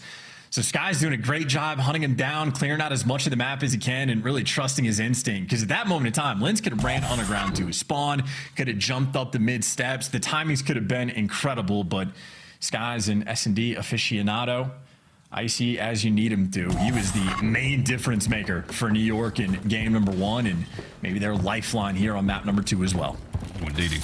You always say, man, it's about playing the player, not necessarily the situation you're in. And Linz is your submachine gun player for good reason. Nice first blood. No answer back just yet from New York Subliners. They have taken some heavy hits here. They are going to not get away without another pound of flesh, though, as you lose Kismet too. Yeah, any island play that like Kismet has tried to make, either accuracy or somebody has just been the thorn. And now for Skies, I called him maybe the lifeline for the team, but a 1v4, that is hopeless. That is Røkkr jumping on them in that round. Another strat mix-up as well. Once again, trying to dominate sort of like the B Street side of things, but Minnesota doing it from the opposite direction. And you have Linz 8-2. I think 3 first bloods he's been able to collect as well. So Linz, again, very strong candidate for Rookie of the Year. Strong performance as well here on Highrise S&D. Minnesota Røkkr, the lead is nice. They want to take away that perfect record from New York, but the record is perfect for a reason. You know Subliners are capable of the bounce back. Exactly, and this is the problem that Røkkr had in the hardpoint as well. You take a nice little lead, but if you do start to lose it, we test the mental, test that resolve. Can they close out? 2 more rounds is all they need. Hydra says, I'll take that, and I might be able to get the next. Nice one from Standy. Oh, and he managed to escape. This could be very awkward in a moment. Standy with the nice little finesse going back down the ladder, but even when he is alive, accuracy is going to fall. Kismet coming out on top of that island fight, but a 2 versus 3 with that nade kill from Gunless. Standy, I think, is just desperate for any bit of help, but he just ends up getting isolated and caught. Gunless, new man on the squad for the 1 versus 3. Good news, bomb in hand. Bad news, didn't finish the kill, and the trade is instantaneous. A lot of these rounds, I feel like, have actually been sort of decided on like the island player section of the map, the Kismet versus accuracies, if you will. And Kismet has had a decent impact, but a lot of times, even when he's getting the kills, he's been just traded out. Past 2 rounds, though, completely on point. Kismet heating things up just a little bit. I mean, the Bulldog is a man to take a map and a round into his own hands, mold it for the boys, and great example of that there. Order 2, Subliners. Able to get things going just a little bit. Again, a 3-1 here from the New York Subliners. It's going to be Kismet, the island player, towards A, and he might actually run into a whole host of good news for his teammates. There it is. Starts things off fantastically. Accuracy gone. Island on island done. Basically the first time accuracy is moved out of his spawn off the rip and gets cut down immediately. Gunless, the cover is there almost in the nick of time, but Sky's still able to get that trade out. 2 versus 3. And in the smoke, Chaos has descended. Gunless able to get 1, can't get out with his life. Linz out for the 1 versus 2. Kismet, by the way, is basically taking routes on this map. Now has bomb in hand after they originally left it in spawn. Yeah. Gunless able to get you at least 1 in that situation is sweet. Will Linz take the high catwalk? Get on top of that crane, maybe try and get some information. Skies and Kismet, maybe just making faces at each other from this angle. Or is there staring competition? We may never know. Over to the bomb now we go. Less than 30 seconds. Looks like they're going towards A. That's the spot. 1. The second. Linz, just finish him. Oh, it's a fight now. 20 on the clock. Needs the 1v1. Needs the 1v1, and he's not going to get it. We're glitching out, and we're falling off the map. Linz in a 1v1. He cannot get it done. That is so unfortunate. What just happened? I mean, the round fell into his lap, and I mean, maybe just like Codcaster, Linz just glitched out just for a brief moment. That's what Kismet saw. Got both POVs here. I mean, Linz damage was great. Oh man, was he hoping? Yo, you bet. Was he hoping to land on the platform below him, or? I think the intensity of the moment just took him over. Man. I just botched it. Oh, that is a tough one. Well, and that's Kismet on a 5. You talk about making a 4-1 comeback. If he gets the cruise, that could be the extra dagger in the round. Well, we'll see. Accuracy in the deep over on that left-hand side. Kismet, the island player here, but the battle for B rages. Standy down low, Hydra just above him. These two are going toe-to-toe. We'll see what Linz is as well, because he's been an absolute slayer. He's been the first blood man for Røkkr. This time, though, that first blood goes to Hydra. He's looking for his second. Has also been, Minnesota Røkkr have done a great job of the teamwork in a lot of these rounds. This time they just spread the map, play for picks, and it did not pan out. Hydra at least gets caught, so Standy coming out on top of that one. Still don't want to feed Kismet the kill, and, well, Standy, unfortunately, going to feed it right to him. 6 in a row, cruise missile in hand, and a comeback that is well and truly in for New York. 3v2. We're about to find ourselves all squared up at 4-4. Sib with a reposition, looking to catch out Gunless as he's hoping the very best for a pick. Linz now in a spot of trouble. Gunless moving the bomb forward. Beautiful shots from Linz. Guns with... Oh my god, Gunless gets this as well. Sib now in the 1v2. The round is over. What a banger from Røkkr. Dude, I don't understand. Linz, you could shoot like that. Just take the chow in the previous rounds. You have insane gunny. Just gotta trust it. No thinking. Just gun these people down. Him and Gunless right there with a hell of a round for the 2v3. So bad news is you give away a cruise. Great news is you win the round, stop the bleeding, and now 1 round away from again being the first team to take New York down on the old Highrise S&D. 2 new men on the squad right now performing very well. Yeah, 10 from Linz, 9 from Gunless. Don't know why I said 2 new men. Linz has been here the whole year. New to the league, though. Fresh face. Fresh face. Laser stuns doesn't get anything, but there are actually 2 players down there. So, Linz, your instincts are on point, lad. Standy, not welcome. This is my fallout shelter. Oh my god, that was great. Accuracy, though, managing to stay alive. A lot of information passed over. B bomb planted. Here we go. It's a 4v4 retake. Røkkr, they are coming, and they catch out 2, and it's your boy Linz in the feed again. Oh! Can he close it out with the ace? All right, Lamar. But that was the search. Minnesota Røkkr. Take a bow. Damn, that's why Linz closed the door in Standy's face. He didn't need him in that round. Linz said, I'll do it myself. That is an unreal performance.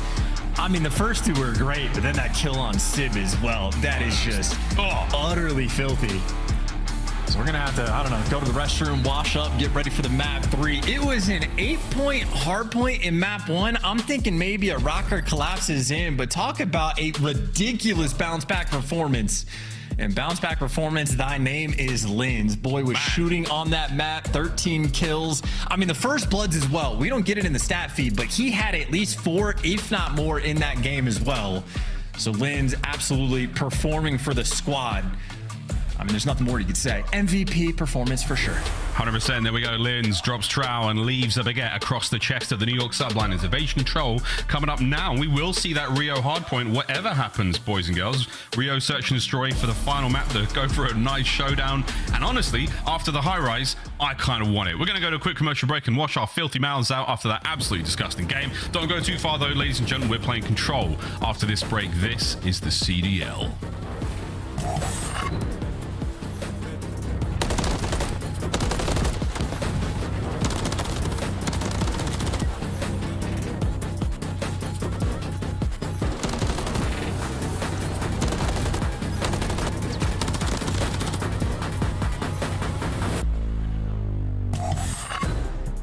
Upgrade your game with the Scuff, the official controller of the Call of Duty League. The Call of Duty League is brought to you by Monster Energy, the official energy drink of the CDL.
Chance asked me if I have any weapons-grade plutonium, and I told him no, and that was the truth. But I wouldn't be too surprised if either one of these teams did have it, because these boys be shooting nukes right now.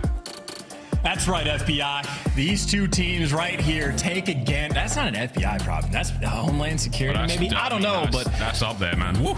Hey, we got to focus in, though, right? We got two French players on the opposite side of the stage, and they are going toe-to-toe. Lins, quite literally everything on the Highrise S&D. 13 kills, God knows how many first bloods, but even the rounds that they lost were like the 1v1s that Lins was involved in. So definitely got to pay attention to him on the map 3. He has been a monster. But of course, when we talk about players that can pop off, we talk about the Flow State Hydra, literally tippy top of that list. He's been diving around, having a good time first two maps. Maybe he'll slide around on map 3, get some more kills. Let's see if he can get more kills in Control. That's what we're going to next. Our Control metrics for the overall season so far. And what do you know? The New York Subliners are reigning world champs 12-9. Once again, with a statistical advantage coming into this series, Minnesota Røkkr not have had a tremendous amount of success so far, but we'll see if that can change because, hey, a big win on Search and Destroy there, a solid look in the Hardpoint. Now we get to test their resolve and we get to test their control game against the New York Subliners. See how things pan out here as we continue to collect data and information on this brand new team. We're going to Invasion, and it's going to be something.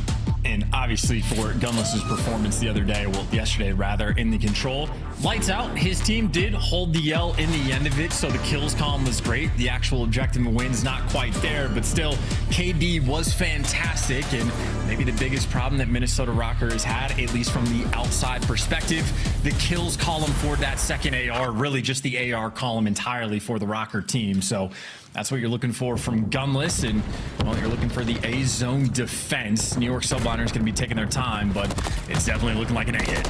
Yeah, taking their time, but not their chances. They are going in, baby. Either Tiger, at least one of these teams. Hydra in behind, cleaned up. There's Big P with the pistola from the hip.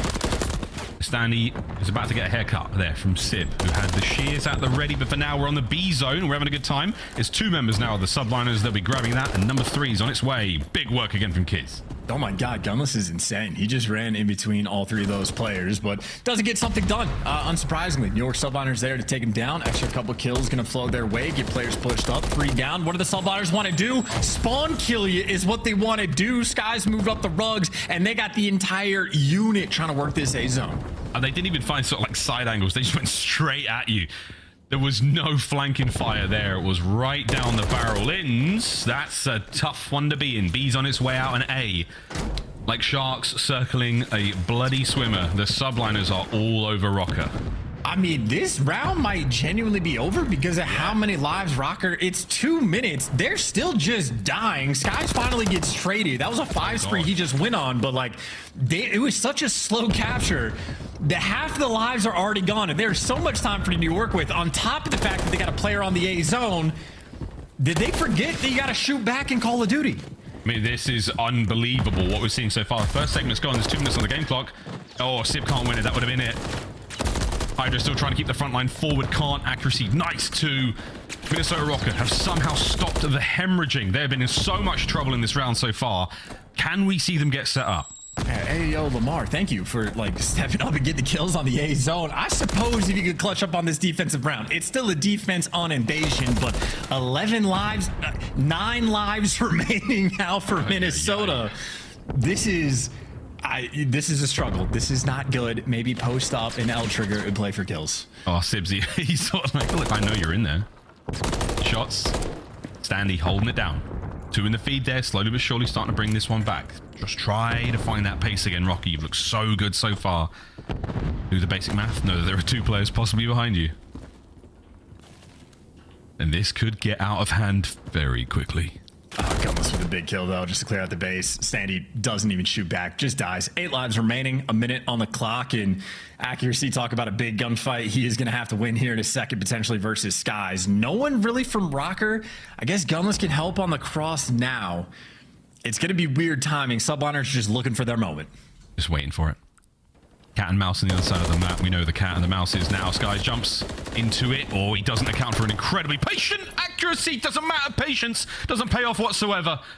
You're in trouble now. Røkkr have got to get things going. It's all Skies on the zone, but they don't know how many members of Subliners are around them. Send it. Get in there. Big win out of Lins. I mean, huge win, but there go the extra lives that you had. Oh my dear, they got obliterated this round. Oh my God, Hydra. Send it in there, why not? But oh my word. Absolute choke slam in the final moments there. Yeah, that might be the last time we see Røkkr play on Invasion. Hydra, one of the cleaner 3 pieces you're going to see. There's one beautiful reaction time for number 2, and then trading out Lins, who's 1 shot. But either way, again, flow state, Hydra makes it look easy. Very few people can do it like him. I mean, that looked like a sort of gameplay trailer. That was like the Season 4 Reloaded or whatever, you know. Put some Metallica over that. That looked great, man. Nice one, Hydra. All right, we're going over to B now. It's a 4-man hit from Røkkr. You're about to run into 2 members of the New York Subliners, and they are not going to take it well. Yeah, Hydra, 13 kills in 1 round, by the way. Not a record, I don't think, but pretty close to it. Great shots out of Lins. That is also clinically absurd, but his teammates have fallen.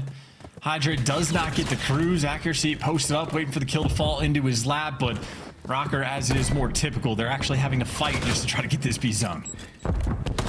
Sweet nade from Skies, that's going to cause problems. Accuracy, out, gone. moving over towards that B zone, trying to get the capture done fast, but you're running out of men over here.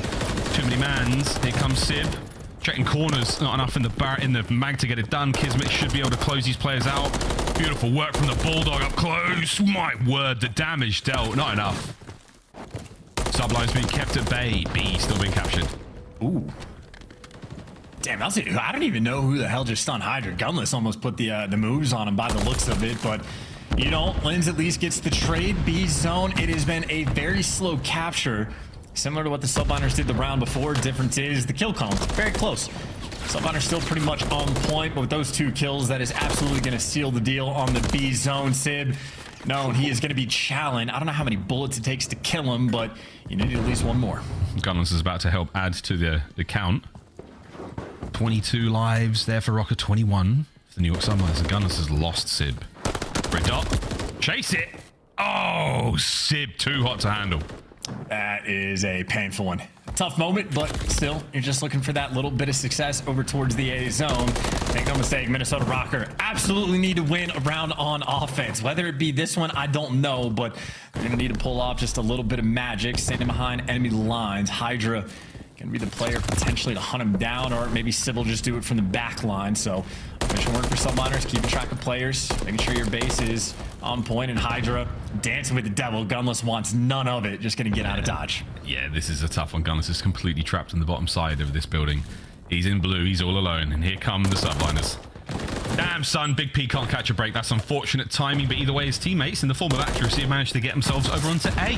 Here comes Standy to reinforce. Trophies are working fantastically so far. No problem with the QA there. Okay. Big kills from Lamar. 5 spree right now. He just needs some help. He's going to be getting shot in the back and maybe shot in the front as well. And there's also no more trophy. 2 stuns on accuracy, a flank on accuracy, and finally he's going to fall. Gunless was able to pick up 2 kills, so Minnesota can continue to apply the pressure. But as much as accuracy just did, I don't know if anybody's actually going to be here to pick him up. And by the looks of it, Røkkr going to get stopped in their tracks working this A street. Standy eating lead, literally. Hydra's 20-9, by the way. We've not touched on. Oh, he slowed down, I see. Okay. He slowed down way too much. Accuracy taking on his protege Sib. Final 2 segments remaining here with 30 seconds on the clock. There's a lot of time left for Minnesota Røkkr to get themselves involved here. And looking for that one wave of kills. It's just going to be tough. 2 players working the flank. Sib just tucked himself in the corner. It's the problem is less than 20 seconds on the clock. You don't have time to check everything. Standy gives you the first blood. Hydra gonna trade him out. Trades going all over the place. Lens can't find one. Sib's still alive inside of Laundry. Now the flood towards the point. Accuracy doesn't win it. And Gunless, last man standing. They're just playing with them, just trying to buy that little bit extra time. Although he has to support, so he can't side in just yet. Røkkr keeping the play alive. It's all down to Gunless and Standy right now. Standy's gone. Kismet managed to regen his health. Big P, can he win the fight? No. Kismet, the Bulldog, eats him alive, chews him up, spits him out. 2-0. Yeah, didn't get that second tick either. We're close to it. That is one of those invasion rounds. Technically, not a bad round for Minnesota Røkkr on the attack, but because of how abysmal round number 1 is, it is simply not going to cut it. So able to get 4 ticks through, but they're down 2-0 right now. And frankly, I mean, this is looking like they're going to have to fight tooth and nail to win their defenses on invasion, because Subliners, they've been on something fierce. Hydra might have slowed down, but he's still averaging double-digit kills per round. Oof, not a fun man to have to deal with. 21-10.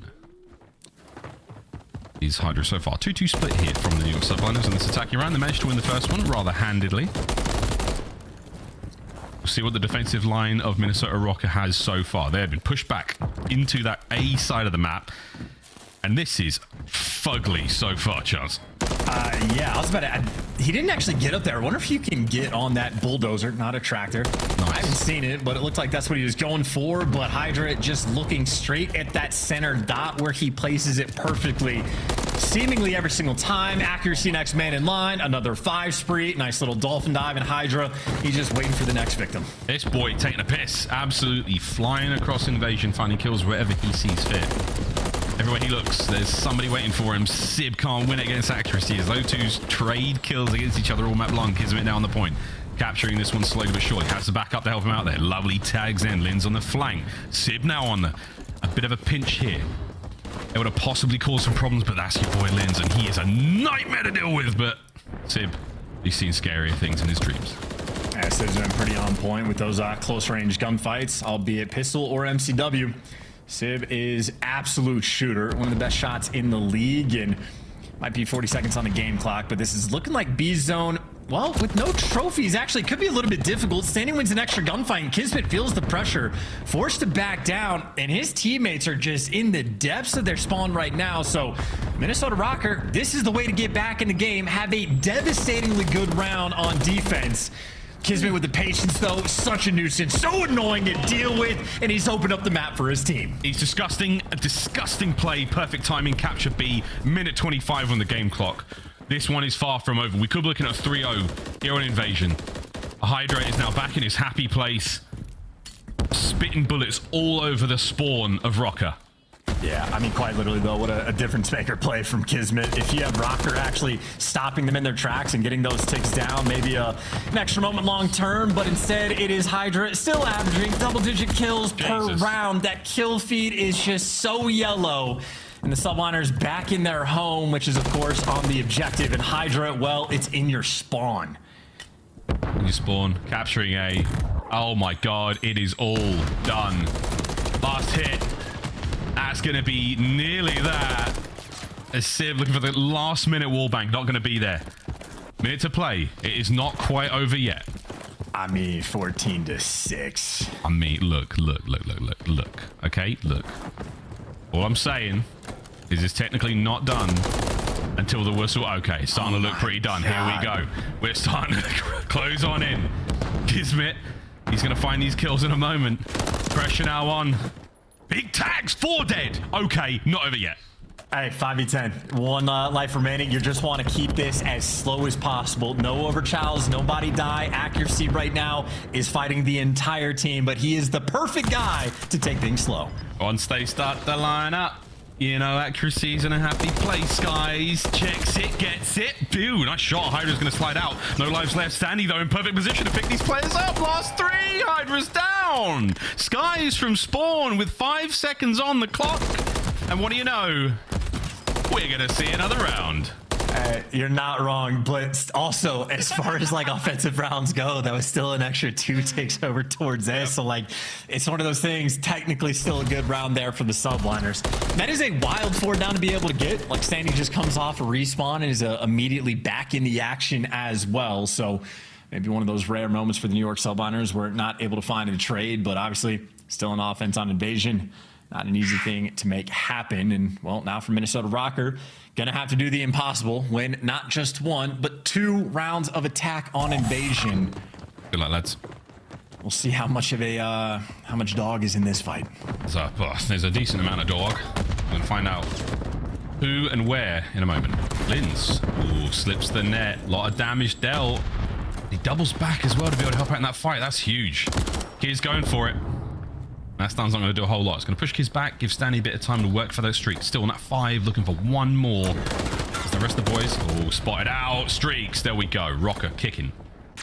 I mean, this is what, a small W, and then, well, yeah, Hydra just guns him. So you at least have the cruise, but I don't know how impactful you can really make that happen on offense. Accuracy, he's just back. You look away on the minimap for just a second, and he's just back on the A zone applying pressure. He does get dealt with. Nice win there by Kismet, and maybe Standy wants to try to do a little bit of the same, but Kismet guns him down as well. So no love over towards this A zone. Back towards B, we're going to have to go, and maybe a small bit of a stack opportunity here from Minnesota, who are struggling just to stay alive. Yeah, struggling indeed. That's another big kill from Dark. Accuracy, he's in trouble here. No way he walks away with anything, surely. Big workouts, guys. He and Sib flying forward. Big P tags in, enough to get standing into the kill feed. 2 lives separating us right now, but the game clock is going to be the absolute decider. Here's one of the 2 cruisers that Røkkr have got to play with. It should be going to be. I mean, I almost want Minnesota Røkkr to win this round just to see how many kills Hydra can get. Like, he's on a record-breaking performance, but that's another thing. Like, if you're like a fan of Hydra, you want Minnesota Røkkr to capture the B zone, so there's extra time for Hydra to just add more to the collection. We'll see if he can. It comes, oh no, nice nade. Oh, Kiz as well. Lins can't get them all. 25 on the clock, and it's going to be it. He does have the streak to work with. It can soften up those players as they move forward. Linz is calling it in. Accuracy with a big win. Forward you go. You should be able to get on the point, but you have to deal with these last few players. Cruz somehow doesn't take care of accuracy. Numbers now there for both teams. It's a brawl. The last one we may see of the map. And this is just desperation. Skies ends up getting that kill too. I thought they had him isolated, but Borstani doesn't know what direction to look. Is it from up top, below, to your right, to your left? Does it matter? 4 seconds left. Lim's the only man alive. He's got a little bit of help. Sib getting tags in, and somehow it's Hydra that finds those kills. New York Subliners, they don't care about no kill record. They just care about the map, and they got it in a dominant fashion. That was a terrifying look on invasion control, and for Minnesota Røkkr, well, there's no small mistakes in that one to go back and correct. They just got bullied. You got Hydra as the lead in the series for the Subliners. We go to Rio now for the Hardpoint. We'll see how that one goes. And with Hydra shooting like that, it's going to be one hell of a map. Look at that, boys and girls. 6,253 damage, 40 kills for the French Phenom. 33 of those untraded. An outstanding performance individually from Hydra. Once again, they're an invasion. We seem to get at least 1 or 2 of those from the big teams. At least once a qualifier. But accuracy and standing chance, both big damage out of those guys as well. And some huge plays and some great moments, but not enough to bring down our reigning world champs. Yeah, I was just trying to run through the numbers in my head of how many times, like, you know, that's Gunless is sort of welcome back into the league after a few years of a hiatus. Atlanta FaZe day 1, Hydra and the New York Subliners day 2. And I mean, 40 and 20, that just looks so absurdly clean. It is kind of funny. I thought he wasn't going to match the sort of 10 kills per round expectation, but he was literally a third of his team's kills the entire game. Actually, more than that. So Hydra going the extra mile. Again, easily achievable flow state. And the fact that he got 40, and we're watching, like, Sib was absolutely shooting this map as well. Like, you had everybody making plays. Kismet, the Bulldog over on the B zone, finding the moments to make sure they don't get completely stuffed in the attacking rounds. Like, that was a, you know, a well-orchestrated team performance by the Subliners, but Hydra just that shining light going that extra mile. And yeah, for Minnesota, nothing to talk about there. That's just tough. That's real tough. What a kill. Nice angle there from Sib. Gotta try that later. Nice angle from Sib. Highlights from this one have been fun. A lot of great nades as well. Skies managing to get those plays directly off the zone, knowing sort of basically where he has to throw those frags from anywhere on the map to make sure it lands in that wide open B zone, especially if there are no trophies in play. Super important. But that was Hydra, the final few kills, making it 40 in the end. Good stuff from him. The Phenom strikes back as Skies drops some form of mating ritual, I presume. Keep the boys in good form and good spirits going into this Rio. Yeah, and, you know, if Hydra has the hot hand going into the Rio, I am going to be a little bit intimidated here on the side of Minnesota Røkkr. Also, will be interesting to see if they want to go for a 2-2 setup with 2 ARs, 2 SMGs, or if Gunless is going to be pulling out the 3rd SMG. I know historically he has absolutely been one of the better flexes we've had in Call of Duty, but it has been many moons since we've seen him with a true test of that flexing ability. So interesting look on Rio as well. Obviously, map number 1, absolute nail biter. Down to the wire, a map where Minnesota Røkkr can absolutely talk about a few small mistakes here and there and try to improve upon those, but Rio is going to be a wildly different look than Karachi. We'll see what kind of resolve these Røkkr players have. See what the resolve is. I think from yesterday, an interesting thing for me was, you know, the loss against Atlanta FaZe. I mean, yeah, a 3-0, but they were very, very annoyed by how it went down, clearly. I mean, we saw some reactions from the player cams. I mean, they clearly felt it should have gone better. I wonder if they're holding on to that same mentality coming into today, as it should be, against another top 4 team like the Subliners. Røkkr absolutely testing them, pushing them a little bit past those limits, getting the best out of our reigning world champs. The fist bumps are out, and we're ready to rock and roll into Rio. We'll see how this one goes. Much smaller map, looking for the subbies. See if Gunless is on that flex. This is going to be an absolute delight, COD fans. We hope you've enjoyed Rio, of course, being in the rotation alongside 6-star. Oh my god, okay. Okay.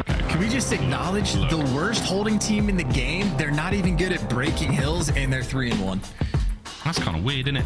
So that's just like a min-max sort of situation where it might be like small things going the right or wrong way, like here and there, but like overall their game plan still pretty sweet, or maybe just money hills that they dominate. But either way, it might be a strange stat there for the New York Subliners, but I think this is one where I'm going to pay a little bit more attention to the record than the breaks and holds.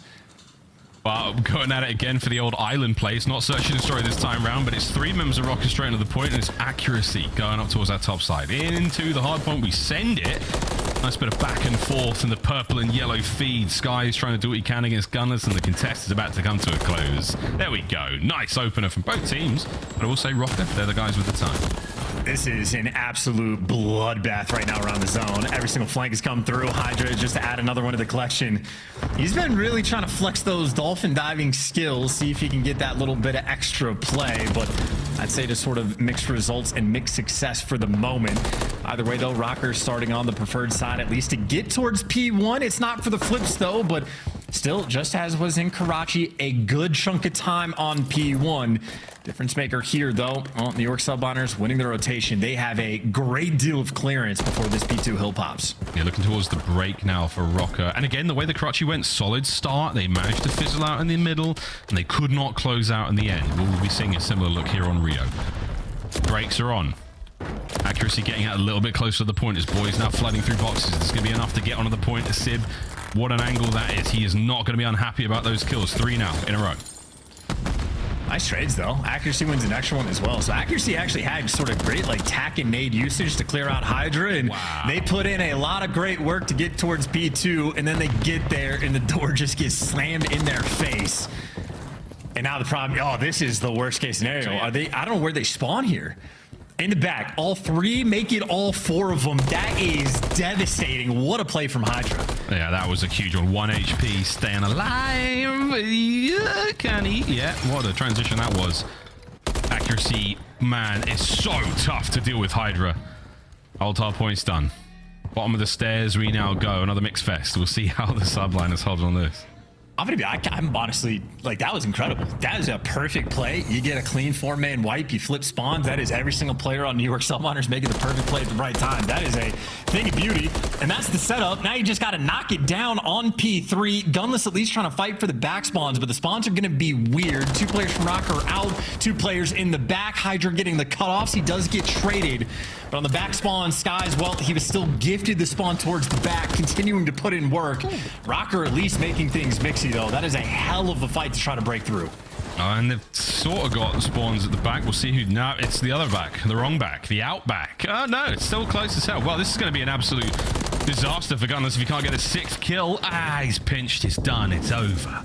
It's gone. And Røkkr have once again been suffocated here on the hard point. Yeah, I mean, that was a really good attempt to try to get through on that time, but either way, that is just 2 hills back to back for the Subliners.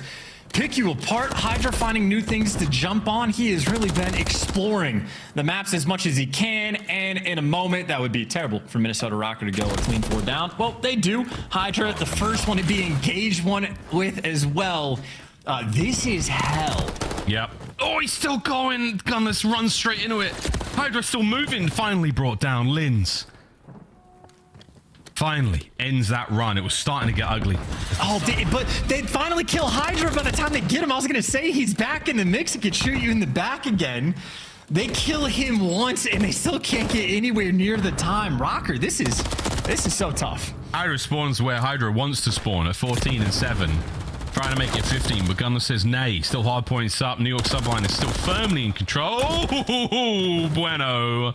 Big Pig last man up. Røkkr finally with a little bit of time, but it's the final 10, and the row's already done. Oh, and I just looked at the kills, too. Yeah. We don't have to say it. It's all good. We can move on. We're rotating. Guess who's here first? New York Subliners. Guess who's getting the intro kills? Hydra. Anything that's on his screen, this man will shoot. There it is. Tags are in. It's 15 and 8. He's moving. Massive work there on the Lins. Jesus, Mary and Joseph. Hey, give him a chance. Stanley finds his 3rd. I said it. Yeah, I mean, look, it has to be acknowledged at some point. This is hill number 5, by the way, so we've been in this game for a decent bit of time. Sky's dancing, finally gonna fall. It's his teammate that takes him down, and Gunless takes advantage of the moment, picks up an extra 2 kills. And Minnesota Røkkr, for the first time in a long time, inside the hill. And by God, they have a setup as well. Gunless is shooting, though. He does manage to get the streak this time around. That's 2 5 sprees back to back. Lins has mid. The setup is there. Røkkr sitting pretty and smiling for now. They're going to get that time and they have the streak. Big kills as well. Trying to get that momentum back, doing a little bit of extra. Yeah. Wins a nice gunfight as well. 1 HP. That is all Linz is going to need, keeping these players at bay. Funnily enough, the hill where Minnesota Røkkr had the most success was P1, and, well, back towards P1 we go. Linz is still holding this position down. Here comes Kiz. Shots from Linz once again. Hydra's on the approach, but he's in trouble. This is a nice bit of work from Røkkr. The second set of hardpoints is up, and the chokehold is on. 2 spotted on the cross, heading over. Great information here from Røkkr. The spree there from Linz comes to a close, but the teamwork is still going. Yeah, never actually flipped the spawns, though, so long-term, Subliners still in a halfway decent spot, but this has been a virtually flawless P1 hold, so Minnesota Røkkr have been putting some serious work in the meantime, and Subliners might have to chalk up that final 20, maybe toe with the idea of getting them off the time, but really just set up and play for these kills. Sky's going for the contest. They're actually going to swarm it, try to hit the full send, and hey, if your timing and coordination is like that, why not go for it? Minnesota Røkkr, as much life as they just showed on that hill, well, you're back to square one. The wrong side spawns in such a long way to go. A gift from the COD gods timing like that, but another gift from above, this time from Gunless. And it's got New York's name written all over it. This should soften up the hard point. Oh, no. Hydra stays alive. It's the battle of the double doors, though. Linz is in. Gets at least one before being brought down. Standy trying to get another. No, it's Sib at close range with the rival 9. Puts him to bed. Gunner's now fully regened, going for the fight. That's an interesting moment there from Sid, too. I'm assuming just came off spawn and knew what Gunny wanted for the right moment or picked it up off the ground. But either way, on point. Great decisions being made. And for the final 25 seconds, Standy gunned down as well. Another clean 4 down, and Hydra once again on the P2 hill. He's just living at the new time. Players spawning out right now, for Minnesota.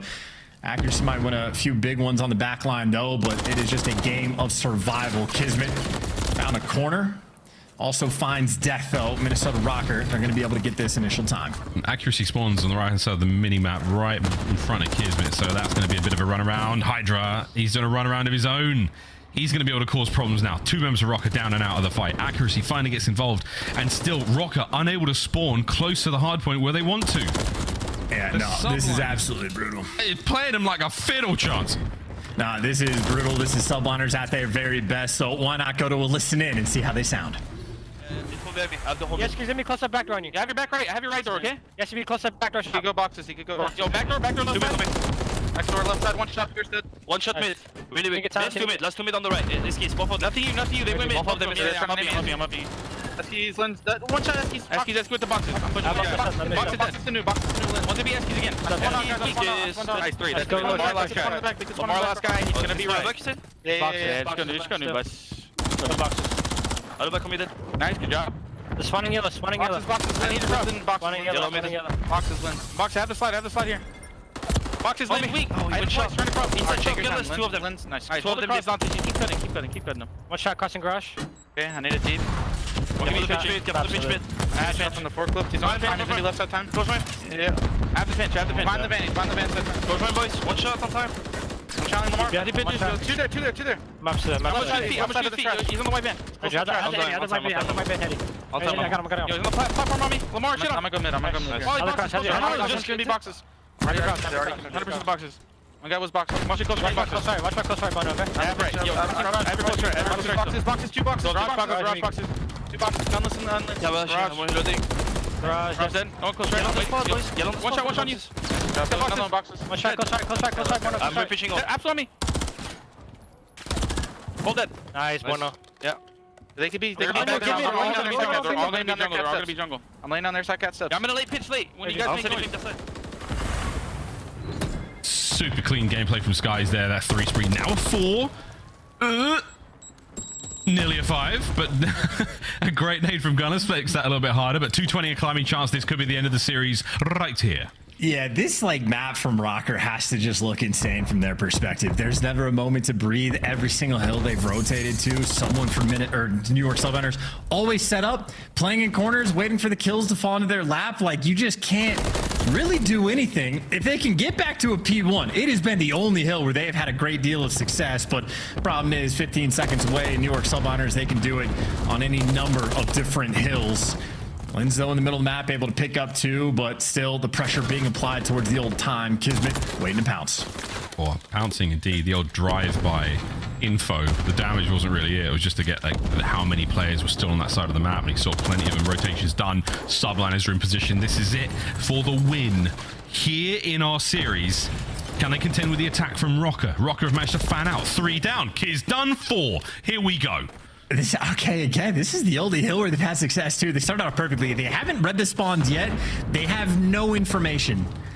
They are waiting to get any sort of information. 3 players still looking the wrong direction. No one making a move to try to figure out where they spawn. So you end up starting to get picked apart. You get a 4-man wipe. You don't look for anything, and you get punished for it. New York Subliners might have just put the stamp on the game. That could be it. Final seconds now taken away. Lin's trying to get involved. Kiz in the feed, cutting them down. Sib cutting them down. Accuracy on the deep flank. Not enough time. Might contest. Gets a kill. Can he get 2? And force us into a few more battles for these Hardpoints? The answer is yes. Sib walks right into it. The game's not over yet. I appreciate and respect the fight that Røkkr are attempting to show. This hill's about to pop, though. I'm not wrong, but the hill's gonna pop, but the kills are still going. Look, it ain't over yet. Can Skies get 3? 1 damage, 2 the kills. This is for the game. There's the contest. It's not over. Okay, Gunless is alive. He's on the point. He's got his teammates with the back spawns. New York Subliners, though, setting up for the kill, but getting caught in the meantime. A flank coming through from Sib. Accuracy checked it for a moment, but now he's giving it up, and now Sib, jump on time. Do they make him tweak, make him look at front before you go and challenge this wall? 1 gunfight to win the game. Oh, there it is. There's the gunfight. Hydra has done it. In an emphatic fashion, Hydra with a ridiculous KD across the entire series. A single second was all they needed, and the Subliners deliver. The first Rio was all we needed to close it out, but I think it's a bit of a tricky victory. Sib's expression tells me that they're not entirely enthralled or enthused by that win. 3-1, as Røkkr certainly pushed them. We'll see with time how good that squad can be, but for now, Røkkr, it's been one hell of a schedule. Atlanta FaZe first, New York Subliners second. The only way is up, surely. I mean, dude, that is such an interesting series too, because like pretty close, like Hardpoints, and even for a Rio where it felt like they were getting obliterated through and through, like that had to have been exhausting for Minnesota to play. The fact that we saw the way the map was playing out virtually from start to finish and still a 25-point game, I almost want to say that's impressive. Like Standy, I mean, they were kind of playing 3v4 for half the map, it felt like, and still when you started getting kills at least a little bit towards the end, I don't know. It's an interesting one for sure. The invasion control, not the best look for Røkkr at all. So control might need to be fine-tuned. But first team to take down New York Subliners on the Highrise S&D. Fairly close hard points. Like, you know, I think Gunless looks good. They needed more kills in the AR column. And so far, at least that question has been answered. Of course, though, that breakaway to the top 4, and well, a very difficult mountain to climb. New York Subliners again, pretty much from start to finish. Outside of P1, New York Subliners super clean on this map. Yeah, very clean indeed. Well, going back to the sort of schedule run there, Røkkr, the next team they play is going to be Boston, and after that LAG. So the answer is hell yeah. The only way is up from here on out. We'll see how those teams fare against our new purple-clad Warriors in the run up towards the Toronto Major. But that is it for today's games. We didn't have another set of blowouts, which is very exciting if you ask me. That's it from myself and Chance. Is now over to the glorious desk. Fantastic work, gentlemen, and fantastic work from New York. You made us all look smart, including the fans. We went 4 for 4 on this one. Let's talk a little bit about our predictions and what came to fruition here for the New York Subliners. It looked like they started off a little bit slow. Minnesota within 8 points of that first hard point, and they even dropped that first search and destroy. Yeah, dropping the search and destroy is a little worrying for the New York Subliners, especially because the differential between the top 4 teams has been the search and destroy. So a couple of things for them to work on here. Unfortunately, didn't get to see any of the new maps, but if you're Minnesota Røkkr in this series, I mean, you just played one of the top 4 teams incredibly close. So looking at their strength of schedule following this that Miles touched on, like it can truly only go up from here for this roster. Nameless, if you're looking at the numbers, it's hard to look anywhere but at Hydra. He had 70+ kills on just the last 2 maps that we saw, 97 overall, 1.29. Is he trying to prove to everybody that he's still in the running for best player in this league? 100%. I mean, the kid's an absolute monster. You saw the pressure that he's able to put down on a map like Invasion, just getting up close and personal. Like these last two maps, they had a stranglehold on the map, largely in part due to his ability. But for the New York Subliners, it's been the Hardpoint. Like of the top 4 teams, they were the worst Hardpoint team, only a 1-point differential. And they had to focus in on that in this last 2 weeks. And they figured out, at least in this series, right? They win both of them, 2 maps that they haven't been particularly great at. Karachi 3-3 on the season, big win there, and now we got some new maps in the fold as well. So for New York, it's about expanding their map pool and figuring out that HP so they feel confident up against FaZe. All right, this is Minnesota's second draw this weekend, their second loss. They were able to take a map this time, but now you've played 2 juggernaut squads. There's only really 4 powerhouse teams in the league right now. How do you rate this roster? Do you stick with what you have right now on paper? I think you stick with what you have just because where we're at in the season. And their Hardpoint realistically looks good. You're talking about a 10-point, 20-point game in both of these series. And the map 1, they had a lead for the majority of it. They just unfortunately gave up a big bar hill and allowed Hydra and Skies and Kismet to go on a couple streaks. All right, expect those SMGs to work together a little bit tighter even Sandy's gonna be as better. this series goes on. Let's take a moment, though, and take a look at our Scub play of the game. I'm told it's a good one, and it comes from Control. It's got to be the 40 kills from Hydra. Yeah, I mean, Hydra was on an absolute tear. You just see some of these wild 3-pieces that he was picking up. He could pull out the AR, the SMG. It doesn't matter what's in his hands. And, you know, I was talking about, like, why they were so good at Invasion. This is why, Chris. You got players like Skies and Sib who are going to beam you down range. And then, like, wait a second, Hydra got the MCW, and he's telling me like he's dashy. He will do that, right? So, yeah, I mean, the New York Subliners, you see them on Invasion, just veto that. He's jumping out of windows with pistols. He's just doing whatever he wants, and he barely smiles after that. Which, that's kind of funny, because usually Hydra is all smiles. I guess the comms were not as chaotic as they usually are for New York. New York gets the job done, as did Atlanta, and we will be talking with a member of New York here in just a moment. Final thoughts on Minnesota before we go forward. The chat was very negative against them, but I have to remind everybody, you're playing number 1 and number 4 in the overall seeds. Yeah, I mean, it's definitely a very tough draw for these guys. And as Ali mentioned, the Hardpoints were really close. Like, if Gunless doesn't shoot Standy in the back with those 2 bullets at P2, they probably win map 1, an entirely different story because they would have been up 2-0. That being said, though, Standy has to play a lot better because you replaced the guy in Vivid who was he was rock solid on this team, playing great. So I think, you know, for Minnesota Røkkr, definitely going to get easier going forward, and they could beat some of these teams in the middle. Let's take a look at our overall standings now as New York adds another 10 points. They are just 1 match away of breaking 200.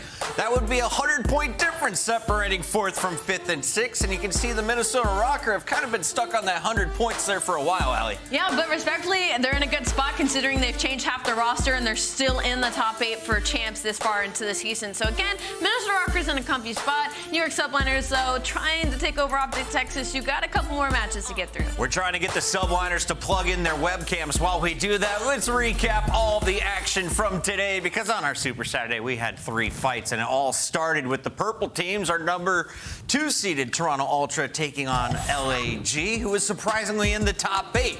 This matchup, though, not as close as LAG would have hoped. Great news for Toronto, bouncing back, looking strong, especially Kleenex in game 1 and 2. Especially, and you know, shout out Toronto Ultra looking strong in the search and destroy, right? I mean, you kind of can't take it with a grain of salt because they go against LAG, who statistically apparently is one of the best search and destroy teams in the league, and they hand it to them. And not only that, it's from Envoy, who has been struggling since Major 2, even in map 1 in this series, but he turns it around, almost doubles up on the kills in search and destroy, ending 12-4. Nameless, anything nice to say about LAG? They finished the week 0-2 after dropping to Vegas and now Toronto.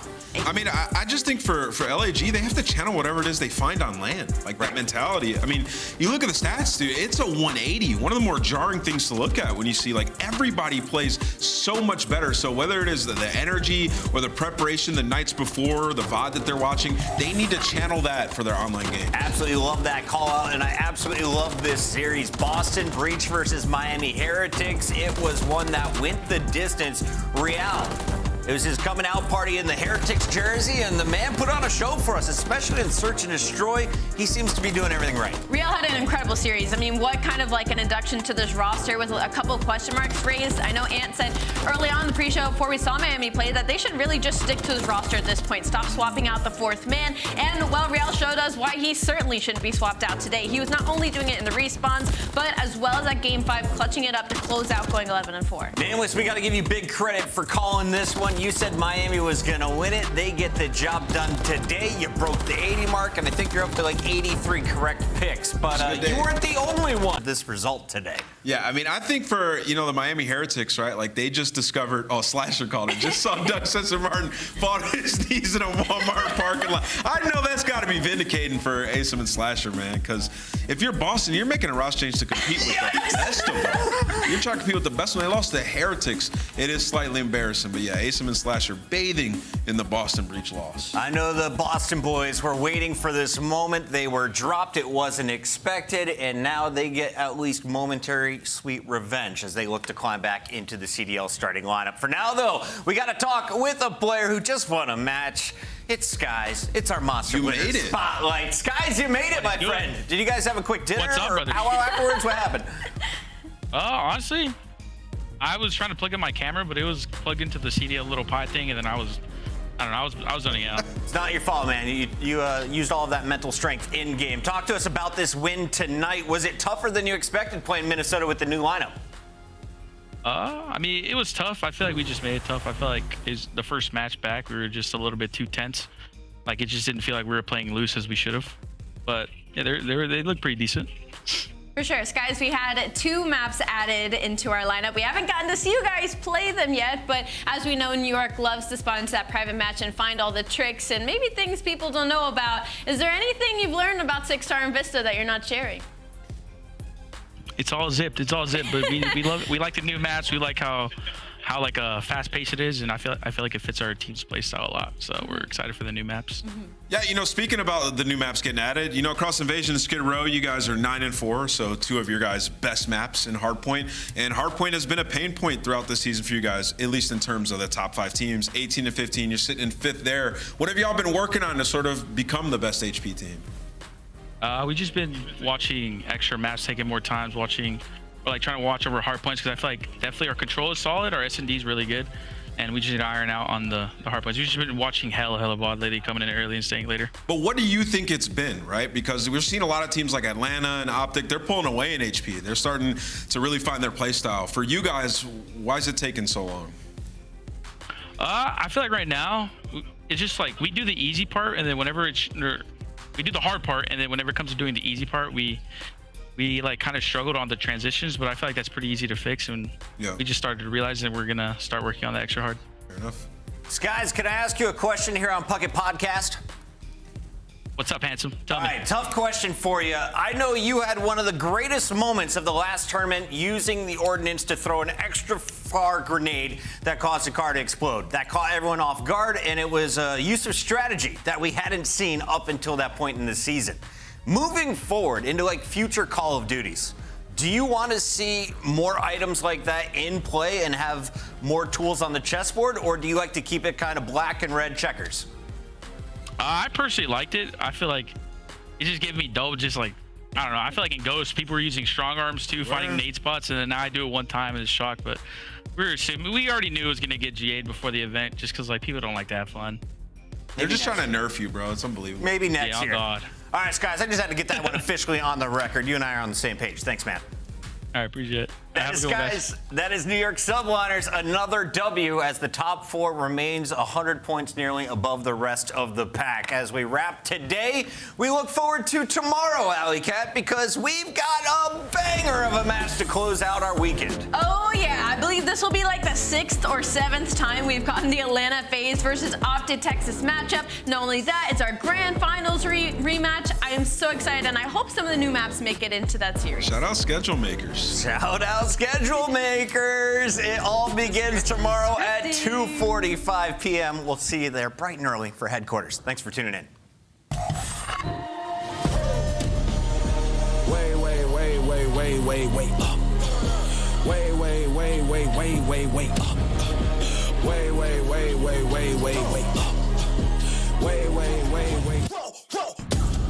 Going back and forth like it's east and west. But the whole team up, say that's north side. Am I lonely if I shoot the tech? And I'm 10 seasons in, still on court side. Every day I'm going back to back, so ain't no neck to neck. Bitch pressing in the valley, growing stronger, only open up to check the text. Really know it's superhuman, I'm in overtime, they hate, so they check the chest. I've been dotting on my eyes and crossing on my teeth, right now I'm trying to curve the S. Wait.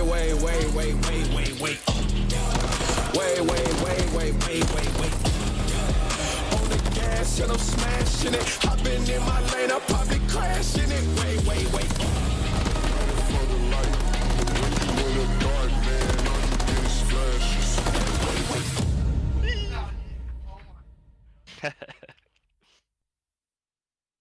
Let's